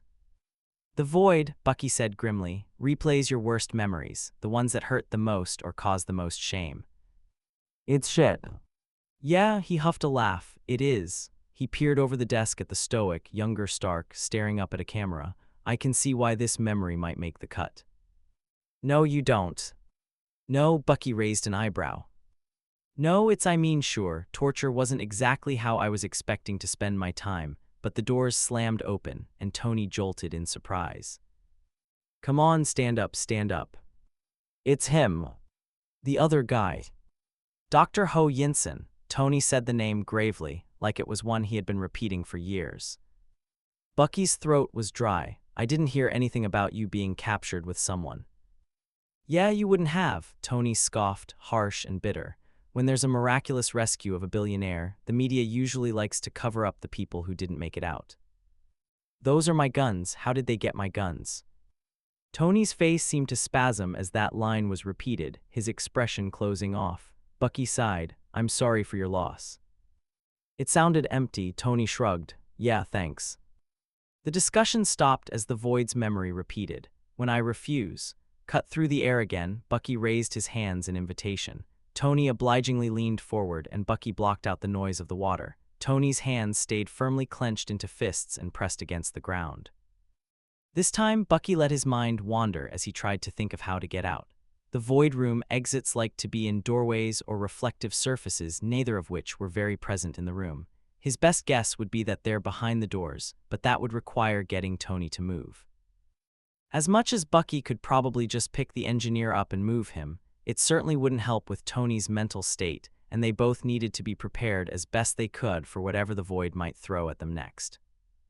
The sounds of struggle cut off again, and Bucky released Tony, who sat back. His mask of self-importance was reinstated securely on his face. "You looked like you were thinking hard. Care to share with the class?" "Trying to find a way out," Bucky replied bluntly. "There's a way out?" Tony asked, a flicker of hope in his voice, probably entirely against his will. "Should be." He peered at the door as the sliding peephole slammed open once more. "Probably through there, leads to the next room." "The next room," Tony deflated, "so not out." "Out, relatively speaking." "Great. If we go through enough, we find Bob. We find Bob, we can get out. That work for you?" "Better plan than I have," Tony shrugged. "Those are my guns. How did they get my guns?" Tony flinched. Bucky frowned at him. "What?" What? Tony repeated innocently, squaring his shoulders. "That's the second time you've reacted like that. Why are you so bothered by that?" "By my captors having my brand on their weapons. Gee, I wonder." "It's more than that though, isn't it?" Bucky leaned forward, perfectly matched by Tony leaning away. "What?" Tony just glared at him. Look, Bucky leaned in as the confrontation got louder. The exits to these usually show up faster if you've dealt with the scene, emotionally, and you haven't, so what is it? Tony pressed his lips together, reluctant to share, but of course, he leaned forward again for Bucky to help when the sound of water reappeared. He was utterly silent as the scene finished, and then while it replayed once, but it was the heavy, expectant sort of silence, the one that told Bucky that Tony was going to tell him. He was just building up to it. Gathering courage. My weapons, Tony said eventually. They had my weapons. Bucky nodded. They did. I didn't sell to them. I didn't. It was under the table. I never knew. He just nodded again, urging Tony to keep going. I don't know who got hurt. I don't know who got killed by a weapon with my name on it. Bucky frowned. What did you think your weapons were doing? Tony grimaced, but Bucky didn't feel too bad about it. It was something he was going to have to come to terms with eventually. Yeah, I know, it was always theoretical in my head. Didn't really click that there were people on the other end. I always rationalized it by my supplying to the right side, but he raised a hand to gesture to the kidnappers as they burst through the doors again. Then they weren't. Wish it didn't take them being pointed at me for the kill count of my inventions to gain meaning. His voice was filled with a certain self-loathing that Bucky was deeply familiar with. He sighed. He was so unbelievably not cut out for this. Maybe he could connect Tony to Dr. Rayner. Had she started practicing yet in 2012? The sound of water came again, and Bucky blocked Tony's ears again as he thought. Compared.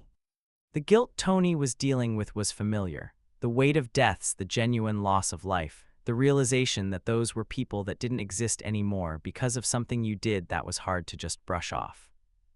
But it wasn't something you did. It was a statement that Dr. Rayner had repeated often in their sessions. Every time Bucky expressed guilt for the lives he took, but you didn't take them. You may have completed the mission, but it was one you never had a choice in. That guilt will be hard to work through, and we'll do it together. There are steps that you can take to personally atone for the guilt you feel. But don't go putting the blame where it doesn't belong. You may have been the weapon, Bucky, but you aren't the one who aimed and fired. You may have been the weapon, but you aren't the one who aimed and fired. Tony made the weapons, but he wasn't the one who aimed and fired. The void room reset. Bucky released Tony, who immediately drew back and into himself. Bucky cleared his throat. That wasn't your fault. Really? It seems pretty cut and dry to me, Tony chuckled, falling back into his mask of narcissism, though the effect was somewhat lost with him curled into a defensive position. You were trying to help your country, Bucky shrugged. I can't fault you for that. Me and Stevie did the same, though in a different way.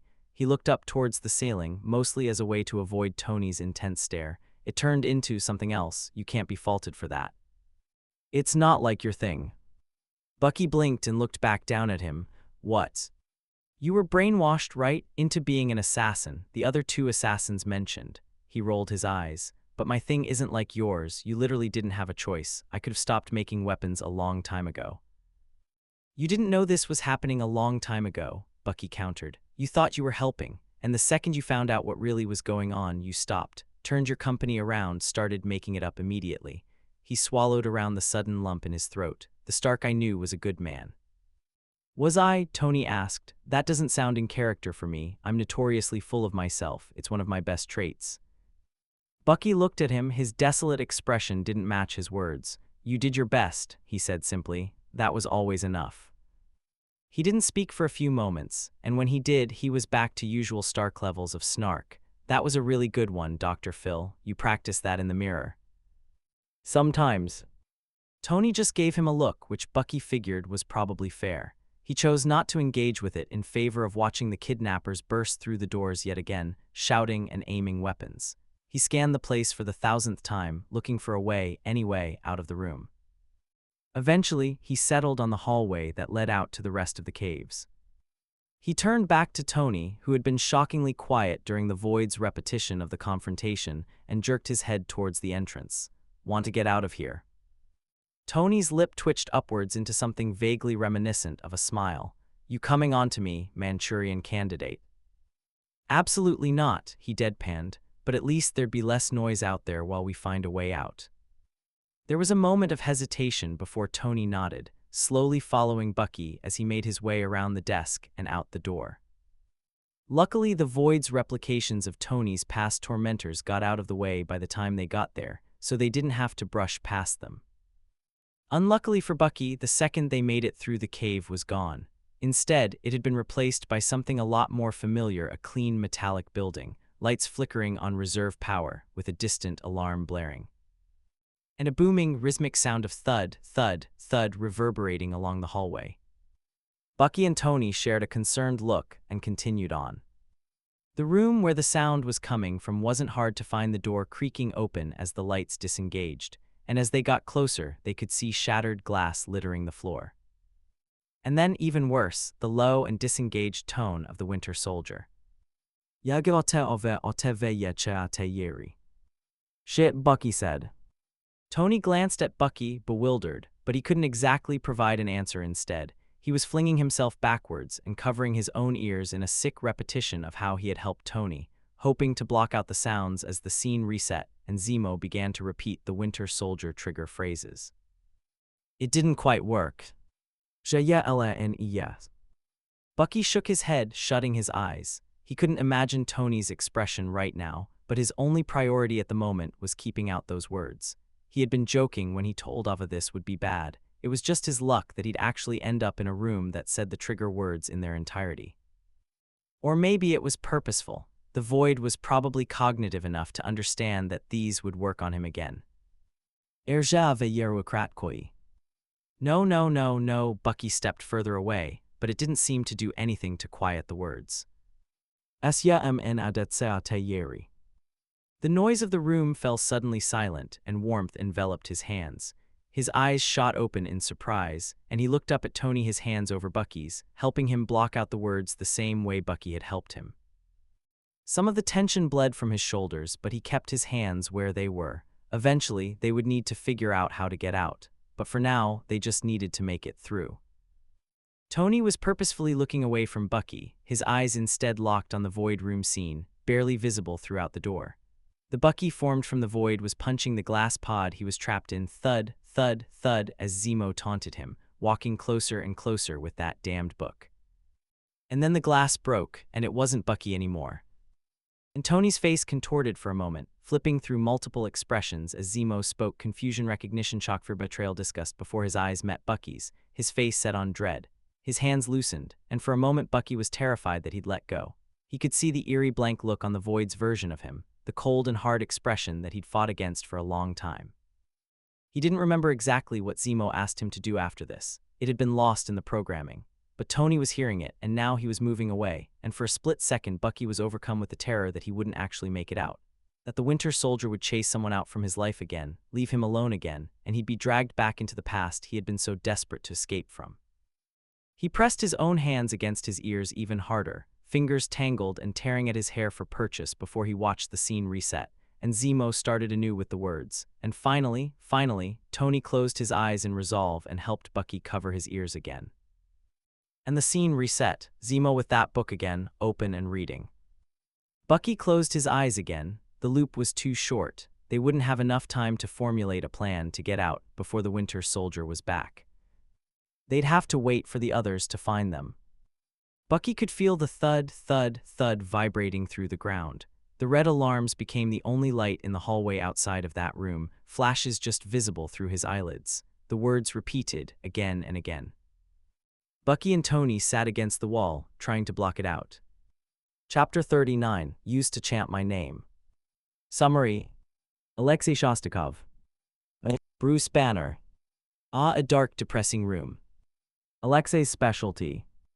It was very thematic in a way. This room looked like it would exist in a physical manifestation of depression. The paint and plaster on the walls was old and peeling. The entire place smelled of dank and alcohol. The windows were boarded shut with hastily nailed-up plywood. The only light was a precariously swinging lamp hanging from the ceiling over what could, perhaps generously be called a dining table. A man was slumped face down into the table, clothes and hair unkempt. But notably, the man wasn't actually Alex. Which is not how he remembered this working.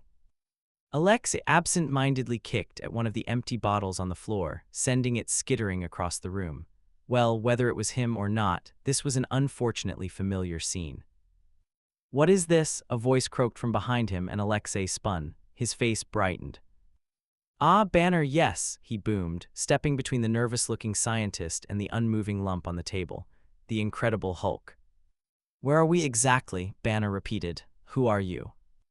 I am Alexei Shostakov. He gave a little flourish along with his introduction, barely stopping himself from following it up with the Red Guardian.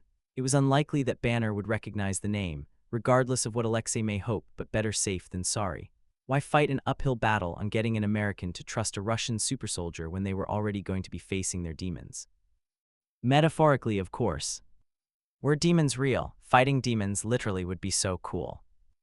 That answers exactly nothing. Banner broke Alexei out of his considerations, including the increasingly important question of where we are.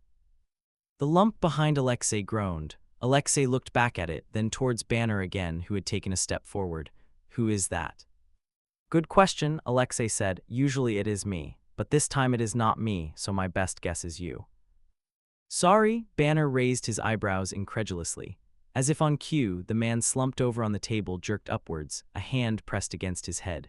If Alexei had to guess, based on the bottles strewn across the floor, he was fighting a hell of a hangover. Have your team members informed you of the Void? Alexei asked, hesitantly stepping back so he could keep an eye on Void Banner without turning his back to the present-day version. The shadow of a man, eyes still half closed, had pushed out his chair and was stumbling haphazardly towards a dusty fridge. Banner cut himself off as he watched his past self open the fridge. Alexei grimaced at the inside. It was depressingly empty, with an assortment of half-full 6 packs of different brands of beer, a few drained bottles, and was that an opened bag of mozzarella cheese. One of my teammates, my friends, his name is Bob. He has a habit of coping with bad days by turning into a supernatural manifestation of his strongest emotions. Who doesn't? Banner's quip was somewhat diminished by the concern on his face as Void Banner dug out a handful of mozzarella cheese and ate it. And when he is depressed, Alexei continued as if Banner hadn't spoken, unsure how to respond to that, he becomes the Void, which has the unfortunate side effect of trapping everyone in the vicinity in their worst, most shameful memories. The fridge door slammed shut. Void Banner was leaning against it, his forehead pressed the textured finish. He sounded close to hyperventilating. Present Banner seemed frozen, his face blanched. He opened his mouth as if to say something, but all that came out was an indiscernible squeak. Alexei watched uncomfortably. He had no idea how to help with this. Sure, the memory wasn't the most flattering, but it was hardly the worst Alexei had seen. Arguably, this was reminiscent of some of Alexei's better days. He might be the least equipped to help if this was something Dr. Banner considered to be one of his worst moments. We need to get out. Alexei hummed questioningly as Banner turned back to him, something frantic in his eyes. We need to get out now. That would be nice, Alexei agreed hesitantly, but it's a bit more difficult than that to just leave the Void. I don't care if it's the Void or the room, Banner hissed, darting forwards to start bodily shoving Alexei out of the room, a move that surprised Alexei so much he just went with it. We need to leave. Behind him, Void Banner had straightened. He was still staring at the fridge, but his shoulders were tense with determination. He was trembling. Alexei turned, acquiescing to Banner's shoves until they were around the doorframe. There, he stopped, his back against the wall as Banner rushed forward and tried at the door. Alexei knew it was useless. The only way out of the Void room was through. No, no, no, Banner slammed his hands into the door. I already had to go through this once, and now I do again. I'm done with this, let me out. He was yelling at nothing. No one, the Void maybe, himself. He stepped back, breathing hard. For a long moment, there was no sound but Banner's labored breaths and a distant shuffling from the room behind them. And then, bangs! Alexei's eyes widened as Banner jolted at the familiar sound of a gunshot. And then a roar. And then it was deafeningly silent once more. Banner's hands were clenched at his sides. Alexei took a slow step forward. Banner. Don't, he gritted out, cutting himself off. I don't want to hear it. I've moved past this already. I don't want to anymore. He let out a bitter sort of laugh and then, couldn't, even if I wanted to. Alexei nodded thoughtfully. I can understand that. Can you? Banner sounded halfway between hopeful and disbelieving. Not your exact situation, he amended, but I've felt low like that before. He cleared his throat, looking pointedly to a wall. I had 2 daughters, lost them when they were very young before I even realized what I had, and it was my fault. Didn't see them for years after that. They were far from me, being hurt all the time, and that was my fault too. And then they were back and they wanted help from me, and it reminded me what we could have had, what they could have been if not for me. We were together, however, briefly before I messed it all up again. I lost one again, permanently. She died a hero's death, a better person than I ever was. I got so caught up in my own grief, in missing everything I used to have and everything I thought I was owed, that I lost sight of my other daughter. She was drowning too, and I never even noticed. He chanced to glance at Banner, who was looking at him now, sorrow and pity warring on his face. He looked away again. She came to me. I am lucky in a way that my family has always been more stubborn than I am. She came to me and pulled me out of my grief and gave me a place. And in return, I am trying to show her that I am getting better, that I will be better to her. I've made mistakes that cost her far too much, and I refuse to make any more. She pulled me out. She is my reason to get better. There was a momentary pause as Banner seemed to consider this.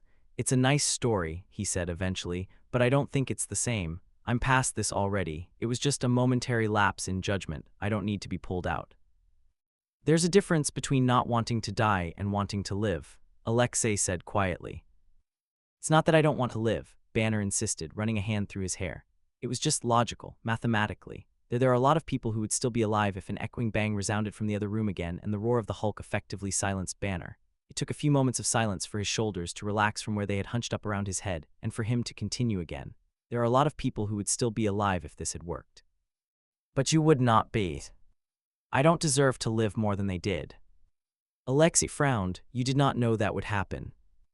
I could have made a pretty educated guess. Banner rolled his eyes. Look, I appreciate you trying to make me feel better about this, but I'm over it now. As much as I can be anyway, it didn't work. I'm still here. I'm doing what I can to make up for it. Sometimes that's all we can do, Alexei nodded slowly. But you should not be so hard on yourself. You are a hero, Dr. Banner. Right, Banner reached out to try the door again, jiggling the handle experimentally a few times before it swung open. He jumped back in surprise. I wasn't expecting that to work. Wasn't that locked?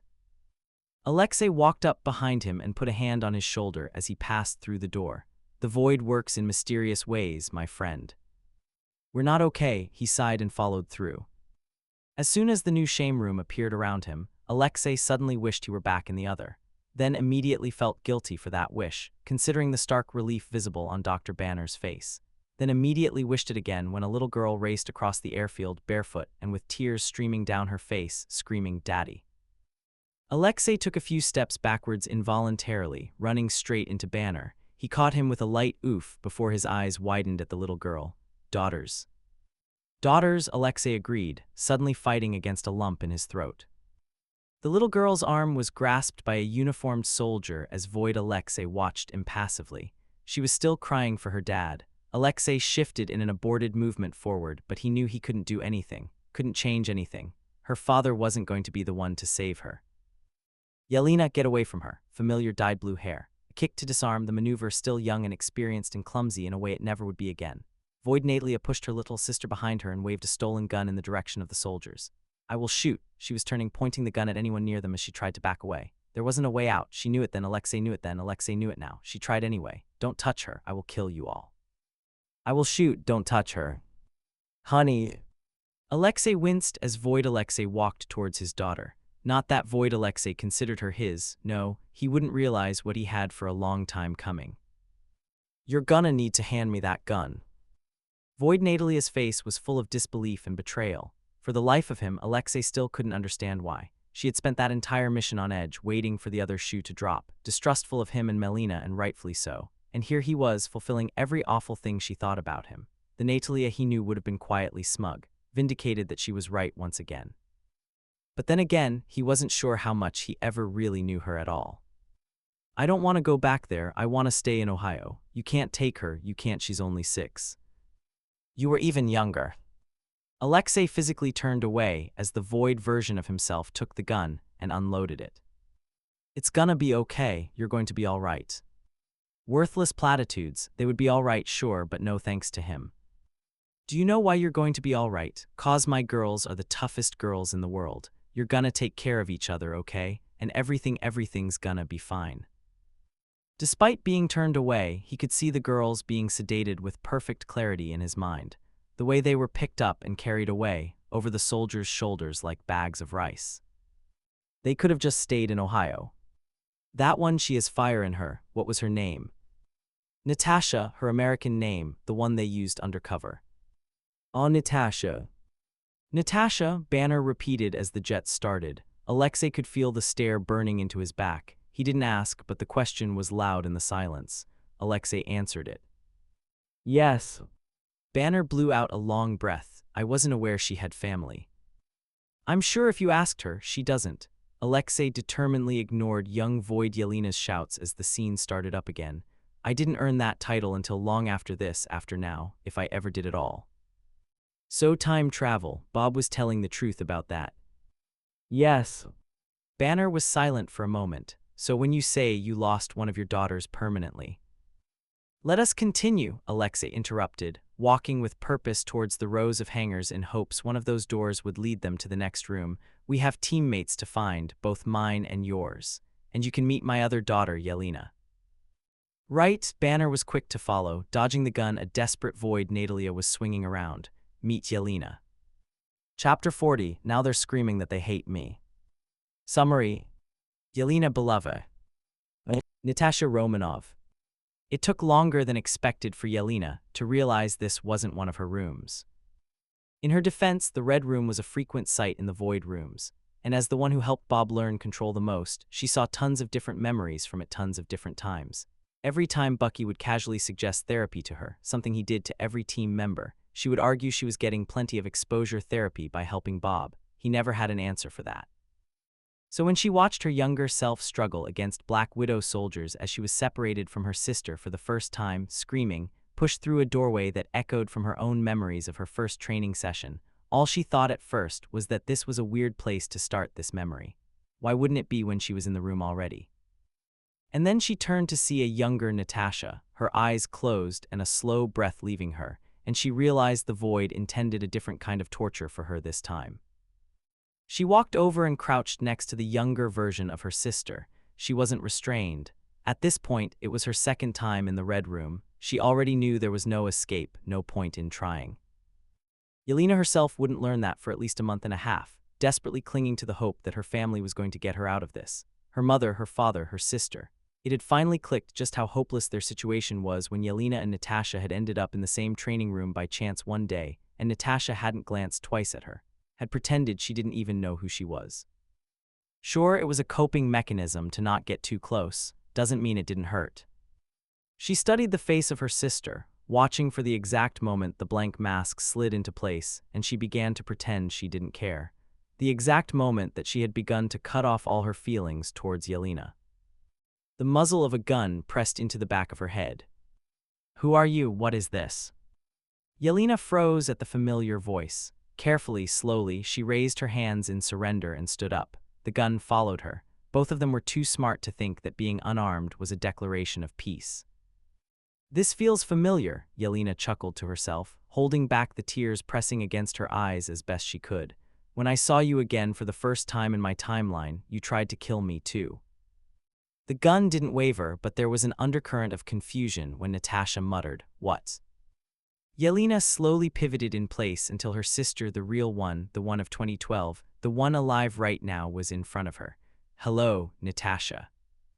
Natasha's face remained the blank mask she'd perfected so many years ago, but unfortunately for her, Yelena knew her, could see the faint surprise flicker through her eyes, could watch it harden into resolve.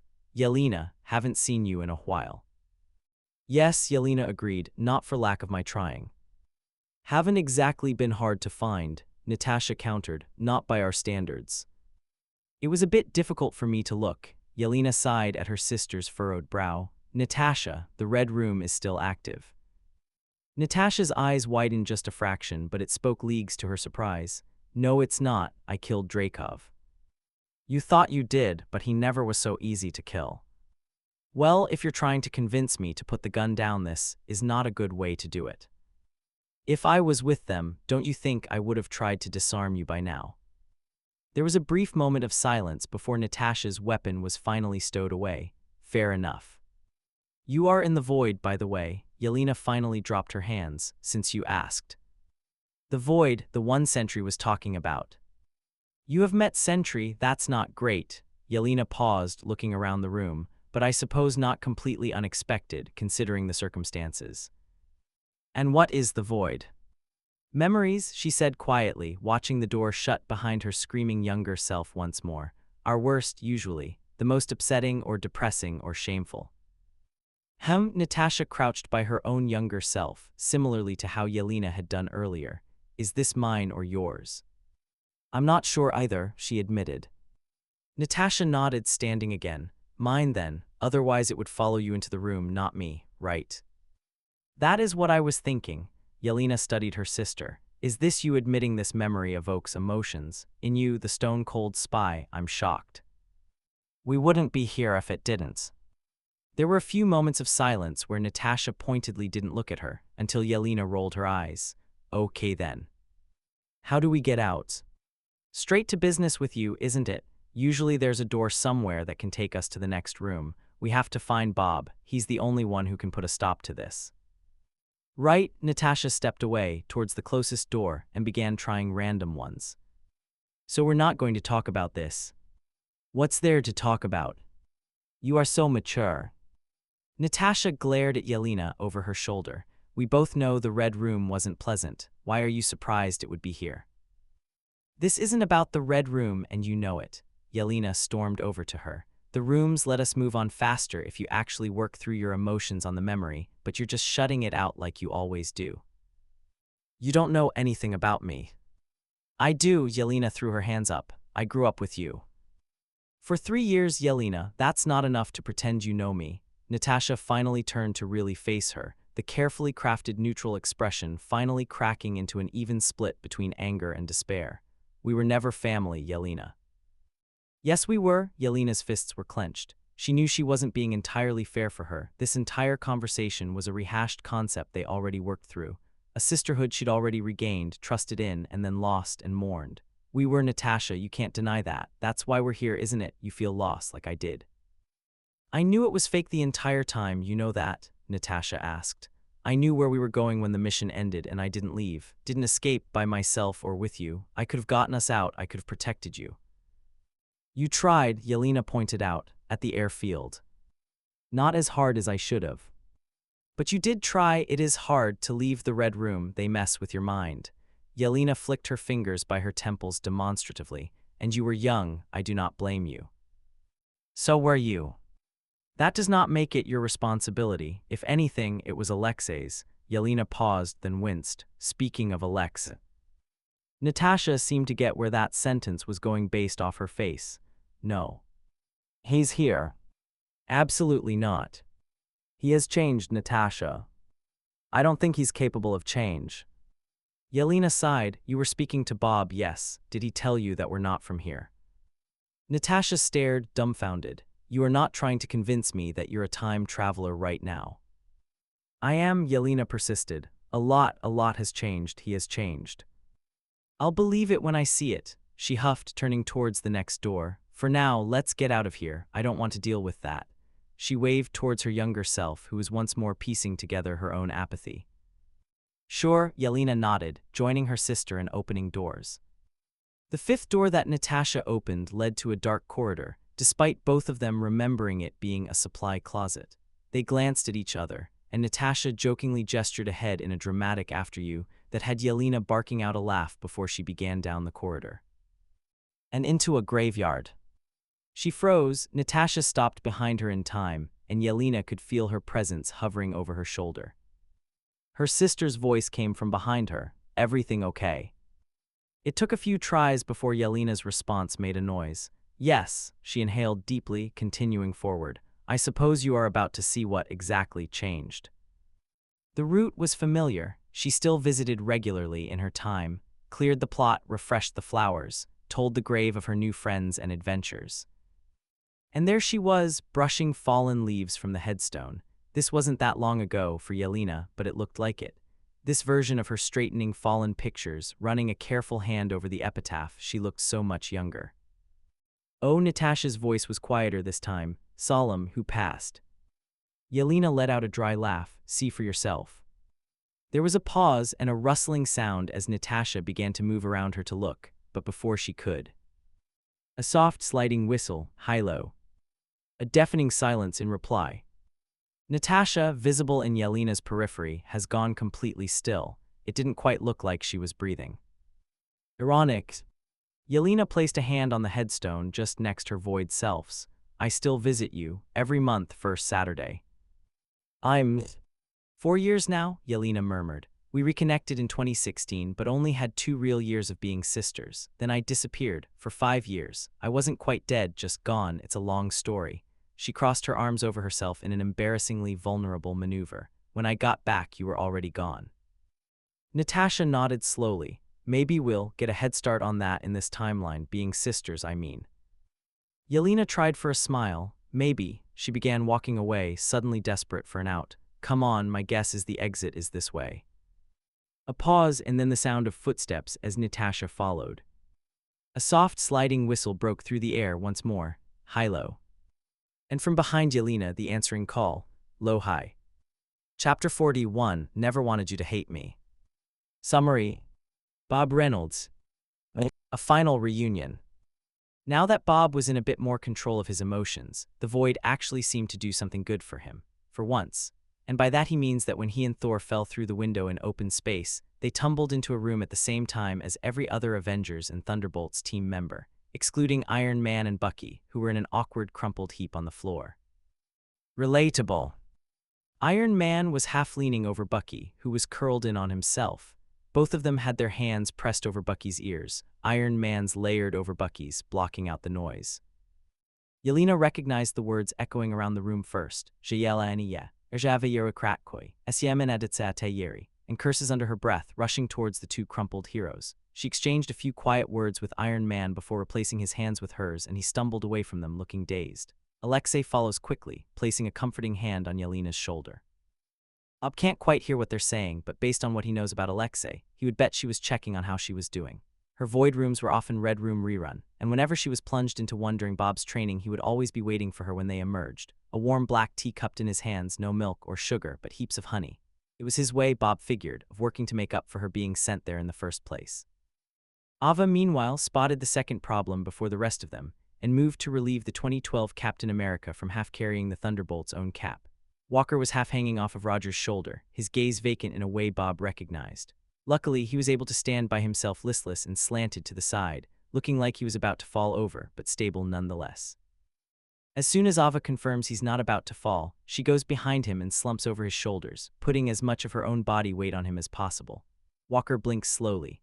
It was a weird way of doing it, but Walker comes back to himself best with pressure and in the field, where it was next to impossible to get him to lay down or wrap him in a blanket or something. This was the next best thing they could do. It had been an exceedingly uncomfortable conversation when Walker gave them permission to drape themselves over him if he ever disassociated in the field, but after 2 missions gone awry from a suddenly out-of-it U.S. agent, they had to figure something out. Meanwhile, Steve Rogers had practically sprinted his way over to Bucky the second Walker's weight was off him. He took a few moments to confirm that Ava knew what she was doing before beelining towards him, falling to his knees next to his best friend with enough speed that he slid across the floor a bit. He spoke quietly with Yelena and Alexei, then took over for them, practically pulling Bucky into his lap with his eagerness to help. Not that Bucky seemed to mind his frantic visual cataloging of everyone who had just stepped through had stopped the moment Rogers was near him, his eyes locked on Captain America, then closing in relief when Cap took over. Which then left Yelena and Alexei free. Yelena turned to confirm that she was okay, something not entirely true, based on how carefully she seemed to be regulating her breathing and carefully leading her father over to where Black Widow was standing. She had stopped near the room window she and Yelena had entered through, poised to move at a moment's notice, but not entirely sure where to go. Her eyes narrowed at the 2 approaching Russian spies, but she begrudgingly moved closer to talk to them, one hand hovering over the power switch to her widow bites. Bob glanced to the side. He, Banner, Thor, Hawkeye, and a particularly shaken-looking Iron Man were all grouped together off to the side. Anyone. He winced at the sound of his own voice, at regular volume but somehow bouncing around the hallway of low murmurs and droning trigger words as if he had shouted. Anyone else have a heartfelt reunion to be taking part in? Fresh out, Hawkeye grunted, his eyes carefully trained on Natasha's ongoing reunion. They didn't look like they were about to start hugging soon, but none of them had pulled out a weapon or thrown a punch yet, so Bob was counting it as a win. There better not be, Stark quipped, and everyone collectively ignored how his voice was shaking. If someone from one of our, he gestured between himself, Thor and Banner, pasts came by, it'd probably end badly. He pointed to Hawkeye. "And I don't think he has a past. I think he spawned one day as a fully trained archer and agent like Robin Hood."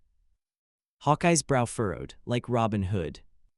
Thor cut into their conversation, frowning and tense. "Loki, he was in Stark Tower when this began. Do you think he is?" Bob winced, which seemed to be enough of an answer. Thor's lips pressed together tightly, but he didn't ask anything else. Maybe he knew Bob wouldn't have any way to pull him out of his room. He didn't even know how he had brought all of them together in this room. "Sorry about this, by the way," Bob said. "I wish I had better control." "Don't worry about it," Stark shrugged. "What's a little trauma reliving between superheroes? Good for the soul." "Emotions are hard to regulate," Banner agreed quietly. "Things happen." Bob let out a breath he didn't know he was holding. "Yeah, thanks. Hopefully I'll go back to my time soon, so you guys won't have to worry about it." "Yeah, I'm assuming these people are your buddies you were talking about." Hawkeye gestured around the room towards the various Thunderbolts. Bucky seemed to be as close to relaxed as he could be considering the situation. Yelena and Alexei were still talking to Natasha, who at the very least had taken her hand away from the Widow Bite's trigger. Walker, looking a lot more himself, had reached up and tapped Ava's arm twice, and she had gotten off of him without a word. "Yeah," Bob smiled as Ava and Walker made their way over to the group. "They are." "Any word on us getting out of here?" Ava asked, readjusting the gloves of her suit. "You don't seem in desperate need of a tackle hug like last time you took over New York." Walker's voice was a bit quieter than it would usually be, but he did at least sound all there again. "But I suppose we can provide if necessary." "No, I'm good." Bob raised his hands in mock surrender, suppressing laughter at the bewildered looks the 2012 Avengers were sending him. "I mean, I wouldn't say no to a hug, but I'm doing okay. I think I can pull us out, might even retain my memory this time." Walker tugged him into a side hug that Bob gratefully leaned into. He hadn't quite burned off all of his touch starvation, despite the Thunderbolts' best efforts, so he soaked up every friendly contact he could get. "Whenever you're ready, then," Ava prompted. Bob sighed, closing his eyes. He wasn't exactly sure what he was doing, but he knew something felt different. His friends were here now. They were like his anchors, and he felt more real, more alive, stronger, ready to live again. There was a twitching, wrenching feeling in the pit of his stomach that wasn't there before. He grabbed a hold of it as best he could and pulled. Chapter 42, My Castle's Crumbling Down. Summary. Bruce Banner. What was that? Bruce wasn't really enjoying himself. He had a difficult enough time keeping control of his own emotionally charged superpowered monster. He didn't really have the time or energy to be worrying about an entirely separate emotionally charged superpowered monster.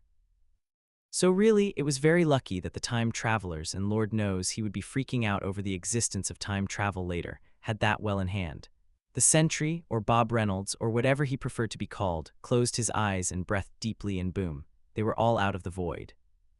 If only it was that easy to control his own other guy. Bob blinked his eyes open, looking around. They had all landed back in the room Sentry had been contained in, although this time none of them were in the pod. They were all just standing in front of it, despite the fact that 3/4 of them weren't in the room, nor even in the building when the void took over. Sure, space displacement was part of the super depression. Why not? "Oh," Bob smiled when he caught sight of one of the other time travelers. She was younger, standing between Natasha and Alexei, with blonde hair pulled back into a braid. Bruce remembered the way his Void Shame room partner had rushed to check her over when they met up in the Void. "Meet Yelena." "Hey guys," Bob continued cheerfully as Yelena weaved through everyone to stand next to him. "When did you guys get here?" "Recently," she replied, and maybe Bruce shouldn't have been surprised by the accent, considering Alexei, but in his defense, Natasha didn't have one. "Oh, sorry," he looked embarrassed, rubbing at his neck. "I'm a little fuzz," he trailed off, his half-smile dropping. "Oh." Tony sent Bruce a quizzical look, which he responded to with a shrug. He had no better insights than Tony. "It is all right." Yelena placed a hand on Bob's shoulder comfortingly, though the height difference made her have to reach up. "We got it figured out." "I sent the Avengers into the void?" Bob asked, his voice rising in pitch. "We got it figured out." A second girl Bruce didn't recognize repeated Yelena's statement, albeit with more exasperation and with a different accent. Was she British? "It's fine," Bruce himself agreed, waving his hands in what he hoped was a calming way. "This group has a bit of specialty with people who aren't totally in control of their own emotions, or they wouldn't have let me join." He chuckled lightly at his own joke, feeling the slightest bit of relief when Bob joined him. The guy that Cap had been on the floor with, who Bruce thinks he might recognize from the Captain America Museum, and the S.H.I.E.L.D. files on Steve Rogers, but that can't be right. Bucky Barnes is dead, raises his hand to draw attention. Maybe more importantly at this point, how do we get home? He bitterly mutters something else after that Bruce doesn't quite catch, but he does get a few words particularly dealt with, triggers, and therapy which paint a descriptive enough picture. I might. Bob starts again, then startles when everyone turns to look at him at once. I might, be able to help with that, bring us back, I mean. What, just all of a sudden? Tony sounded incredulous. You can just time travel on command now. Not exactly, not like to anywhere, but now that everyone's in the same room there's like, I don't know, a line back to our time. I think my superpowers can recognize that they're not where they're supposed to be and are trying to bring us back, but it needed everyone else here to do it. Are your powers cognizant? Hawkeye asked slowly. Bob tilted his head from side to side. I think so. Great. What's going to happen to our bodies? Maybe Bucky Barnes asks. You didn't seem to take over for our past self, but the rest of us are inhabiting our 2012 self bodies. Are they going to just wake up after this? Will they remember what happened? Walker, from where he was standing next to the British girl, groaned. My 2012 self is going to hate me. The British girl snorts, slapping Walker's back good-naturedly. That's what we call self-growth. There's no real way to know, is there? Steve looks thoughtful. The way Walker and Bob told it, this all is new to you guys too. We'll just have to prepare for anything. The Thunderbolts all exchanged a look, the type that Bruce could tell they were having a whole, silent conversation behind. They nodded almost simultaneously, terrifying, and probably Bucky Barnes spoke again. We have people to talk to then, messages to send from the future. Shouldn't you be careful about the timeline? Natasha asked. Alexei laughed. Judging by Natasha's narrowed eyes and twitching trigger finger, she didn't appreciate it, but from what Bruce remembered about Alexei's room and story, she had every right not to. It is already in pieces, the Russian super soldier pointed out. I am supposed to be in prison right now. Afghanistan, Walker offered. The Red Room, Yelena. Still in pain from quantum phasing, the British girl who Bruce was slightly more interested in now. Quantum phasing, the pain didn't sound fun, he's glad she got rid of that, but otherwise. In containment, definitely. Bucky Barnes finished the roll call grimly. We might have just made a new dimension at this point. Already leagues better than the original one, British girl scoffed. And we can make it even more so, Bucky agreed. Goodbyes and advice all around. All around, Yelena agrees, already walking back towards Alexei and Natasha with purpose. The rest of the time-traveling team split off from each other, heading for various Avengers. Bruce and Thor found themselves standing alone, one of the few with zero connection to the other team. He would have thought Tony would be part of the group here, but Walker had managed to catch his attention, and now they were in a conversation. He slowly moved around the edge of the room to get to Bob, who was also now standing alone. Thor, Bruce figured, had followed. There was the distinct feeling of static electricity raising the hairs on the back of his neck. Bob right? Bruce asked, more out of formality than anything else. Bob jumped as he looked behind him, relaxing minutely when he saw Bruce waiting there. Hi, yes, that's me, Bob. I'm Bob. He was fiddling with the hem of his sweater nervously. You're seriously all right, man, Bruce insisted. The team knows you didn't do it on purpose. Mine or yours? Bob asked, the edge of humor in his tone. Both, he replied seriously. We've all had control issues. Cap doesn't know his own strength sometimes. Tony gets so lost in his plans he forgets to sleep. Nat needs to be pulled away from the training center all the time, and Clint, well, I don't think Clint has control issues. He seems pretty stable, all things considered. But they've never sent an entire city into personal hellscapes, I'm sure. Well, no, Bruce winced. Power like yours can be difficult to keep grasp of, Thor interjected. The strength of it overflows. It happens much on Asgard. When it does, you let it, then rein it in and try again. Bob was staring at Thor open-mouthed. Bruce felt much the same.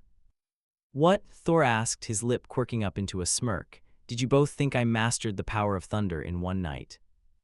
Never really thought about it, Bob managed to say around his awestruck expression. Train hard, warrior. Thor dipped his head in something of an acknowledging bow. You will learn, we all do. With that, he wandered away. He began moving to the British girl, who had recently finished her own discussion with Clint, and was now standing with her arms crossed watching the others talk. Bruce leaned over to Bob. "So, who's that?" "What?" Bob snapped out of his thoughts, following Bruce's gaze. "Oh, Ava." "Sure," he nodded. "Ava. Ghost, she was a S.H.I.E.L.D. operative, I think. She's not now. And she had quantum phasing." "Still has, I think," Bob shrugged. "She can walk through walls and stuff." "Incredible," Bruce breathed out. A few days ago, he might have thought it impossible, but if nothing else, this experience had really redefined what he thought was and was not possible.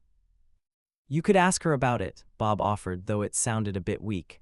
"I'm sure she'd be able to explain."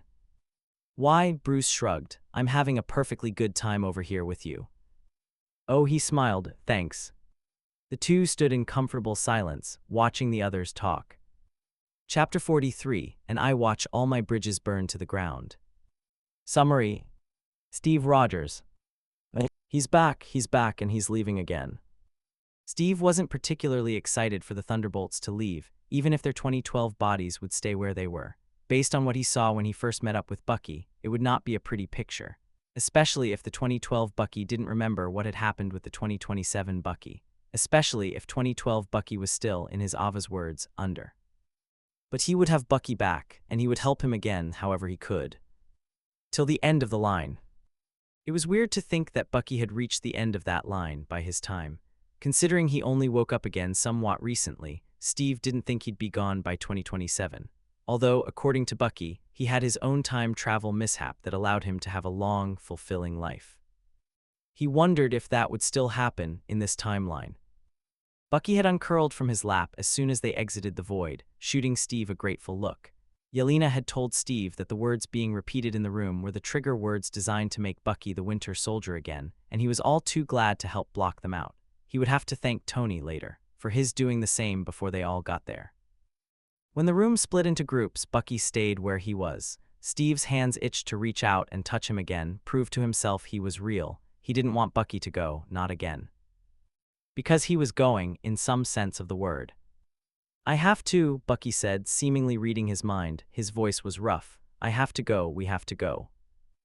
"I know," and he did. It was still difficult. "You've got your own things to do in your time, I'm sure." "Corralling these idiots, mostly," Bucky joked, jerking his head to indicate his teammates. Steve laughed, even though he felt a bit more like crying. "But yeah, I do." He stood and stretched, offering a hand down to help Steve up. He took it. "I'll miss you," Steve said. His throat felt a bit choked up.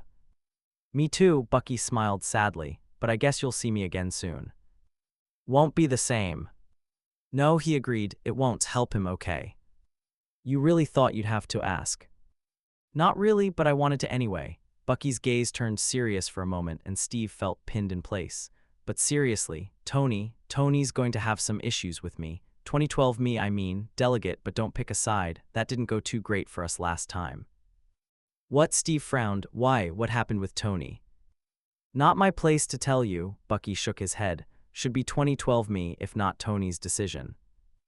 "Okay, he paused, taking a deep breath to center himself before nodding. "I'll do my best." "That's all I ask, pal," Bucky smiled. "Now, if you don't mind, I'm going to go tell Tony something that's going to make him hate 2012 me."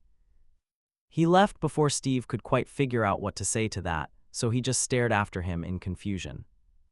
As Bucky approached Tony, Walker backed away, and why did Walker want to talk to Tony? And they ended up side by side. For a few moments, both of them just watched the tension in that conversation build, until Steve decided he'd rather think of literally anything else. "I've done things I'm not proud of too." Not a great start, especially judging off of Walker's wince, but he did turn. "I guess I don't know what things you're talking about, but I don't think they compare." Steve shrugged. "I don't know the context of what we saw, but it's not like I haven't killed people before. I was a soldier first and then a hero. It comes with the job." "He didn't do anything," Walker murmured. "Not really, not worth that. He was just an easier target than the real culprit."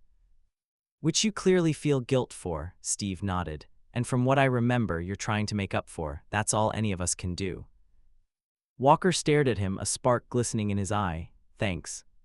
"Sure," Steve shrugged. "And I can't speak on back then because I didn't know you back then, but I think the you of today would be a fine Captain America." Walker seemed flabbergasted. "What?" You said Captain America is a shining beacon of hope in your time, but I've only ever been human. Captain America has only ever been human. It'd do people good to remember that. It took a few moments for Walker to recover from his shock, but when he did, he pasted on a shit-eating grin that only barely covered the gratefulness in his body language. I'll try to not hold that over the real Captain America's head. I'd appreciate it, Steve said, his tone jokingly grave, but I think he got his own stamp of my approval in your time. He definitely did, Walker sighed, held it over my head whenever I was being an asshole, which you know fair. Did that work? Captain America disapproval is feared in the future, Walker said. High schoolers are terrorized by it. High schoolers. You did a few PSAs, I think. Steve groaned, putting his head in his hands. The worst part is I know that's something I would do. If schools approached me and asked me to film PSAs, I would, but knowing I already did feels weird. Walker looked like he was going to suffocate with how hard he was stifling his laughter at making fun of Steve, but that was better than the poorly disguised hero worship, so Steve counted it as a win. Sam Wilson. Steve startled as Walker spoke again. We fucked up the timeline enough that I'm not sure if you'll meet him again or not. Sam Wilson, that's the next Captain America. Steve hummed, digging into one of the pockets on his uniform and extracting his little notebook of pop culture things to look up. He didn't originally carry it around, but Tony made enough references to fill 3 pages so far. He flipped it open to the newest page and wrote the name down, despite the fact that it was already committing it to memory. Thanks, I'll look him up. Chapter 44, and you don't want to know me. Summary. Tony Stark. Mission Report, December 16, 1991. Tony did not expect to be tracked down by the discount Boy Scout the second it was an option, but here he was. His head was already buzzing. Mission Report, December 16, 1991. It was repeated enough times in the room that it felt engraved into his skull. Mission Report, December 16, 1991. It wasn't possible for that date to mean the same thing to a revived Bucky Barnes that it did him. His parents were killed in a car crash. It was his dad's fault, it always had been. It had been his dad's fault since the day he heard what happened. It sounded like a lie, even in his head. Mission Report, December 16, 1991. Here, Tony jolted out of his thoughts. Walker was standing in front of him, holding out a little journal.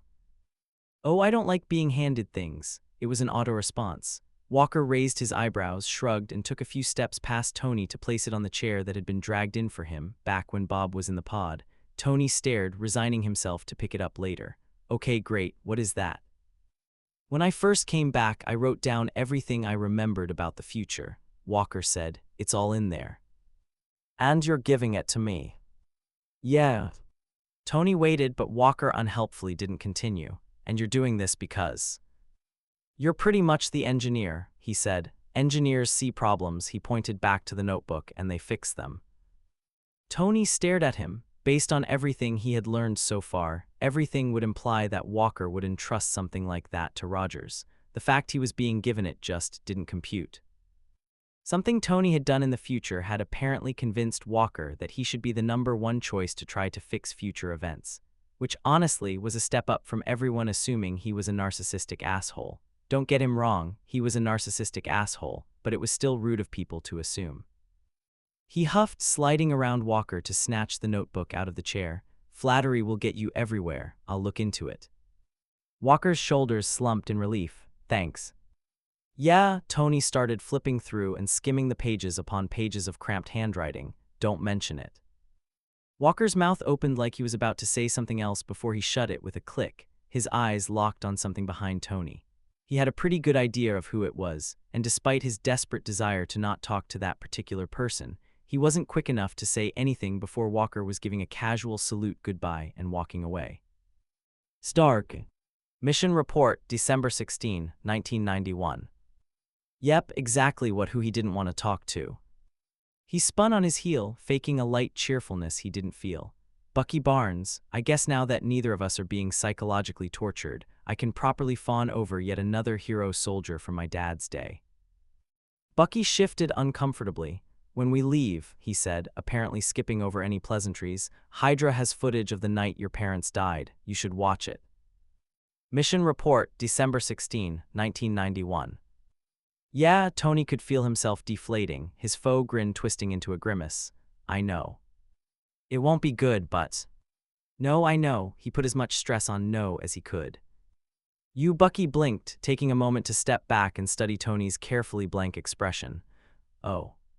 That summed it up pretty well, to be totally honest. He had been trying very hard not to think about it. Mission Report, December 16, 1991, even in the room where it was being repeated non-stop. Mission Report, December 16, 1991, but there was no way it was a coincidence. It was never a coincidence with his luck.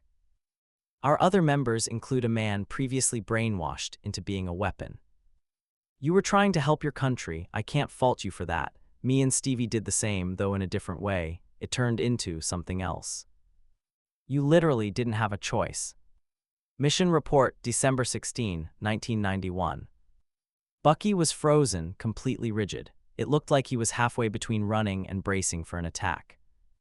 Not that Tony was planning to attack him, not with his head where it was at. Not knowing what he did about Bucky. His mind kept replaying the panic and anguish on the man's face at the sound of a few Russian words. Some sort of trigger words he had guessed, based on his and his teammates' reactions upon hearing them. You're taking this a lot better than you did last time, Bucky finally said. Yeah, well, Tony shrugged, trying to pretend his mind wasn't a whirlwind. I'm sure circumstances were different. Very different, Bucky agreed, relaxing the smallest increments. And it clearly wasn't your fault, Tony forced himself to say. He wasn't sure how much blame he actually put on Bucky, but Bucky flinging himself backwards, almost into a wall, hands desperately trying to block out the noise. No, but no offense, guy, I don't really want to talk to you right now. Right, Bucky nodded. That's fine, that makes sense. Cool. Tony turned on his heel, hearing Bucky blankly echo a cool back to him as he turned to search for literally anyone else to stand next to. He ended up next to the girl they had met at PIM Labs, Ava, they said her name was, trying to study her suit and phasing out of the corner of his eye without looking like he was staring. What? And apparently failing.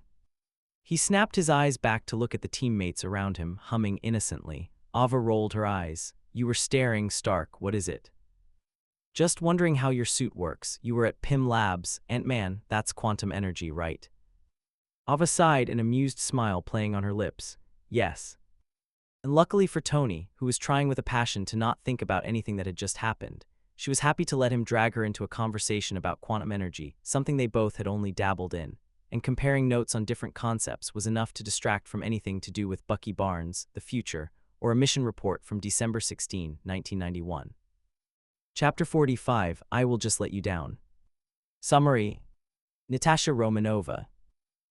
She didn't think she'd ever see her family again, to be honest, nonetheless like this. Natasha had an extremely overwhelming urge to punch Alexei in the face, which probably wouldn't be the most effective of attacks, considering their height difference and his super soldier serum making him more difficult to hurt, but it was the principle of the thing. He was complicit, active even, in sending Yelena to the Red Room. He was a main reason she went back. And sure, Ohio had always felt like some sort of fever dream fake, inevitable to end, a long con, but sometimes she could fool herself into thinking they'd find a way out. Yelena would have a rough day at school and they'd come home to Melina making their favorite meal. They'd all take turns passionately singing the lyrics to American Pie. Natasha would get into a fight when someone insulted her sister Yelena, and when Alexei came to pick her up from school, he'd ruffle her hair and grumble, good job. Moments when Natasha could convince herself that Melina and Alexei cared for them, that they were a family, that she wouldn't have to go back. Yelena had said he'd changed. Natasha had a hard time believing that her death would even affect him at all. Her death, another thing she wasn't sure how to feel about as of yet. Everyone dies and she knew she was no exception, but knowing the year it could have happened, seeing it engraved on her gravestone, that was another matter entirely. If she even still died at that time, who knows, with the changes made to the timeline already. But then, the first time she saw this new Alexei, everyone met up in the void, he barely looked at her. He acknowledged her with a glance, and there was a startling amount of emotion in that look. But before she could decipher it, his gaze was sliding off her and focusing on Yelena. He had rushed forward, and damn if she didn't still tense in defense of her sister, and put a comforting hand on her shoulder while she helped another, quick mutters of, are you okay? And what did you see? And do you need anything? That the Natasha of 3 minutes ago wouldn't think he'd be caught dead saying. And it was the teammate she was helping who she thought she was. He certainly didn't have the cold demeanor of her old trainer in the Red Room, or the cool efficiency of the assassin who had shot a target through her, but he certainly resembled him in every other way. Okay, putting the Winter Soldier next to her own death in her imaginary box of things to reckon with at a later date. And when they had escaped the void, and everyone began to turn and talk amongst themselves, and Yelena had made a beeline towards her, Alexei had followed, but tentatively. Unsure, shifting his weight like he wasn't sure he was going to be welcomed. Natasha didn't think she'd ever seen Alexei Shostakov tentative about anything ever in life. A threat comes in 6 years. Yelena started abruptly, straight and to the point like always, defeat it the first time. Straight and to the point, yet somehow still vague enough to not answer any questions, just like always. Don't suppose you have any more specific tips than that, she asked, her eyes flicking between Yelena and the nervous, hovering Alexei over her shoulder. Yelena just hummed contemplatively, tilting her head towards Stark and First Lieutenant John Walker. Walker typically handles the planning before missions, so he should have something more concrete. As if on cue, she caught sight of him handing Stark a notebook, its spine creased in multiple places and indicating the likely large number of times he had held it open to write or reread. Or he didn't hand it. He set it down, which Stark immediately picked up. And he's entrusting it to Tony Stark. Looks like it. Yelena's mouth was twisted in a way that made Natasha think Stark wouldn't have been her first choice either, but she made no move to interfere and give the notebook to anyone else. You trust him? She wasn't sure if her shock infiltrated her voice. Trust, just as a concept, had been practically trained out of widows in the Red Room. There was no interpersonal relationships, no camaraderie, just orders. Walker, she sighed, exasperated. Against my will, but he is shown to be competent in mission planning, and it helps that he steps back on the field and allows me to take the lead. I'm sure it doesn't hurt, Natasha agreed wryly. There's a moment of awkward silence where Yelena looked over her shoulder at Alexei. He opened his mouth to say something, but nothing comes out, and he was suddenly looking everywhere except straight at Natasha. Might as well bite the bullet, Alexei. He startled, tensing like he was expecting her to hit him, which, in fairness, was where her mind had been wandering earlier. Hesitantly, he nodded at her. Natalia. Do you have some sort of future knowledge to impart on me, too? She tried to keep her voice as flat and emotionless as possible, fighting down the urge to scream. Alexei shifted again. Melina is working to take down the Red Room already. It happened in 2016, originally, but there is no reason to wait. Dreykov has some sort of pheromone he uses that was invented to make it impossible to hurt him. Natasha's brow furrowed. Somehow she didn't expect actual, practical information. How did we get around that last time? A fond smile tugged at Alexei's expression. You broke your nose so you could not smell it. That tracks. Oh, Yelena gasped suddenly, turning from Alexei to Natasha with a new sort of intensity. Antonia Dreykov is alive. All of the air left Natasha at once, as if she had been punched in the stomach. What? She lived, Natasha, Alexei added. Dreykov still controls her. She goes by the name Taskmaster. You saved her last time, you can again. The words didn't compute in Natasha's head. I saved her. It's what you do, Yelena said simply. And Alexei added, looking unsure but visibly steeling himself. I do not know what will happen when I leave, but I did miss you. Do miss you. You are my daughter in every way that matters. This past me, the 2012 me, he thinks this as well, but it is under the bravado. Natasha's head was spinning, but she managed to nod. The familiar presence of Clint appears over her shoulder. Thank you, she managed. And I'll see what I can do about Dreykov, about both of them. Chapter 46, Just Let You Down. Summary. Clint Barton. Homework and being an emotional support friend, booked and busy. It only took a few seconds for Clint's Void Room partner, which is how he would unwillingly think of her for a while, probably. They were trauma-bonded now, to turn on him. He raised an eyebrow at her, inviting her to say whatever was itching at her, but his gaze stayed locked on Natasha. She was visibly tense, which wasn't great. Clint's never seen her rattled, as far as he's aware, certainly not enough to show it. Looks like her family had been telling the truth about their identities after all, which wasn't necessarily a good thing. If Natasha had a good relationship with her family, he'd probably have heard about it by now. They told each other everything. She was the only one besides Fury who knew about his own family. Ava didn't seem phased, haha, phasing puns. Probably best he didn't say that aloud. She seemed like the type to give him a decent punch for it by his divided attention. The other Black Ops operatives, you should check on them. Sorry, are you giving me homework? He asked, watching her lips quirk up to a smirk in his periphery. Yes, she replied bluntly. I doubt I was the only agent operating under duress for S.H.I.E.L.D. He automatically opened his mouth to defend the organization before shutting it before allowing a word out. He was probably definitely a lot biased for them, considering how well his own run at S.H.I.E.L.D. had been thus far, but Rumlow hadn't woken up yet. There was no official solution to that case, but a few too many of the time travelers had warned him against Hydra infiltration to take lightly, and a few too many of those had been pointed at Rumlow specifically. Right. He settled with instead making a mental note to look into it. I'll see what I can do. See that you do, she hummed, moving away from him. He wasn't sure whether she intended to speak with someone else or if she was just giving him space. He can't imagine what expression he was making while observing Natasha's reunion. He didn't think about it for too long when of all people Thor started making his way towards her. Instead, he moved closer to subtly provide support to Natasha. She wasn't as visibly tense as she was when the conversation had started, luckily. Her shoulders still relaxed incrementally when he got closer to her, though, which he took a sort of pride in. She turned ever so slightly, non-verbally inviting him into the conversation, an invitation he took. Dracov's alive. Clint blinked. What a bombshell to start him off on. Sorry, he asked, keeping his voice impressively steady in his opinion. Yelena dipped her head in greeting at him, taking his inclusion in the reunion in stride. The Red Room is still active. We have a few widows starting to take it down from the inside once and for all, but they may need backup. Clint nodded slowly. I'll let Fury know, but that might take a backseat until we weed out the Hydra agents we've been warned about in S.H.I.E.L.D. Alexei tilted his head from side to side, thinking, there should be time. 2 agents are working now on freeing the widows. They likely will not need assistance until they gain more allies. Clint sighed, more for the list. Should there be a list? He suddenly felt like all the newly dubbed Avengers should compile the things they've gleaned from the time travelers and make like a poster board or something, a giant to-do list. Why was there so much to fix in the future? He blinked, focusing on the conversation again to see Yelena studying him carefully. He didn't know what she was looking for, but she did seem to find it. You are a good man, Clint Barton. She almost sounded regretful of the fact, which Clint was tempted to take offense to. I apologize for my actions in the previous timeline. No problem, he replied automatically before frowning.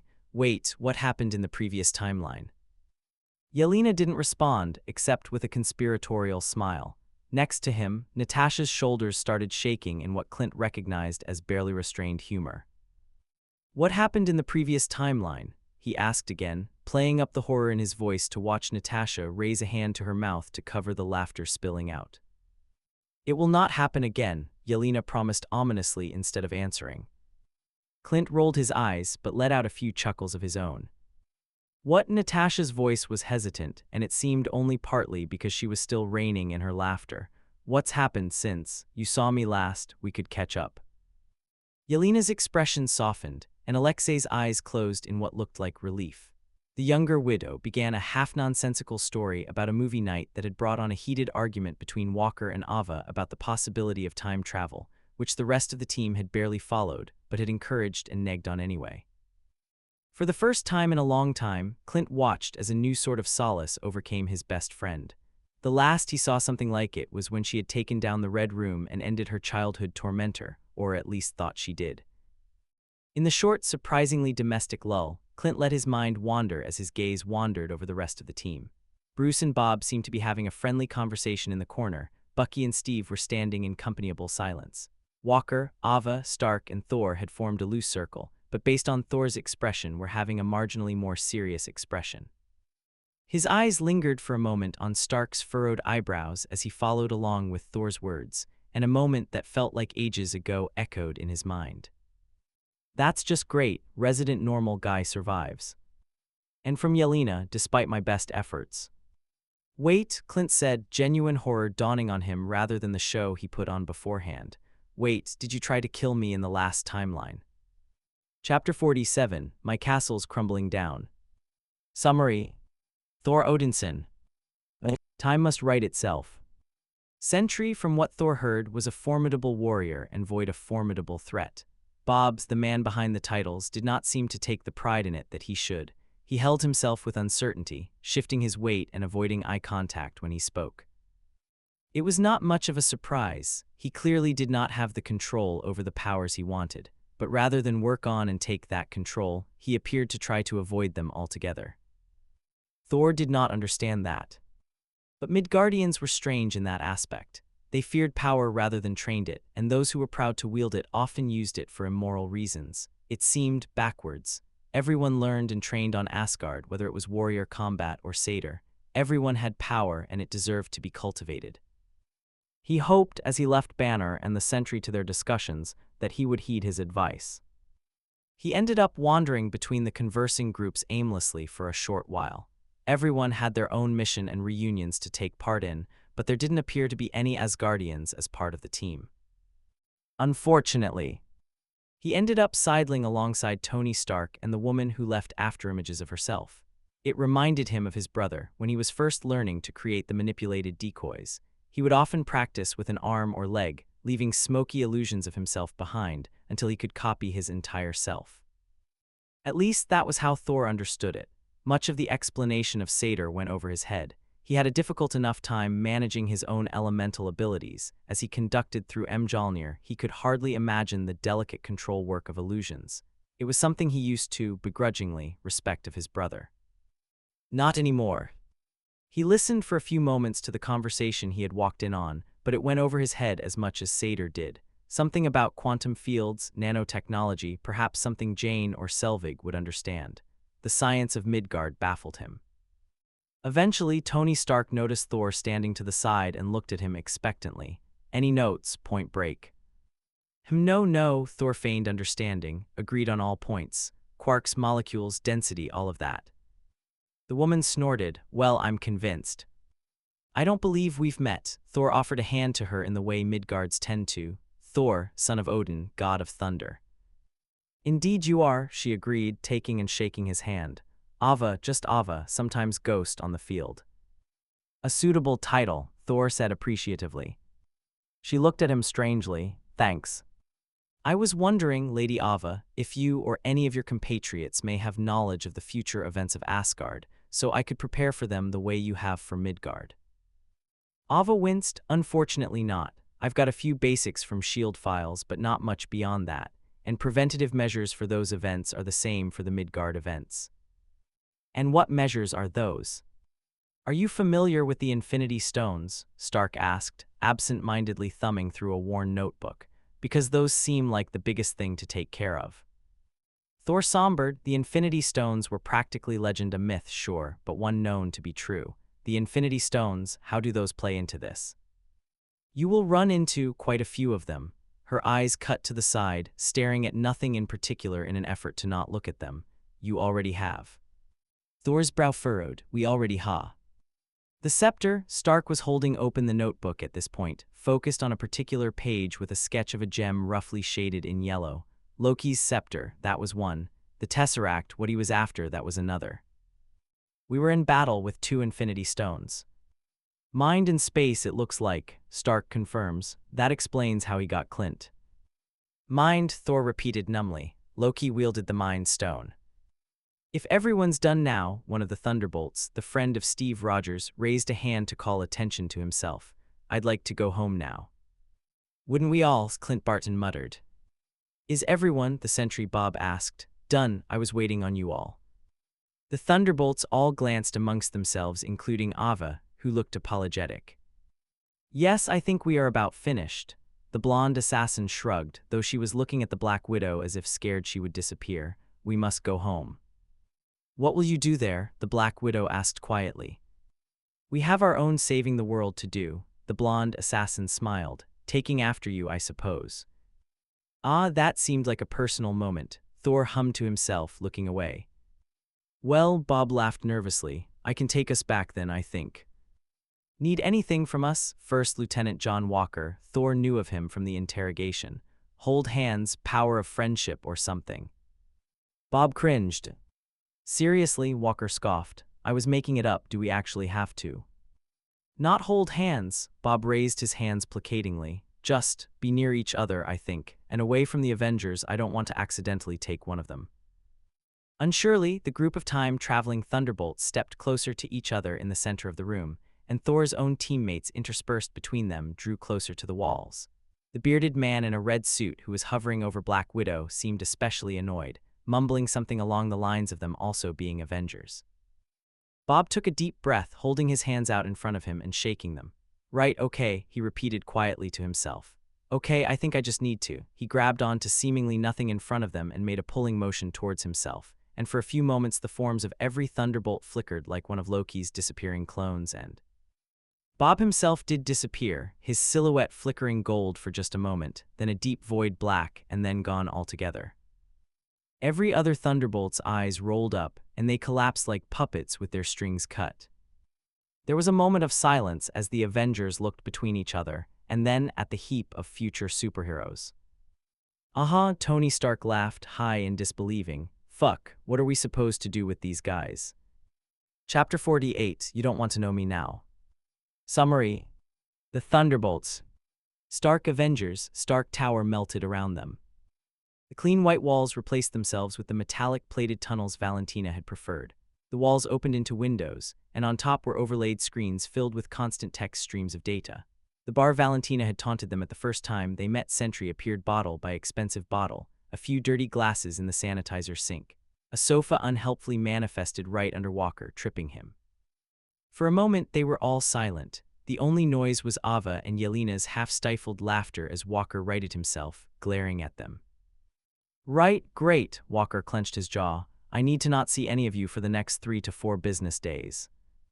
Agreed, Ava replied, and without prompting the Thunderbolts or new Avengers, depending on who you asked, separated. They had a battle stimulator, technically, one that allowed him to select the type of enemy, the number, the field circumstances. It was good for team bonding, but comparatively, nothing like a good punching bag. There was something calming about the rhythmic thud, thud, thud, as Walker hit it over and over again. To some extent, he hoped that the world reset as soon as they left. He had really screwed things up for his past self. Or made it better. He supposed he'd never know. He'd always considered himself a soldier first and foremost, something he had yanked away from his 2012 self almost immediately. But being a soldier was what led to that Latvia resettlement camp, to the stripping of his title, to the death of his reputation and his relationships and everything he knew. All he could do was lose himself in the thud, thud, thud to get rid of the crunch, clang, click in his head. Hello. Ava let out a long breath. Hey, Bill. Ava, his voice brightened and Ava smiled to herself. It's been a while, how have you been? Yeah, she swallowed past the lump in her throat. Busy, it's been busy. I'd imagine. She could almost hear his eyebrow raise over the phone. New Avenger. Oh God, don't call me that, she laughed. Valentina just said that to get the press off her back. We call ourselves the Thunderbolts. And that name's better. It's mostly to make fun of one of our teammates, she admitted. It's the name of her Pee-wee soccer team. That sounds more like you. Yeah, she repeated, relaxing fully for the first time in weeks. But enough about me. How's college? How's your classes? Oh, you would never believe a paper one of my students tried to turn in. Ava turned her phone to speaker, leaning back into her chair and listening to her unofficial father figure regale her with atrocious grammar mistakes and attempts to save failing grades.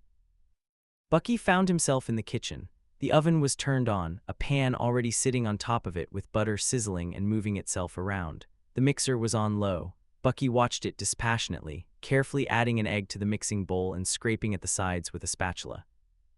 His phone was on, the contacts app open to Sam. He hadn't decided if he was going to call or text yet. He hadn't decided much of anything yet. It was strange to think of how much differently Siberia could have gone. If he told Stark, instead of trying to keep it a secret until the knowledge was forced upon him by Zemo. Watching it happen, shown by someone who wanted to tear them apart, as opposed to being told by a friend, that certainly didn't make it better. He removed the batter from the mixer, pouring a bit of it into little pancake discs on the pan. There was much to think about. I'm going to visit Natasha. Alexei turned towards the doorway of his room. Yelena was lingering there, out of her combat suit in a more comfortable combination of a tank top, sweater, and jeans. A small bouquet of purple columbine and peach gladiolus was clutched tightly in her hands. "I'm sure she will love the flowers," Alexei acknowledged softly. "Did you want to come?" The question struck him silent for a moment, his mouth working open and closed as he tried to find an answer. "Me." "Sure," she smiled, that sad smile, the one of longing and grief that he wished she never had to feel. "I've been meaning to show you where she is anyway, or where I go to talk to her." She looked away, out Alexei's window, even though there was nothing really there. He had selected the room with the worst view on purpose, mostly covered by billboards. She's not really there, but sometimes it feels like she is. Yes, he nodded quickly, trying to smother his worry that she'd change her mind. "Let me just change, and I will come. I'll just be downstairs." Alexei set down the framed image he had been holding. It was the one of Natasha and Yelena, crouching in the front row of their soccer team pictures. Then, on second thought, he picked it up again and carefully removed it from its frame. Natasha would want it. Bob had settled in the movie room, reclined on one of the red chairs Valentina had splurged on for them. At the beginning, she had spent a lot of money on pretty much whatever additions they had wanted to the tower, folding under every vaguely threatening look Yelena had sent her. He wasn't sure what exactly it was that she was threatening, but it worked, and Bob had put in a polite request for a movie theater room. He had wanted one since middle school, the second he knew they existed, but never thought it realistic. It was weird to think he had one. But none of what had happened in his life up to this point was realistic. Overlapping ticking came from the speakers as the camera panned over an entire wall of novelty clocks as the opening credits of Back to the Future began. It had felt topical. The low droning of the radio began, and Bob absent-mindedly mouthed the words along with it, digging into his novelty popcorn. For once, just for now, he let everything feel normal. "Hello,"